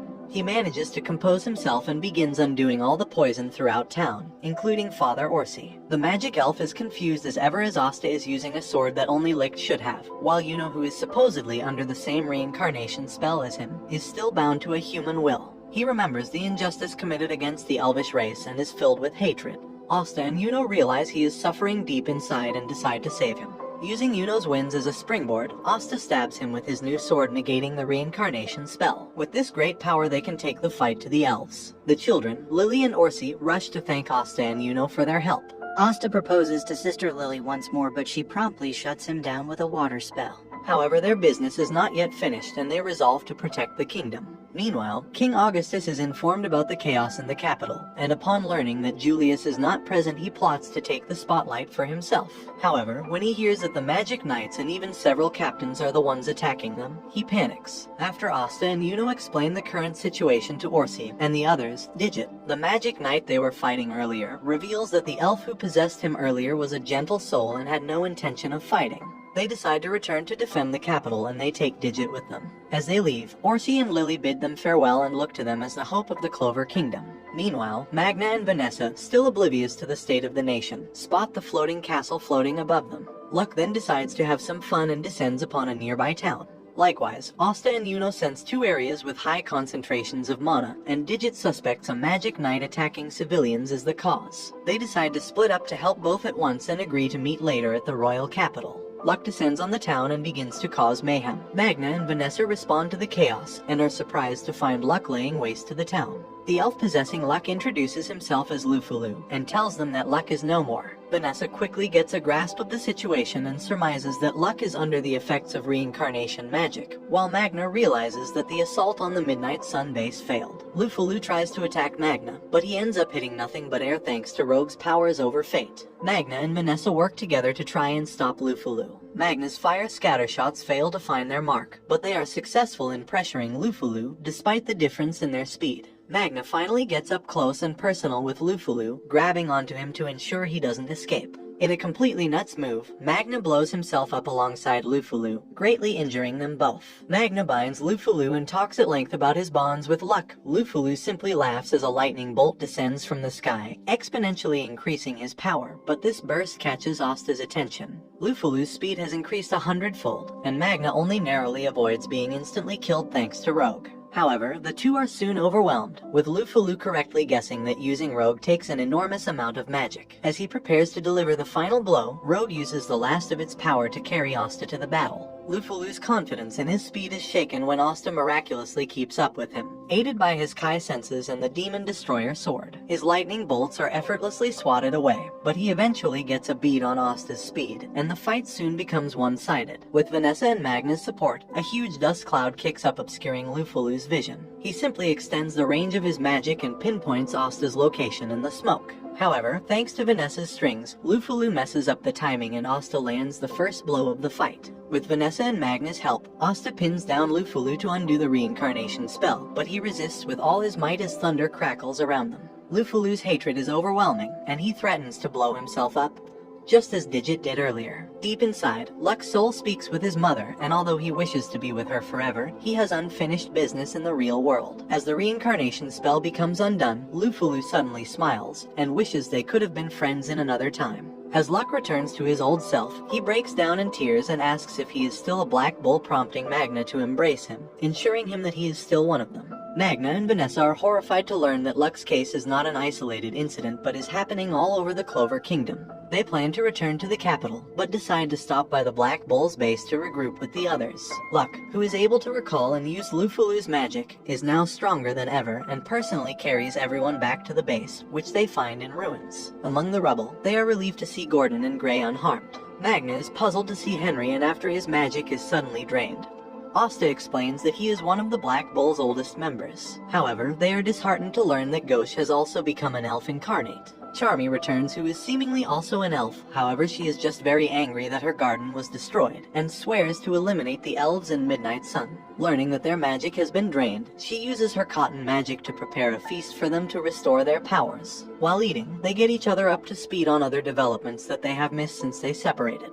Henry, now recovered, reassembles the Black Bull's base into its mecha form, and the Black Bulls march onto the capital, ready to rescue the kingdom. They charge toward the capital aboard the raging Black Bull. Luck senses that in the nearby town of Hecario, there are 3 magic knights, Riseka, Xerx, and Protobe, who have all been possessed by elves. They rush headfirst into Hecario and not even a wall can stop them. They breach the earth wall and immediately, Vanessa, Charmy, and Gray work to rescue the civilians. Riseka and Protobe's attacks seem unable to touch the bulls, thanks to the fate-altering powers of Rogue. Magna, Gordon, and Luck use the cannons mounted to fire off their magic against the enemy mages. Before the enemy can fire off their spell, they fire the Asta cannon, sending him to cancel their magic and undoing the reincarnation spell. Asta raises his sword triumphantly and declares that the Black Bulls are invincible. Elsewhere, William recalls how Patry first reincarnated in his soul at 16. Sympathetic with his pain and suffering, he allowed him to reside within his body, acknowledging the importance of his mission. Inevitably, their twin goals would eventually come into conflict with one another. As Patali, under the name of Licht, came to lead the Midnight Sun and the ultimate death of Julius, he begins to regret leading the double life, which led to deaths of his friends. Patali assumes complete control of William's body, and he says goodbye to his one and only human friend. Raids, who was able to awaken his magic while at death's door, resurrects himself, Sally, and Voltos using his magic. He swears revenge on Licht for using and betraying him. He teleports the three of them to where the Black Bulls are and attempts to strike a bargain. In exchange for teleporting them to the capital, they will assist him in exacting revenge on Licht. Asta headbutts him and calls his whole idea of revenge stupid, while performing a variety of wrestling moves on him. Sally and Voltos agree to help, the former wishing to hear the truth from Licht, while Sally just wants to perform experiments, especially on Asta. Charmy restores their energy with her food, and everyone starts eating again. Without any options left, Raids agrees to go to the capital with them, and joins in the feast. King Augustus is fuming about Langris' involvement in the attacks on the capital, calling the Vaude family treasonous. He then considers Langris' marriage to his daughter, Finesse, null and void. A guard tries to tell him about the situation in the capital, but he ignores him. Meanwhile, Langris possessed by the elf Latry and Ledoil possessed by the elf Kivin split up to invade the royal house castles, slaughtering the castle guards. They leave behind a screening force of 4 mages which face off against Yami and Finral. The pair have great difficulty surmounting the massive magic power of the 4 elves, but unexpected reinforcements come in the form of Jack the Ripper. Jack's severing magic appears ineffective against one of the elves, who has encased himself in tough armor. Yami continues to be kept at bay, and it takes all that he has just to detect their Kai. Suddenly, Jack's severing magic finally cuts through the armor, startling one of the elves and giving Yami a window to defeat them all in quick succession. Jack praises Finral's support ability, but Yami tells him to back off, as Finral is his convenient ride. Inside the castle, Kivin slaughters several maids and nobles as she advances throughout the Silva castle. Meanwhile, Solid is still frustrated that he was defeated by Noel, while Nebra says she probably just got lucky. Kivin bursts into their room, and promptly impales Nebra with a compass needle. Outside, Nozel and the other royal knights finally arrive, where they are greeted by Yami, Jack, and Finral. Yami does not seem to recognize Zora at first, but remarks that it is about time that he join the Black Bulls. Jack and Yami join forces and enter another castle, leaving Nozel, Noel, and Zora to recapture the Silva castle. Zora soon leaves them, reluctant to cooperate with the nobles he loathes. They race to the top of the tower, just in time to rescue Solid, whose spells fail to penetrate Kivin's dense magic field. To his surprise, Noel's Sea Dragon's roar manages to punch through the field, forcing Kivin to redirect it with her magic. Nebra is likewise surprised that Noel was able to muster such a powerful spell, but Kivin remains unfazed and casts another Atlas, destabilizing the magic all around her, causing their magic to become erratic. However, Kivin's own magic is unaffected, as her needles still find their mark on Nozel's arm.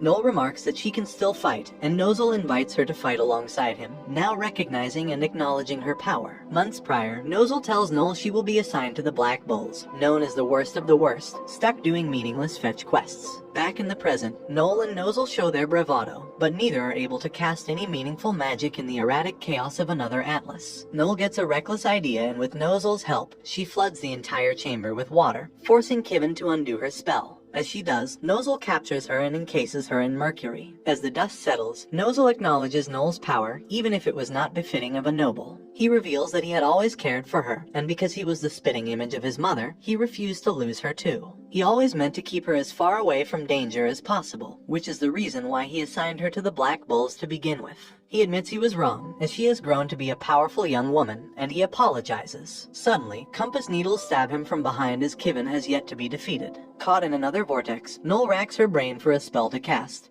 and she is hit with a sudden flash of genius. She covers herself in the Valkyrie dress, reminiscent of her mother's old signature spell. Now granted new power, she effortlessly glides through the chaotic barrier, deflecting Kivin's barrage of needles. She finally closes the gap, but as Kivin attempts to turn her magic erratic again, Noel explains that her magic allows her to control the mana of anything it touches, including Kivin's. With a drill that pierces the heavens, Noel defeats Kivin. However, Noel is granted only a moment of rest as other elf mages soon arrive. As a fireball nearly hits her, it is sent back by Azora's trap magic, eliminating one of them right off the bat. He accosts Nozel for failing to protect his own family, prompting him to get back up, filling the gaping holes in his body with his mercury magic. Zora gives them both the knowledge of where his traps are, allowing them to bait the enemies into them. Zora keenly observes that the elves appear unaware of his trap magic and how it works. He remarks that human magic was meticulously studied, tested, and experimented with over hundreds of years, and the elves have no answer to its ingenuity as they are systematically dismantled by their combined might. As the humans begin their counterattack against the elves, this brings the anime to an end. Thanks for watching part 10. If you want a part 11, comment below. And until next time guys, take care. While Noel and the others are busy laying the smackdown on the other elves, Mimosa, Kirsch, and En work together to evacuate the Vermilion residence. Their execution is flawless, but David, possessed by the elf Babel, suddenly appears. He has no intention of fighting, and even stronger magic is approaching their castle. Elsewhere, Langris forces his way through the king's chamber and is still ignorant of what is happening in the kingdom. King Augustus assumes Langris is a traitor and activates his magic, boasting about how powerful it is, but Langris simply erases it. Finesse tries to stop him from doing any more damage, but when Langris turns to strike her, Finral arrives just in time to rescue her alongside Yami and Jack the Ripper. As the Magic Knight captains mount a surprise attack on Langris, they are met with a stiff automatic defense. Finral evacuates his parents and Finesse, while Jack evacuates the king by attacking the ground around him. Langris is extremely dangerous as just one of his spatial orbs can instantly kill you. Although initially on the defensive, Jack is eventually able to cut the orbs with his spatial magic, the reason being that he really wants to cut things. This gives himself and Yami an opening to simultaneously attack with their magic. However, Langris destroys the ground beneath them, causing them to plummet to the ground. He soon unleashes a barrage of orbs against Finral, who teleports Yami and Jack back to his side. Infuriated, Langris prepares a powerful magic spell. In response, Finral sends a fallen angel orb and delivers a punch, shaking Langris back to his senses. The two brothers collapse from their injuries and Yami praises him for a job well done. With Langris defeated, Yami wonders if the elves have something up their sleeve, and he argues with Jack over who gets to kill more elves. Elsewhere, Rhea meets with Gauche and Marie, who now go by Droit, Eclat, and Patry. They prepare to complete the reincarnation spell and erase any chances of the humans getting back their bodies. Rhea then greets Veto and Fauna, who were able to gain new bodies thanks to Sally's research. He tells them to be on their way, but Veto wants some clothes first, especially for Fauna. Rhea remarks that Fauna's chest was bigger the last time she was 15, a comment that gets him slapped. Elsewhere, 10 elves known as the Apostles of Saphira stand on a giant stone tablet and open the gates of the underworld under Clover Castle, the Shadow Palace. Yami and the other magic knights don't like their chances in fighting several magic elves at once, but a giant portal suddenly appears, dropping the black bulls right on the battlefield. Yami brags to Jack about how great his squad is, and he replies that he wants to cut them up.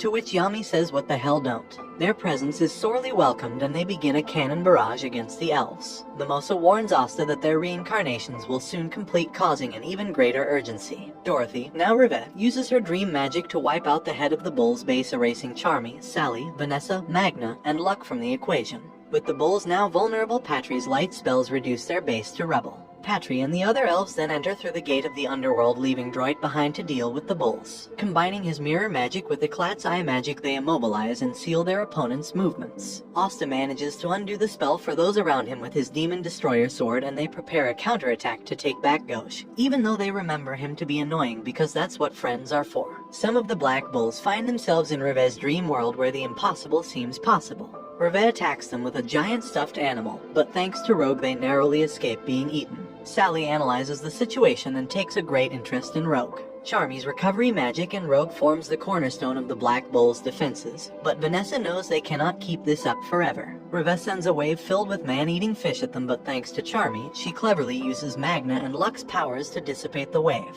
This leads Sally to conclude that in the dream world, whatever Reve thinks of appears. However, those objects are still bound by real-world properties. She takes advantage of this info and causes Reve to summon a pair of glasses and several doors that lead to the outside world. They suddenly get drowsy, a side effect of being inside Reve's dream world. She says that those who fall asleep here never wake up. Elsewhere, Jack and Yami remain trapped in a tunnel while Asta and the others are pinned down by Droid's ray beams. They struggle to make any progress and their magic reserves keep getting lower. Droid identifies Asta as the biggest threat and singles him out and prepares to deliver a concentrated attack. The other bulls narrowly set up a defense in time to protect Asta, giving him time to enter his demon form. Asta rushes Droid, but it was all an elaborate ruse, and once again he is caught in Eclat's eye spell. He prepares to deliver another gigantic attack, but Henry and the others rescue him just in time. Henry recalls how he was essentially left for dead by his parents, and how it was the Black Bulls who gave him a second leash on life, and he promises to protect his friends. Suddenly, Asta breaks free from the spell and promises to do the same. As the bulls trapped in the dream world try to escape through one of the doors, Reve locks them up in chains, dashing any hopes they have. Sally comes up with a clever idea involving Magna, and they create a silhouette of the real Dorothy. For a moment, Reve imagined Dorothy, resulting in her being summoned in the dream world.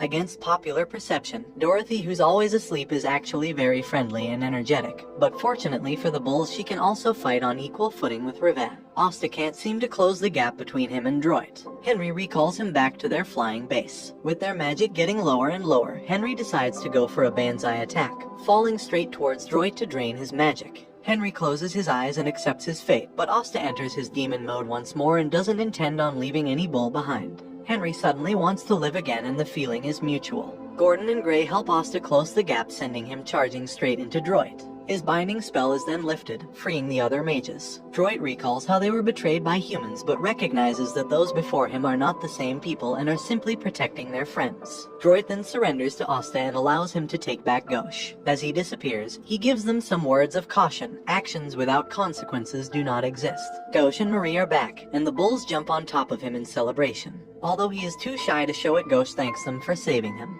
At the same time, Rivet is unable to maintain Dreamworld due to Dorothy's presence, and it begins to crumble. As it collapses, Dorothy tells her that not all humans are bad and wishes they could have met under different circumstances. Back in the real world, Magna and Luck perform their combination attack, blasting Rivet right out of the sky. Asta dispels the reincarnation magic on Dorothy, and the Black Bulls reunite. Now that the gang is back together, they plan to link up with Yami. Elder and Rivchai stumble upon the Shadow Palace, a place rumored to be a treasure trove of powerful magical items. Meanwhile, the Black Bulls continue to recover their strength with Charmy's magic. Noel notices that Sally is wearing Asta's shirt, and she and Mimosa are mortified to learn that he promised to let Sally do whatever she wants with his body. Luck senses two elves heading their way. However, they are both instantly defeated by Fugolian and Marioliona. Fugolian comments that Asta has gotten stronger in his absence, while Marioliona, who was supposed to be resting for one more day, has already recovered. They are interrupted by more elf mages, and with the portal to Shadow Palace getting even smaller, they tell the Magic Knight captains to go on ahead.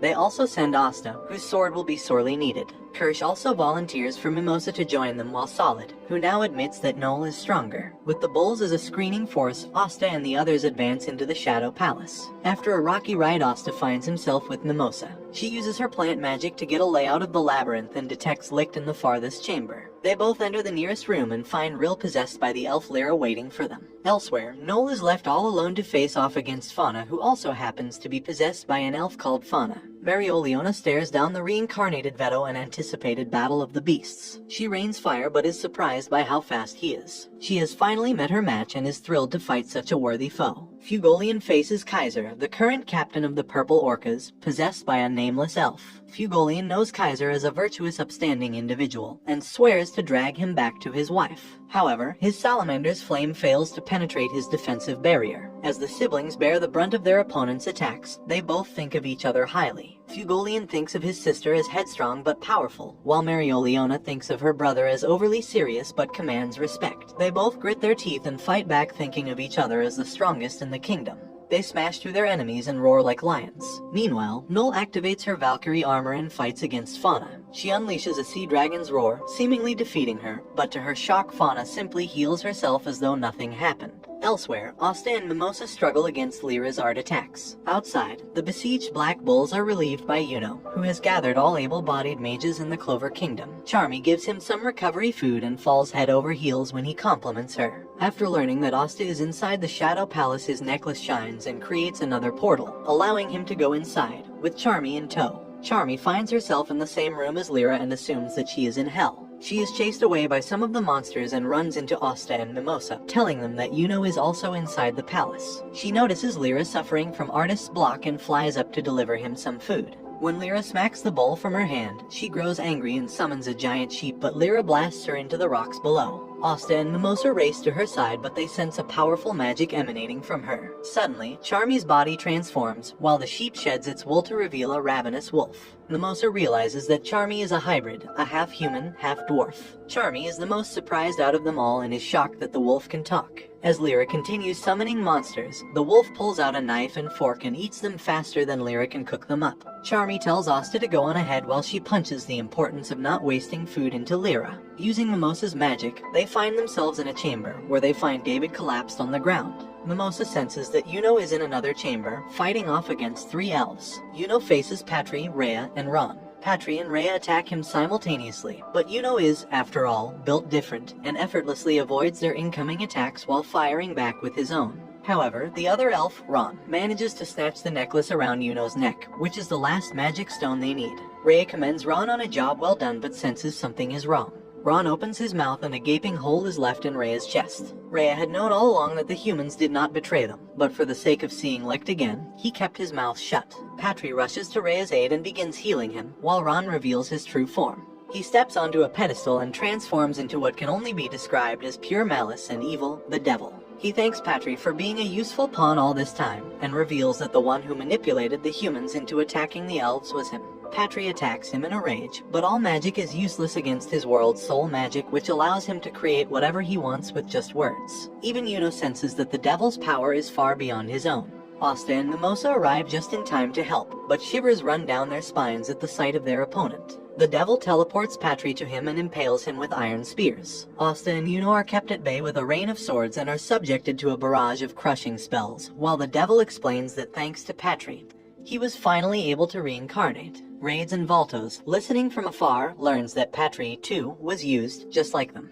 The devil slowly warps Patry's grimoire into a 5-leaf clover, born out of despair, which will allow him to rule the world once again. He transforms Patry into a dark elf and lets it rampage, while he makes his exit out of the Shadow Palace. Asta and Yuno now have to fight a powered-up Patry, who is stronger than ever. Even in their powered-up forms, they can barely keep up. Asta cannot sense his Kai, while it takes Yuno all he has just to avoid his attacks. Patry begins to charge himself up, which Asta senses is the same spell they faced in the cave all those months ago. It takes Asta and Yuno all that they have to deflect Patry's attack. This drains the remaining duration of Asta's demon mode, and they feel comfortable that another attack of that scale can't be used. But there's more. Patry prepares another divine ray of punishment, and death seems certain for Asta and Yuno, but Nozel arrives to save the day. Nozel's mercury magic is a natural counter to Patry's dark light, and most of the attacks simply glance off of his shields. He traps Patry inside his silver star of execution, a giant, birdcage structure intent on finishing him off. Patry fights back like a cornered rat, but Nozel's mercury magic slowly overwhelms him, trapping him in metal. A dying Rhea wonders if things would have been different if he just told the truth. To his surprise, he feels a strange warmth from Mimosa, who has begun healing him regardless of their allegiances. Nozel prepares to execute Patry, but Asta asks for a chance to use his sword to try and bring Vangeance back. However, Asta's sword produces an unbelievable amount of black anti-magic, which swallows him whole. Asta goes through the memories of Patry's body, including those of Vangeance's. He is bombarded by feelings of hatred and hopelessness as a result of the devil's earlier tormenting.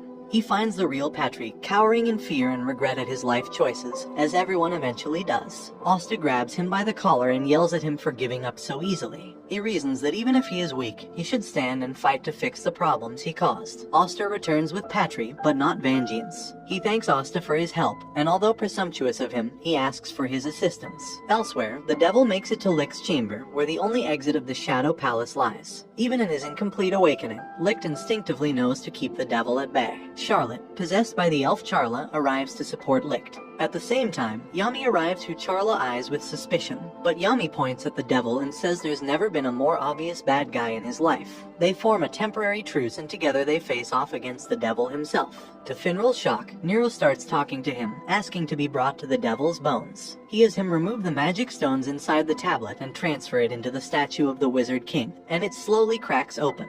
Elsewhere, Yami, Charla, and Licht continue fighting against the devil. Yami and Charla barely have enough in the tank to avoid the devil's sword storm attacks, which Yami remarks is completely unfair. However, they learn that even world soul magic has its limitations, such as its range or what it can do. The devil thanks them for letting him play with his magic after so long and uses his grimoire for the first time. He summons a writhing aberration from another dimension, against which Yami's magic has no effect. The devil's aberration soon makes it into the chamber where Asta and the others are, and it nearly swallows them whole. Miraculously, Asta is unharmed, supposedly because it has no need to eat beings with no magic. Nozel orders Mimosa to join him in rescuing those in the other chambers, and tells the others to go into the final room. Meanwhile, Finral watches in awe as the statue crackles with life, revealing the first Wizard King, Lumiere, alive underneath. Nero also transforms into a girl named Seker, and even when the apocalypse is close at hand, Finral asks her out on a date. Lumiere activates his magic and they blast across the sky towards the Shadow Palace. He throws Finral off, thanks him and tells him to wait there for his friends. He grasps Seker's hand and they resolve not to let that tragedy happen again. 500 years ago, Seker was brought as a servant to Prince Lumiere. He shattered all her perceptions of nobility and assisted him in creating the magic tools, and observed him mingling with the elves. On the day of the wedding, Lumiere is lured into the palace and trapped there by the devil, who manipulated the other royals to massacre the elves. With Seker's help, he races to the wedding and finds that all the elves have already been slaughtered. With his arrival, Licht regains partial control of his heart, knowing it was not his friend who did all this. However, the magic within him is slowly turning black, and it is only a matter of time before the devil takes over his body. Licht uses forbidden magic and transforms into a giant demon, and as a last request he asks Lumiere to kill him, and this brings the anime to an end. Thanks for watching part 11. If you want a part 12, comment below. And until next time guys, take care. 500 years ago, Lumiere was forced to slay Licht to prevent his body from being possessed by the devil. Seker is filled with guilt as it was her magic device that allowed the slaughter of the elves to happen.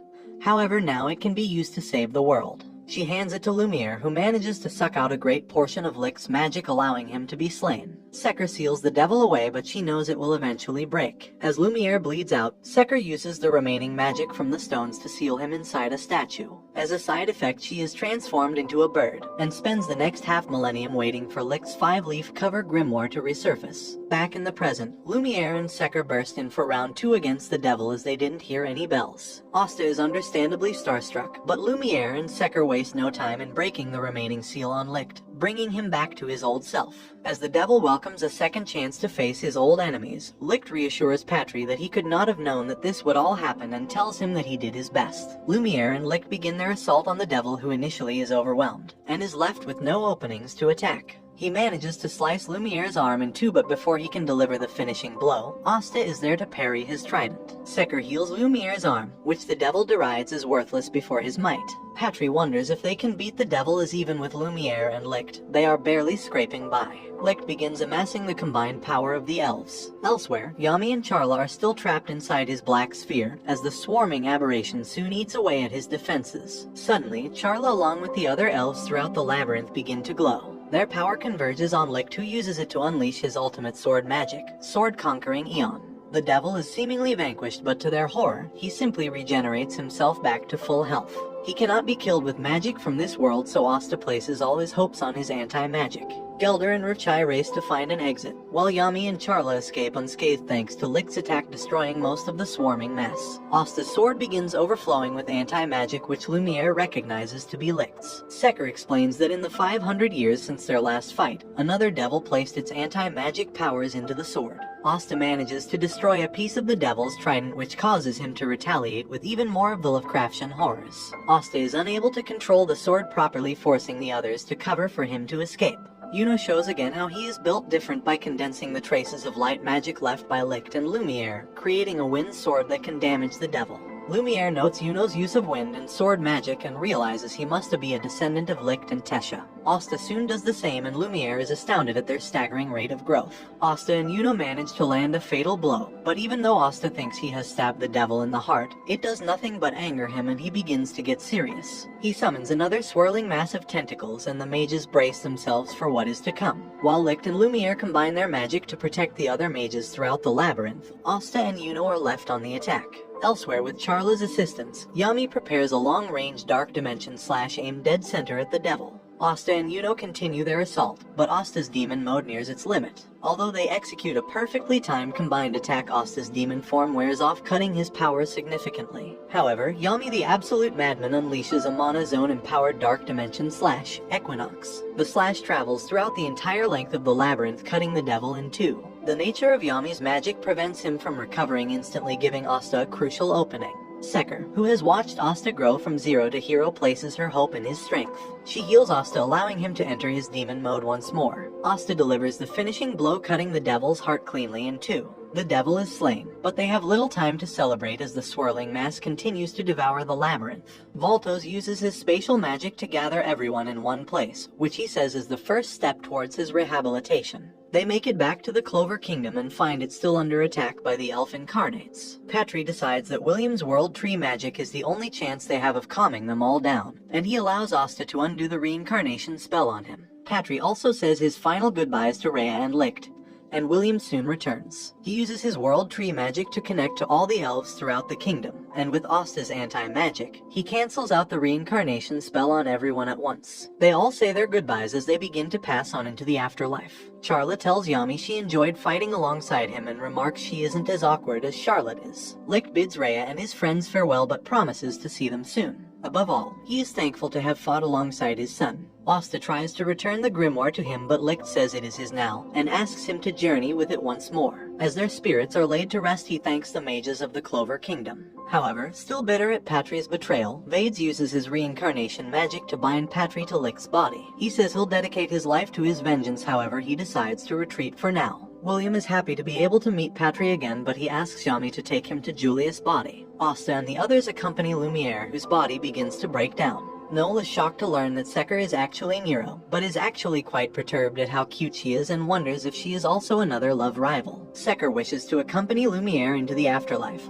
but he replies that she still has much to accomplish in this world. He thanks her for giving him another chance to fight for this world, and his body crumbles away. Thus ends a story 500 years in the making, and as Secker joins the Black Bulls, their adventures are just beginning. Julius is still alive, albeit in a smaller body, having stored some magic beforehand as a contingency plan. Although he cannot completely forgive William for his traitorous acts against the kingdom, he asks him if he is willing to serve the kingdom once more. William salutes and says that he will without fail. Later, Julius and Yami gather Asta, Mimosa, Noel, and Secker together to inform them of 3 pressing problems. First, the Wizard King is no more. Despite him being reincarnated, his powers have all but dwindled, and he is nothing more than a young boy. Regardless, it was thanks to Secker's swallowtail device that allowed him to return to life. The second and third problems are related. The Clover Kingdom may be destroyed, Asta may be killed, or both. He explains that in their current state of weakness, the rival Diamond, Heart, and Spade kingdoms may look to expanding their influence towards their borders. Furthermore, because the source of Asta's magic is from a devil, the Magic Parliament, which is the country's highest judicial authority, may use him as a scapegoat for the attack on the kingdom.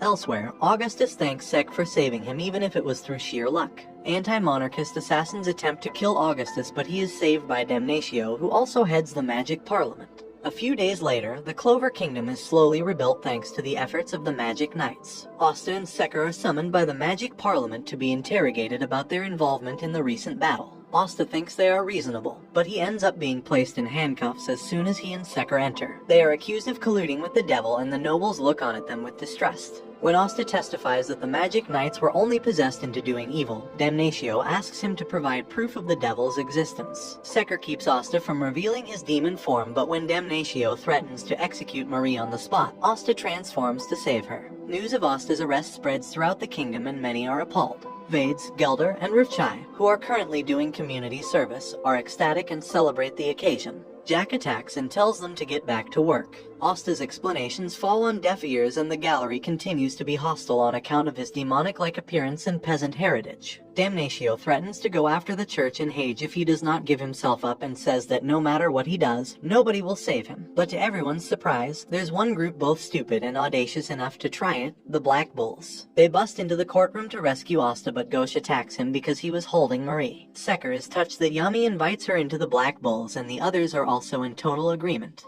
He throws a robe over her shoulders, making her membership official. Yami tries to go for Damnatio's head, but he is fortunately prevented from killing him by Nozel and Fugolian, who come bearing an order from the Wizard King. Asta and the Black Bulls are to investigate the demons, and until there is solid proof of his innocence, he will be watched over by the Magic Knights. The crowd murmurs but are inclined to agree since 2 royals have personally vouched for Asta. This brilliant politicking even catches Damnatio off guard, and he knows his hands are tied. Asta's execution is postponed and the Black Bulls celebrate. Nozel attaches a tracking anklet on Asta's arm, as they still have to keep up appearances with the other nobles. Damnatio later visits Julius, who calls his judgment into question, but he is eventually forced to respect his authority. Marx rushes into the room shortly after and is greatly relieved to see him alive. He comments that he used to act like a kid, and now he really is one. As they embrace one another, Marx says that Julius has a lot of paperwork to do. While traveling with the Black Bulls, Secker reminisces about her time with Lumiere 500 years ago. After sealing away the devil, Secker travels in her bird form throughout the Clover Kingdom and finds a baby in the small village of Hage. While in Hage, Secker observes the life of Asta growing up with his big dreams of becoming the Wizard King, whose ideals remind her of Lumiere's. Eventually, she sees him grow into a formidable force and plays a vital role in ensuring that Lumiere's visions did not go to waste. As she is uncertain about life without him, she is comforted in the knowledge that she is not alone as she now has a new family in the Black Bulls. After cleaning up the Clover Kingdom, they return to the spot where the Black Bulls' base was, but they have a problem. Henry has no idea what the base looked like before. They blame him for mixing up the floor plan all the time, but it's because these idiots keep breaking everything.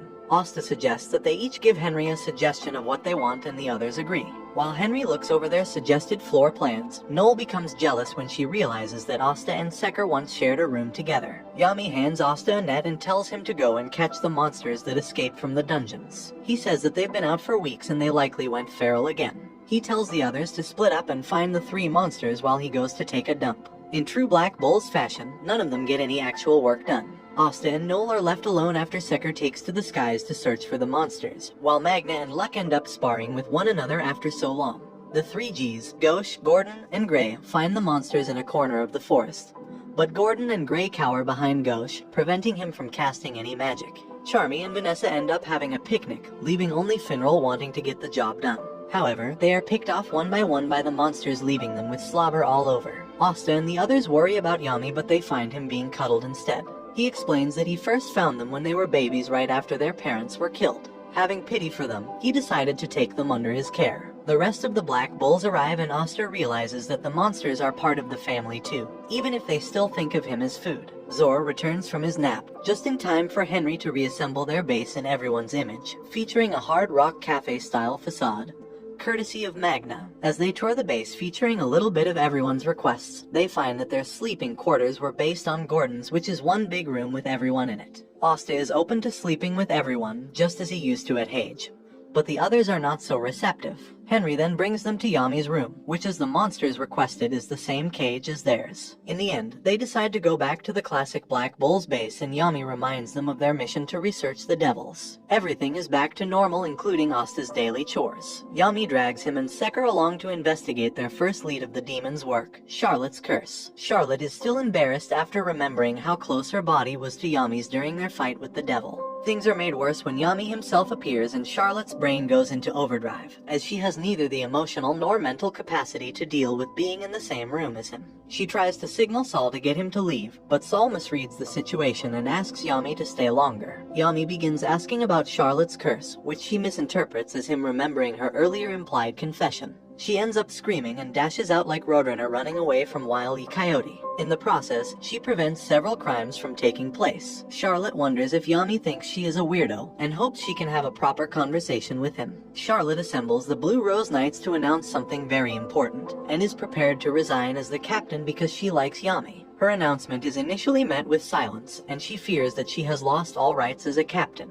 But to her surprise, her members squeal with glee, revealing that several of them have boyfriends of their own. Saul is left speechless. They loudly proclaim their support for their relationship, which they remark is totally like Beauty and the Beast. They begin cheering her on to confess her feelings, and she meekly agrees. At the worst possible moment, Yami shows up and the other knights excitedly push her towards him. However, Yami interprets her earlier outburst as her hating him, and the Rose Knights realize he is an oblivious idiot. In her embarrassment, Charlotte is unable to properly get her feelings across. Yami invites her to talk that night, which she assumes is for a romantic reason.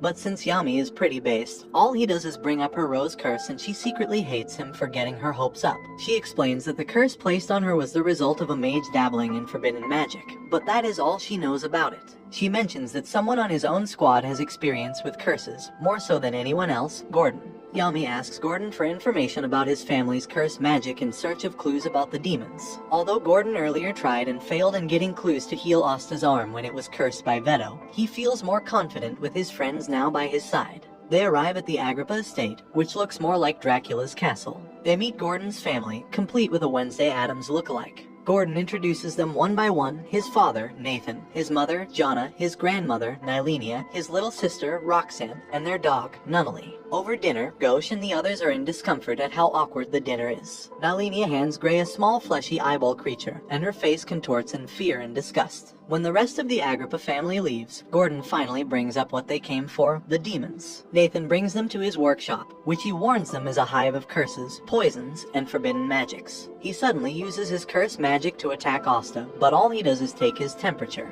He reveals that he redirected the family's inherent cursed magic to heal and treat people. At low, this only started with his generation. Gordon had no idea because nobody in his family knows how to communicate. Gauche points out he should get rid of all the knives, skeletons, and creepy vials if people want to think of him as a healer. Regardless, Nathan is willing to help them out and wishes to hear the details. Elsewhere, Noel visits Dorothy hoping to learn more about her mother's death, which according to Nozel was the work of a devil's curse. Dorothy transports them both into her dream world, where she conjures an image of a very affectionate Asta from Noel's thoughts. After that embarrassing display, Dorothy elaborates on the curse of Noel's mother, Asir. She explains that devils are ordinarily only contacted through sinister deals or curse magic, but nothing more. But recently, real devils have been spilling into their world, and the devil responsible for her mother's death is Magicula. Nathan uses his cursed oil magic to create a map of the kingdom, which pinpoints the locations of significant curses throughout the country. The bigger the flame, the bigger the curse. They notice that the flame over the Black Bull's base is burning quite brightly, and they wonder if it's because Yami is always constipated. But it is more likely due to Henry. They ask Nathan to expand the scope of his magic, and they find an extremely large flame toward the west. Someone in the Heart Kingdom has made an incredibly powerful deal with the devil. The Black Bulls finally find some leads on the demons, and it is a race against time to clear Asta's name. And this brings the anime to an end. Comment for part 13. Don't forget to like and subscribe if you enjoyed, and turn on the notification bell so you never miss out on another video. Until next time, take care. Last time, the Black Bulls were trying to find leads on demons and curses to clear Asta's name. They get a clear lead from Gordon's father, called Nathan, who points them to the presence of a large curse in the Heart Kingdom. Asta asks Yami if they can go there to investigate. But there are too many barriers in the way, and if they are caught sneaking in, it would cause an international scandal. To circumvent this, they visit the Golden Dawn to seek out Mimosa, who has ties to a nobility student exchange program, and she agrees to put in an application for them. Meanwhile, Finral visits his brother Langris, who has mellowed down since his defeat. Finral declares he will become a man worthy of Finn's, but Langris pulls him aside. As soon as Finral sees two girls, he instantly hits on them. Langris points out that if he can't keep it in his pants, how is he supposed to be worthy of Finn's? The following day, using Yami's personal boat, Asta, Noel, Finral, and Mimosa set sail for the Heart Kingdom. When they arrive at the Heart Kingdom, they are greeted by Gaja, a spirit guardian. The Heart Kingdom is a 1,200-year-old entity, a land of twisting waterways and trees that coexists peacefully with the citizens who inhabit it. The entire country is protected within the Queen's Mana Zone. Asta is suddenly kidnapped by the Queen and Mimosa is shocked by this betrayal. Finral helps them chase after him, but when Gaja stands in their way, Noel equips her Valkyrie dress. Gaja remarks that they are 1st and 3rd stage mages, and he brandishes his unique rune lightning magic. He blasts them with an orbital laser of lightning. However, Finral moves them out of harm's way, allowing Noel to strike back with her water dragon. Meanwhile, Asta finds himself in a strange well surrounded by water knights. He meets the Queen of the Heart Kingdom, the water spirit Undyne. She has a need for his power and she begins drowning him. In the Heart Kingdom, mages are assigned stages based on their magic power. If Asta is a 9th stage fighter without magic, then fighters like her and Gaja are 0 stage. But with Nero's help, Asta breaks free of the chains binding him and he goes back on the offensive. Asta attacks using his Kai, but instead of Undyne, he sees a girl named Lorobchika, who is the princess and true ruler of the Heart Kingdom. Meanwhile, Gaja apologizes to Noel and the others, saying he only attacked them to get a sense of their magical stages. In magical battles between countries, the strength of a mage matters more than the number. Asta asks Lorobchika and Undyne about the curse they detected, but Undyne is confident that Lorobchika won't tell them anything. However, Lorobchika ends up telling them everything, even showing them her curse, which will kill her in a year's time, which is the reason why they brought Asta here, to use his strength to fight the devil who cursed her, called Magicula. However, before that, she remembers she forgot to water some trees, so she brings up a video feed of the entire country, showing that all of it is under her constant watch and control. Undyne soon dresses her up in her proper garments befitting of a queen, but she mulls over the devil Magicula, who is currently attacking the Diamond Kingdom. Vanessa, Luck, and Magna witness him take out dozens of diamond captains all at once. For the first time, Luck doesn't want to fight. Lorobchika soon gathers the visiting Black Bulls, but clumsily falls while addressing them. Undyne picks her up and focuses on the matter at hand. She wishes to use the unique powers of Clover Kingdom mages to help them fight back against Magicula. She remarks that special cases like Asta and Nero are known as arcane stages, who defy the basic concept of magic categorization. In exchange, she will give them any information they desire. Meanwhile, Asta attempts to contact Yami to accept the terms himself, but he is taking the biggest dump of his life, so Mimosa contacts Julius, who agrees to Lorobchika's terms. But Magicula is no ordinary devil and is far stronger than the one who attempted to revive the elves. Lorobchika plans to invade the Spade Kingdom, where Magicula resides, within 6 months before her power wanes. As such, she wants to amass as much firepower as possible and train them into a fearsome fighting force. Asta and the others reconvene back at base and report to Yami. Luck reports the mage they witnessed wipe out a Diamond Kingdom army, whom they suspect to be Magicula himself. Yami decides they'll just have to train for 6 months until they can beat the devil. The various captains of the Clover Kingdom gather to address the citizens regarding their victory over the Midnight Sun. Owen disguises himself as Julius to fool both the citizens and the king into thinking that the Wizard King is still alive and definitely not a child. Augustus then takes the stage with Sek now serving as his personal lackey. He gives his usual boring and megalomaniac address, but it is interrupted by Yami and Jack, once again fighting over petty reasons. The citizens murmur over their violence, including rumors about Asta being possessed by a devil. The captains gather into a meeting hall where Charlotte is embarrassed to be sitting next to Yami. But with his usual lack of tact, he guesses she is simply constipated, while Jack thinks she just needs to pee. Julius finally arrives escorted by Damnatio, whom Yami eyes uneasily. Julius then debriefs the captains on what Asta and the others have learned regarding Magicula, including the concept of magic stages and the need to bolster their strength. He plans to cooperate with Lorobchika on her attack against the Spade Kingdom within 6 months, and asks the captains to train their subordinates the best they can.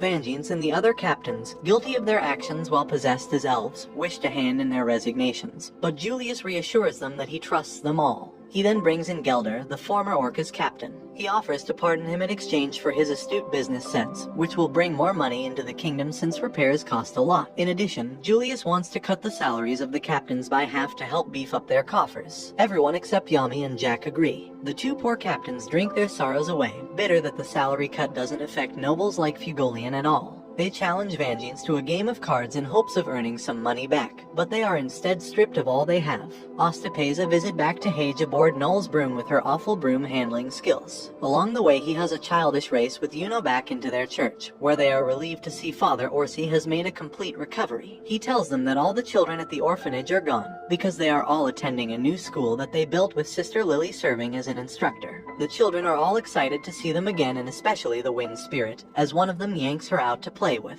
When Asta sees Sister Lily again, he promptly proposes to her, to which she responds with a water blast. Noel is distracted by the sudden proposal and crash lands into him.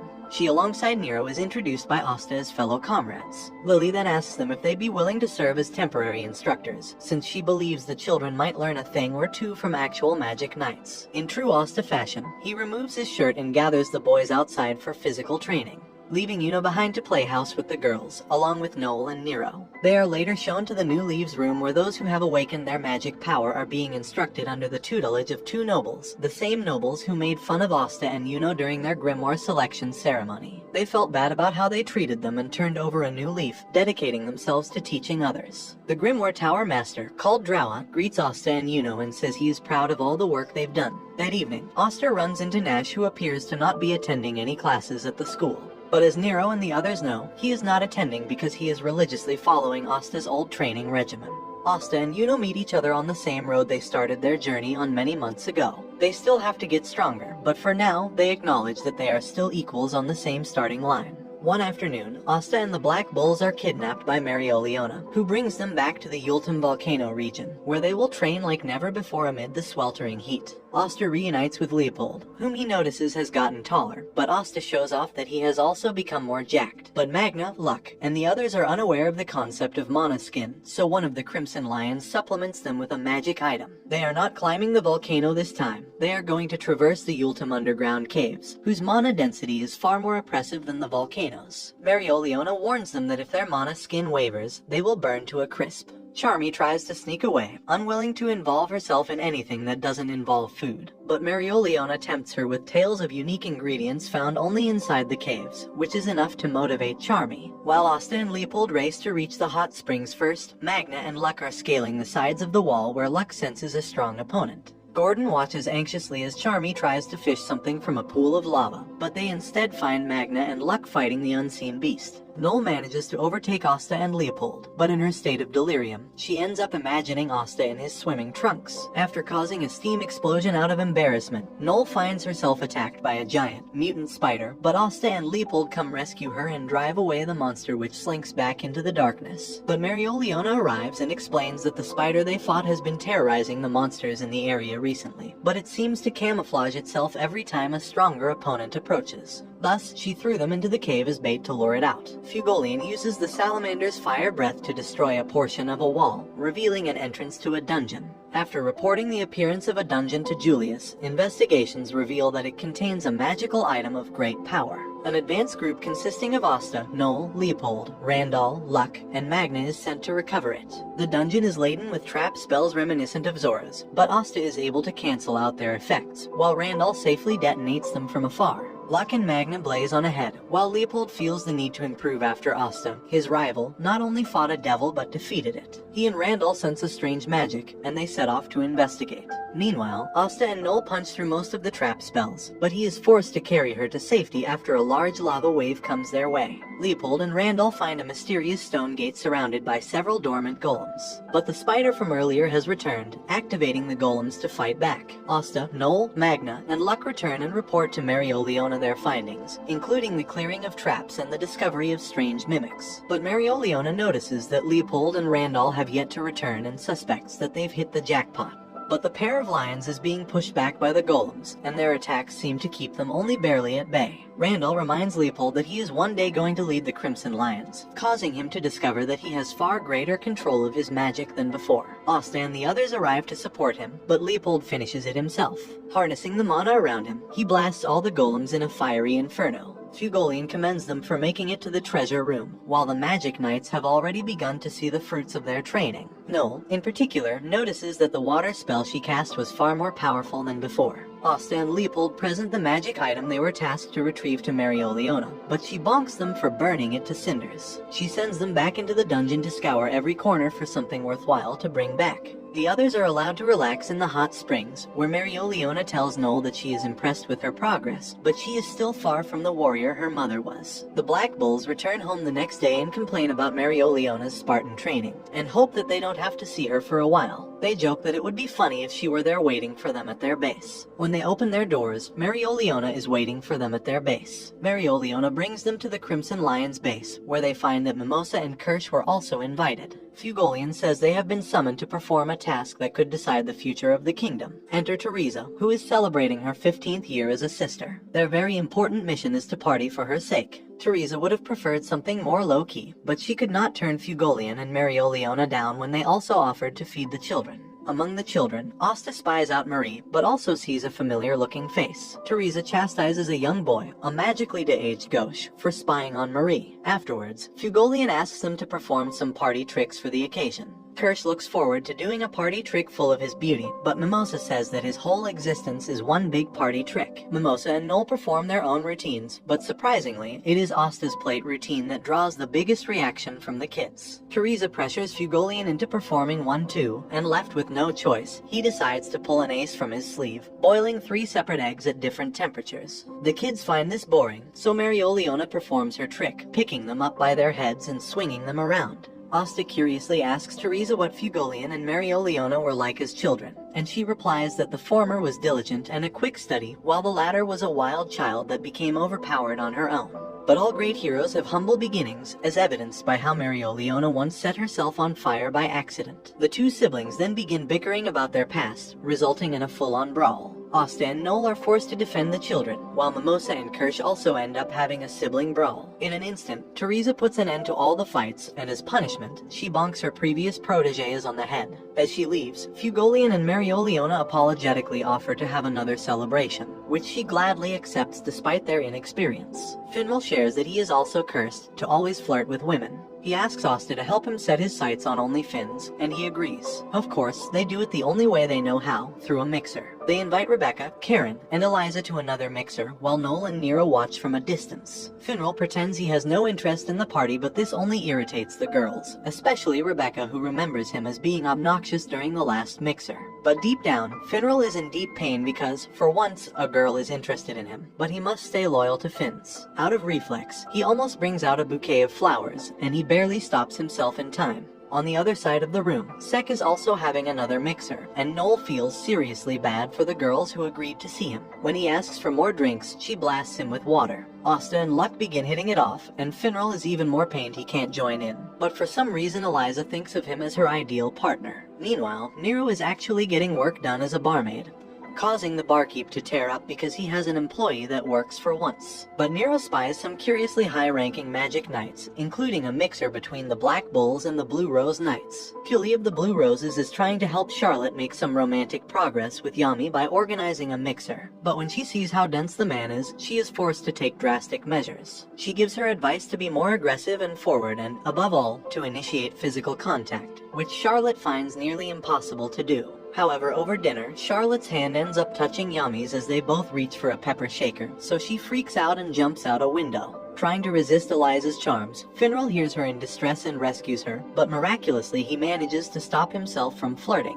Finns, who was watching in disguise alongside Langris, remarks that Finral's flirtatious attitude is just another part of his kindness. Yami and the others arrive to join Asta and his friends for a party. But the night is still young, and Pilly works some of her magic to have Charlotte sit next to Yami. The Black Bulls are back at the beach town of Rack to train. While Noel trains, she hears a faint but familiar sound. Over lunch, Noel is unable to ignore the sound any longer and seeks it out. She follows the sound towards the beach, where she meets Kahono and Kayato, who humbly request their help. They bring the Black Bulls to the underwater temple. The last time they were here, they absolutely clapped Veto of the Midnight Eye. Here, Jifso requests their help in guiding Kahono and Kayato towards an undersea beast responsible for recent attacks. Once there, the pair will perform song and dance to appease it. Yami is hesitant to loan out his squad as some simple security service, but Noel personally offers her assistance, suspecting that a devil might also be at work. But because the mana density is greater the deeper they go, Noel is only able to create a smaller and more condensed sea dragon's cradle, so Yami assigns Finral to go with her, and to bring everyone back in one piece if things go awry. As they begin their descent down below, they are attacked by fishmen, which easily pierce through Noel's cradle. Kahono and Kayato emerge from the bubble to fight back, and Finral immediately opens a portal to send Noel back. However, another attack pops their bubble and they both begin to drown. Noel manages not to panic, and taking a page from the Heart Kingdom, she harnesses the surrounding mana to augment her own, allowing her to form personal cradles for her allies, far stronger than before. They continue their journey until they come across a mighty kraken, but Noel's Valkyrie dress dispatches it with ease. They eventually reach an underground ruin, where they encounter the massive Sea Guardian. Kahono and Kayato manage to calm it, revealing that it was nursing its young, whose sound Noel recognizes from before. When it touches her, she is shown a memory of her mother, who came to visit this same place many years ago. As they return to the surface, Kahono and Kayato thank them for their help, while Yami reminds Finral that he trusts him since he has his own way of fighting. As they head off to prepare a barbecue with the meat they brought back, Noel silently resolves to become stronger and to surpass her mother. Training to defeat the devil is hard work, and eating grilled kraken is also part of that training. And this brings the anime to an end. Don't forget to like and subscribe if you enjoyed, and turn on the notification bell so you never miss out on another video. Until next time, take care. Charmy tests out her new and improved magic food to replenish her teammates' mana, but she is unsatisfied with the results, and as a result, she seeks out the head chef at the royal palace, called Jamo, to study under him. He takes her under his wing as a pupil and tells her to seek out 3 legendary ingredients even he has not seen: the bulb of a mandaradora, a live coelacanth, and the butt hide of a yeti. She returns with all these ingredients and prepares a special feast designed to make her squad mates go Super Saiyan. However, all her dishes look unappetizing and only Asta has the stomach to try and eat it. But before he can, several of the dishes merge into one giant demon meal which begins attacking them all. Finral brings everyone to safety and Yami arrives to tell his squad to kill the demon food, but it begins to slowly drain them of their mana, leaving Asta as the sole combatant. He is hesitant to kill something Charmy worked so hard to create, but she gives him her blessing. He begins eating it, and the others' mana slowly begins to recover, and so they all join in eating it together. Jamo then tells Charmy that they have forgotten the very essence of being chefs, to make delicious food. After losing a spar against Asta, Gordon realizes he has weakened. He leaves a note behind for his squad not to look for him and ventures out into the poison forest, just outside the witch's domain. He decides to start training alone just as he did in the past to regain his strength. But his pack is soon stolen by a gang of monkeys, and after 3 days he has weakened even more. He wonders if his friends are thinking about him when he encounters a giant wolf. However, his magic has lost its edge and he is severely injured. He gathers the wooden dolls of the black bulls and runs away. Meanwhile, Yami sees a note on a table and tells the bulls that they have to go as soon as possible. The wolves soon find Gordon and he attempts to fight back. But he soon realizes that the wolf was only defending its young. He apologizes and the wolves lead him out of the forest. When he arrives back at the Black Bull's base, he finds it empty and assumes everyone is out looking for him. In reality, Yami took everyone out to a restaurant running a 90% off sale. They never even noticed he was gone. In a flashback, Zora is given flowers by a florist who admires him for being a magic knight. Back in the present, Zora trains on his own after Yami's 3 magic beasts escape. When he returns to his hometown to pay his respects to his father, he notices that someone else has prepared flowers. He happens to see a young boy, Ine, practicing his water magic. But a nobleman's son, Kaido, and 2 of his flunkies begin bullying him for being a peasant. They make fun of his ambition to become a magic knight, but Ine proudly says that the village's very own Zara was one.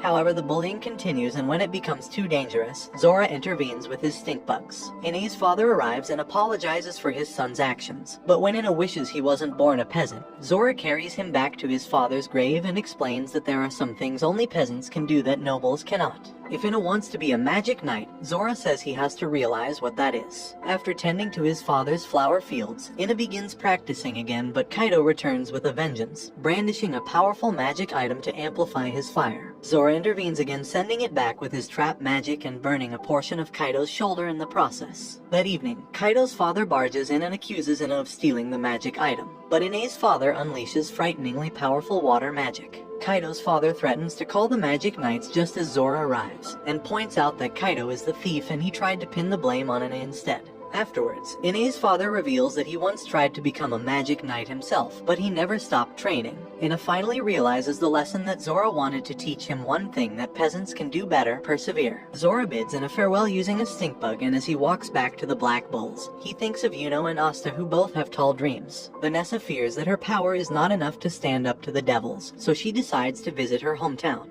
Yami invites her for a drink, but she takes a rain check on it for now. Upon reaching the witch's forest, she asks the Witch Queen to teach her some ancient magic to boost her strength, and the Witch Queen agrees on one condition: that she drive out the magic beasts interfering with her security golems. The Witch Queen assigns 2 other witches to help her: Samantha, who is meek and quick to panic, and Elvira, who is prideful and stubborn. When they encounter the magic beasts interfering with the security golems, Vanessa binds one of the beasts and asks her allies to attack it, but she fails to confirm what kind of magic they have. Samantha says she only has sound magic, while Elvira can create illusions. Both are pessimistic about accomplishing their task. Vanessa confronts the Witch Queen again and accuses her of giving her an impossible task, but she replies that she should reflect on why and how she uses magic to begin with. Vanessa runs into Dominante peddling her goods since her husband, Fanzel, cannot find a job due to being a wanted man. She tries to sell Vanessa a magic washboard and says that anything is useful if you use it the right way, which gives her an idea. The following day, Vanessa brings Samantha and Elvira with her to the forest and boosts their confidence by making a doll show for a few children. She then reveals her plan to combine their magic and draw out the magic beasts in the area to another section of the forest. After conjuring lifelike squirrel creatures, they lure the magic beasts away, but they encounter another group of actual squirrels. With their mission threatened to fail, Vanessa quickly conjures a giant monster, and with Samantha and Elvira's help, the lifelike monster scares the beasts away. When they return, they are praised by the other witches who have watched their exploits through the Queen's crystal ball. Vanessa meets with the Queen again and thanks her for instilling in her the realization that the power to change fate was never solely in Rogue's hands, but hers. Before she leaves, she pays a visit to Dominante, who remarks that although the Queen acts cold and aloof, she always seems to look out for them. Vanessa returns to the Black Bull's base, where Yami is waiting for her with a drink.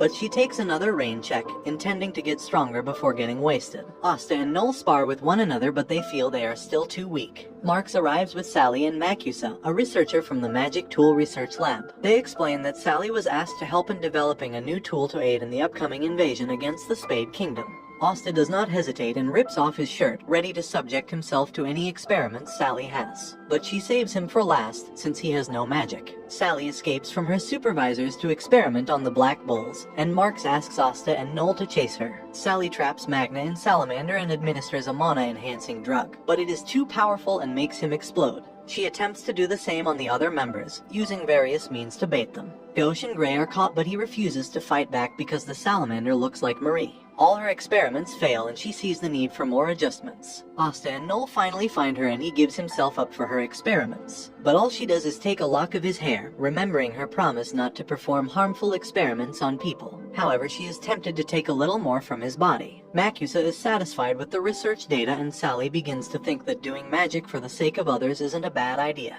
Julius sends Marks, Fugolian, and Nozel undercover to the village of Arendum, after reports of bandits in the area. When they arrive, they find the village still in shambles after the attack of the Midnight Sun. But the villagers are openly hostile to them, and only upon mentioning the name Kranuvala, Julius alias when he visited the village, do they open up, giving them whatever gifts and hospitality they can afford. They are invited to stay the night, but they are suddenly attacked by the bandits. When they fight back, Nozel's swords undo their disguises, revealing that the villagers were the bandits all along, forced into thievery after not receiving aid for so long. Fugolian and Nozel reveal their disguises, the former promising swift aid, and the latter reminding them that they still need to atone for their sins. When they return to Julius, he hopes that they have learned a little more about the kingdom after witnessing the poverty and suffering firsthand. First and foremost, they are magic knights who defend the people. Years ago, Asta tells Yuno that they are family even though they are not bound by blood. Back in the present, Yuno, Mimosa, and Klaus encounter another group of Golden Dawn knights, led by Electora.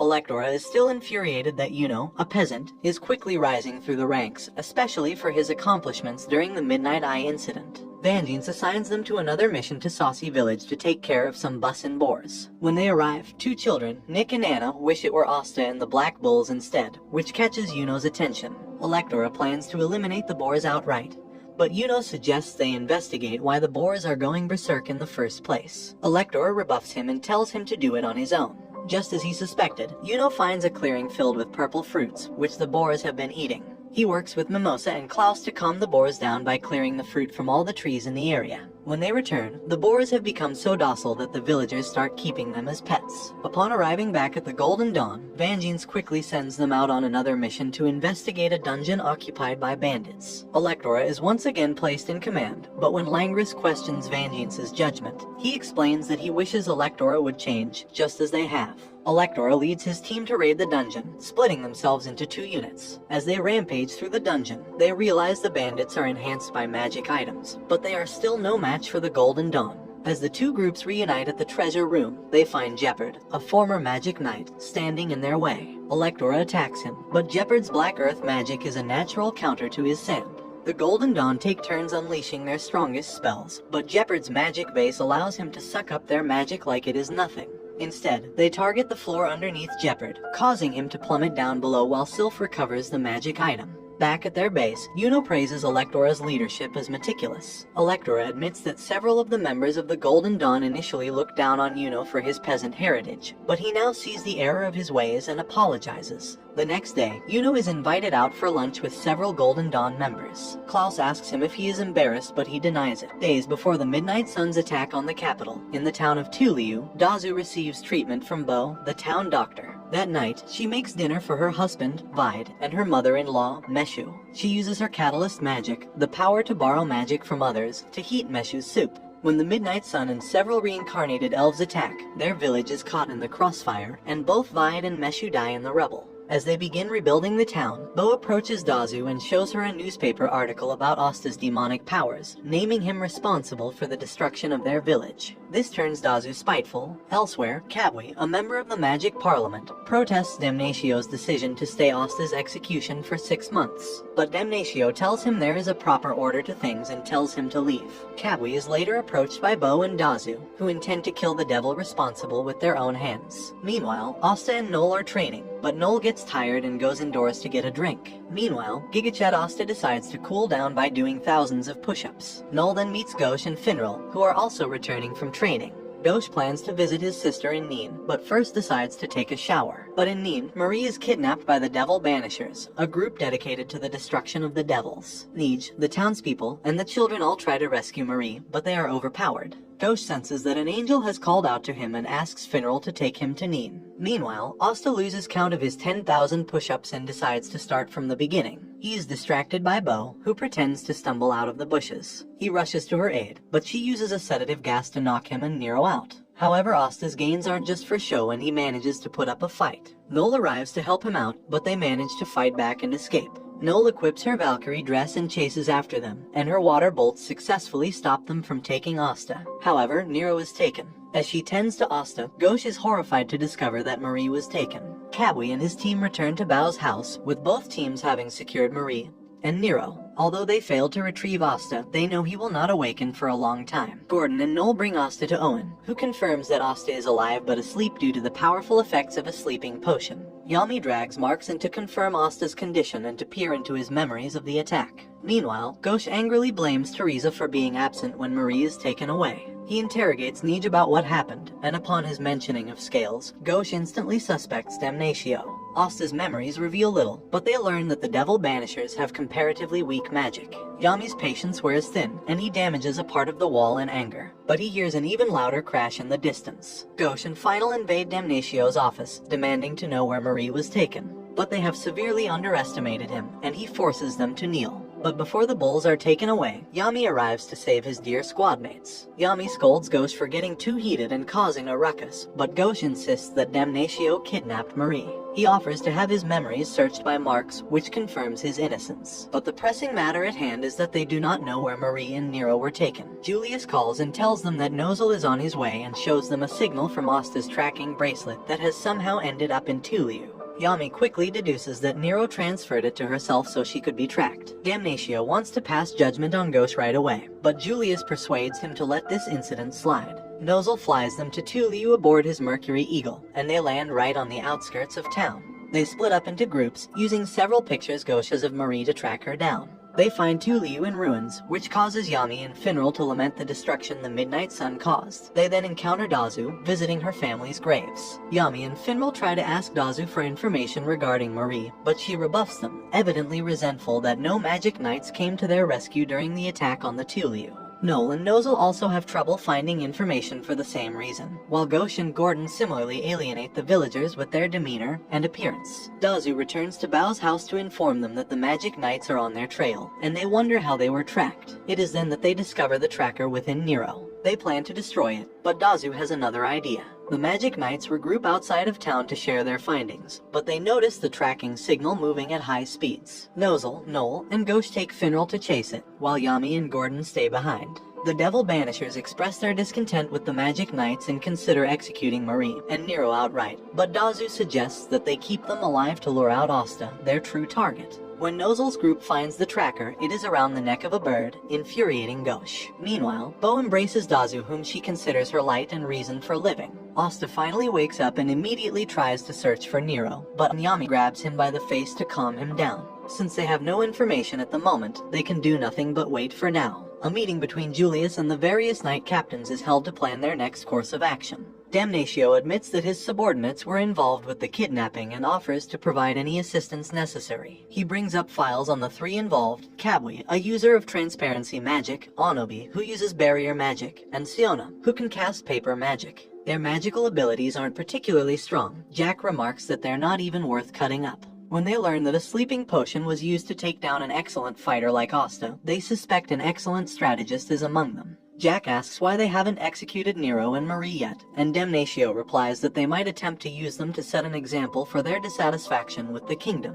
However, Julius tells them to be careful as there is a piece of a puzzle they are not seeing. Meanwhile, in the town of Lehart, a message from the Devil Banishers is scrawled on a wall, announcing the executions of Nero and Marie. Their lives hang in the balance, and this brings the anime to an end. Comment for part 15. Don't forget to like and subscribe if you enjoyed, and turn on the notification bell so you never miss out on another video. Until next time, take care. Marie awakens to find herself and Nero in chains, while the Devil Banishers prepare to move their plan forward. The following day, in the town of Lehart, a large mob gathers to watch the executions of Marie and Nero. A team consisting of several magic knight squads is standing by, ready to execute their rescue operation. Dosh and Asta are impatient and want to go right away, but Yami holds them down. Crucially, Damnatio asks that Asta not use his devil powers to prevent further panic. Vanessa is approached by one of the devil banishers, who threatens to kill their friends immediately if they do not follow them. Left with no choice, she complies and is led away. As noon strikes, the devil banishers appear out of thin air and present Marie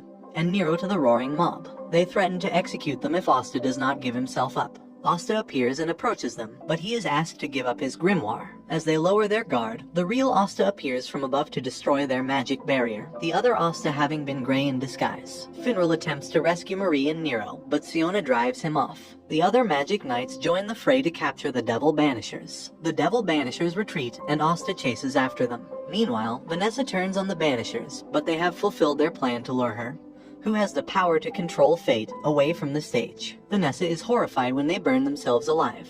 Asta finds the devil banishers, but they threaten him to give up his grimoire or they will kill Marie and Nero. Asta complies, but when Kabui wants to kill him immediately, the other cultists oppose him. Asta fights back, and when Siona attempts to cut him down, Yuno comes to his rescue. Realizing they are fighting a losing battle, the devil banishers retreat. Yuno reminds Asta that he still has his magic, never giving up. Asta breaks free of his handcuffs with his brute strength. Julius calls another meeting regarding their operation, and Damnatio apologizes for his subordinates' actions. Memories retrieved from one of the members reveal that they were simply paid to be banishers. A panicked messenger bursts in and gives them an audio recording from Kabui. The devil banishers do not want to kill the devils at all, they want to harness their power. They are the devil believers. Hours earlier, the devil banishers gathered at Bo's house to treat Siona's wounds. Kabui wants to kill Nero right away, but Dazu stops him. Suddenly, Siona writhes in pain and dies, and Onobi follows suit soon after. Kabui realizes he has been betrayed, and Dazu explains that they do not wish to kill the devil, but take its power for themselves. They believe that if Asta, who has no magic, can make a pact with a devil to gain more power, then they, too, can become strong. She explains that as a child, she overheard her friends talking behind her back. They were only pretending to be her friends to suck up to the adults, but in truth, they find her catalyst magic weird and creepy. Kabui contacts Damnatio in his final moments to inform them of what has happened. He apologizes for his actions and dies soon after. The Black Bulls are sent back to Tuliu to investigate, and they find the dead bodies of Damnatio's subordinates in the basement. Gordon deduces that the house belongs to someone with acute medical knowledge. They visit Maggie, an old lady whom Gordon befriended, and she says the house belongs to Bao, the town doctor. She reveals that she was also close friends with Dazu. When they inspect Dazu's ruined house, Noel finds a photograph of Dazu and her family. Despite Maggie saying their marriage was a happy one, Dazu's face says something entirely different. Yami wonders why a girl whose family died due to devils would start worshipping one. When they report this information to Julius, they suspect that the believers plan to hand Nero and Asta's grimoire over to the Spade Kingdom and form a contract with Magicula. They are sent to investigate the far reaches of the Forsaken Realm to search for them. However, days pass without any solid leads, and they find it strange that in every village they visit, several villagers have disappeared. Asta, Noel, and Magna overhear a boy rushing to join the devil believers in hope of curing his leg, throwing his mother off in the process. Asta, Noel, and Magna find tracks left behind by the believers, and Yami says that they will be bogged down in the Breed Mountains, which have dense mana fields and harsh weather. Asta and the others eventually catch up to them, but they are shocked to see they have been joined by hundreds of faithful followers. In a flashback, Dazu meets Bo by a bridge. Dazu is fascinated by Bo's skill as an apothecary and begins visiting her regularly. Dazu, Bo, and the other believers lead their new followers through the mountains, where they plan to cross to reach the Spade Kingdom. Nero warns them that trying to cross through the dense region between the two kingdoms is tantamount to suicide, but they reply that they will take any chance at all. With their communications down, Magna takes his crazy cyclone to call for reinforcements, and he tells Asta and Noel to stay put. As soon as he leaves, Asta climbs the side of the mountain, eager to save Nero as soon as possible. Noel asks what his plan is, and he says that if he has a proper conversation with them, they might be able to understand each other. She then uses her Valkyrie dress and helps him ascend the mountain. Dazu and Bo hold hands while overlooking the sunset, remarking that it is just like the time they first met. As they prepare to venture into the magic region, Asta drops in from above. He is revered by the followers as an icon of the devil. He confronts Dazu and Bo and appeals for them to release Nero, since they are unlikely to survive the journey through the magic zone. They know this, but they want to try anyway. Dazu shares how she was ridiculed from the very beginning due to her low magic power and expects Asta to know the same feeling. He tries to remind her of her husband and mother-in-law as people who have accepted her, but she replies that they are no different. Noel asks them what they plan to do in the Spade Kingdom, and they reply that they intend to gain the devil's powers and exact their revenge on the Clover Kingdom. Asta says that even though he had no mana, he strove to serve the kingdom and never despised it. Dazu admires him for this, but they are already hell-bent on their revenge. Asta offers himself in exchange for Nero's freedom, but they are betrayed, as they believe having more gifts for the Spade Kingdom would reap greater rewards. As they approach the border of the magic zone, a flaming star streaks across the horizon. Yami and Magna have arrived.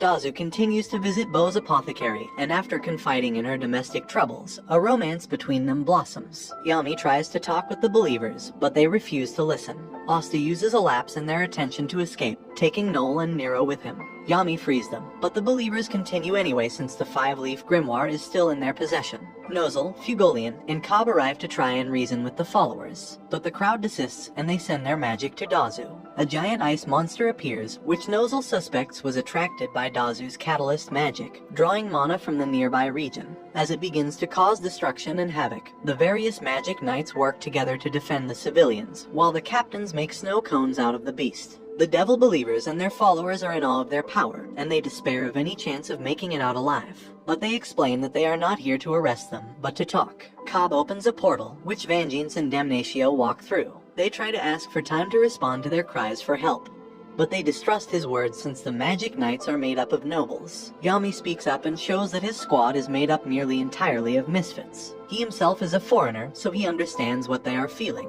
The captain asks for time for them to bring aid, which pacifies the followers. But the devil believers are another story, and Damnatio prepares to execute his judgment. For their crimes, they are exiled from the Clover Kingdom. They refuse Cobb's portal and insist on walking to Spade Kingdom on their own. Dazu returns Asta's grimoire, and he promises to change the Clover Kingdom's ways once he becomes the Wizard King. She smiles and wishes she could have been more like him. As the believers begin venturing into the magic zone, Dazu recalls the deaths of her husband and mother-in-law, and how she purposefully left them to die. At any cost, they want to reach the Spade Kingdom and attain for themselves the powers of a devil. Nero remembers that centuries ago, Lumiere was hard at work creating a device that could end discrimination due to differences in magic power. She laments that even after 500 years, recent events have shown that little has changed. The Black Bulls report to Julius about their run-in with the devil believers. After hearing their report, Marx connects them to Loropchika, who says preparations for their training with their spirit guardians have been completed.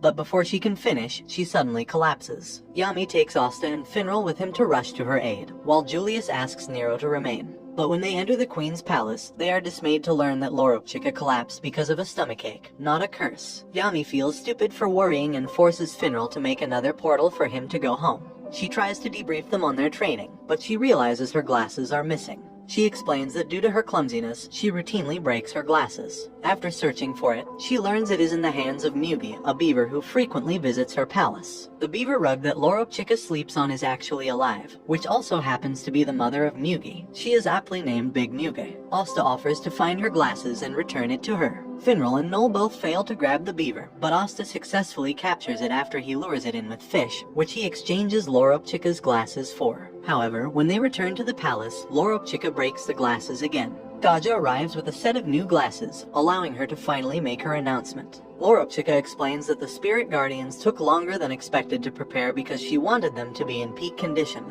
and because they can only take on a few pupils at a time. Meanwhile, Julius has Nero unlock a special room he lost the key to. Inside, Nero recognizes Lumiere's old notebook, which contains his designs for a magic transferal device. Julius says he has already sent its design to the Magic Tool Research Lab, and a prototype is on the way. This comforts Nero, who remarks that someone is alive to carry on Lumiere's will. Gray wants to overcome her intense shyness, so she turns to Noel for help. But Gray's shyness is worse than she possibly imagined because she can't even look her in the eye. Gordon tries to help by having her practice in front of his handmade dolls, which works at first as she imitates Asta's demeanor, but even this proves too much for her. Gray instead goes to Gauche, who agrees to help only if Gray transforms into Marie.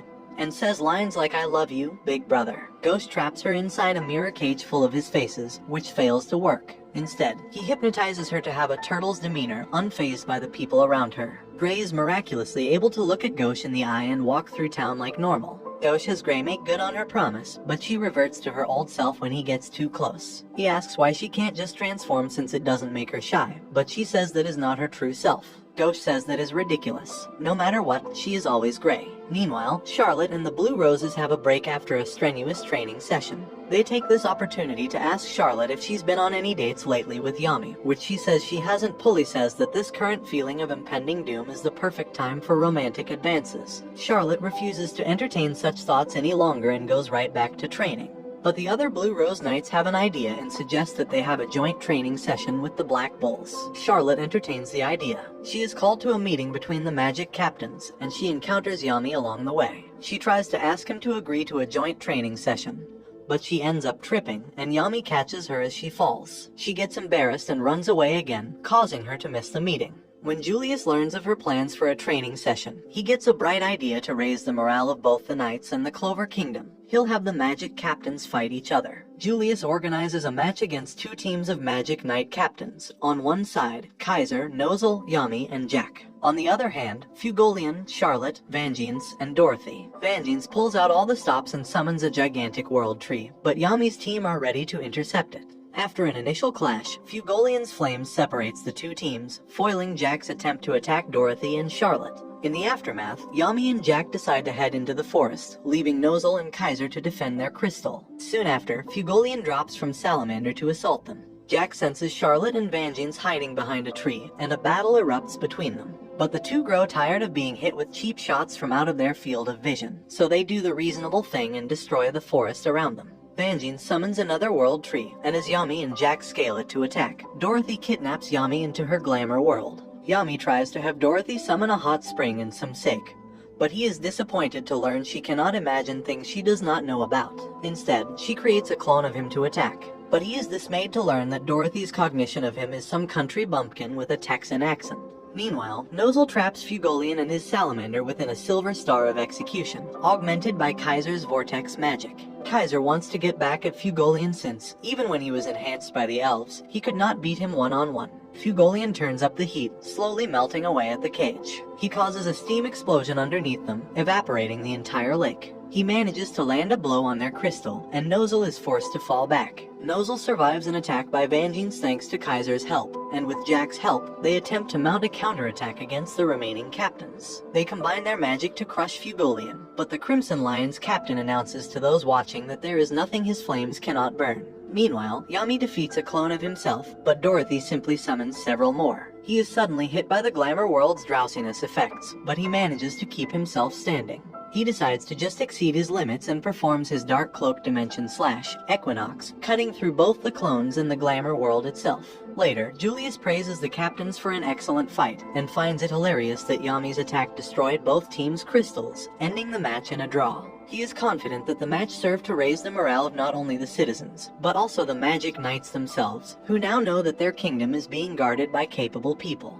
Yami takes Asta and Noel to Kika for the annual Magic Knights entrance exam, but they notice that there are few participants this year due to the attack by the Midnight Sun.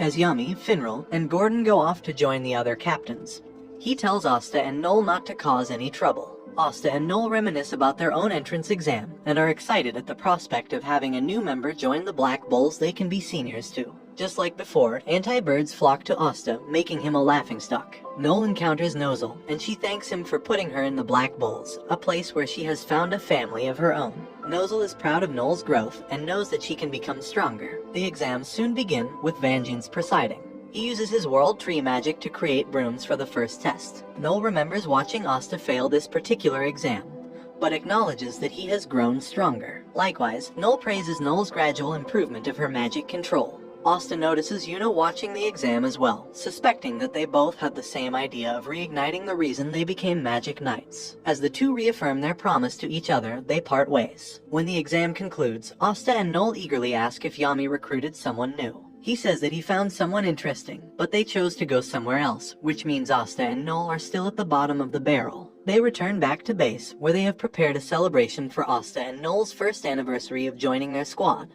As Asta goes through the door, he and Yuno grasp at the sky. Although their paths have differed, their promise has always been the same, to become the Wizard King. And this brings the anime to an end. Comment for part 16. Don't forget to like and subscribe if you enjoyed, and turn on the notification bell so you never miss out on another video. Until next time.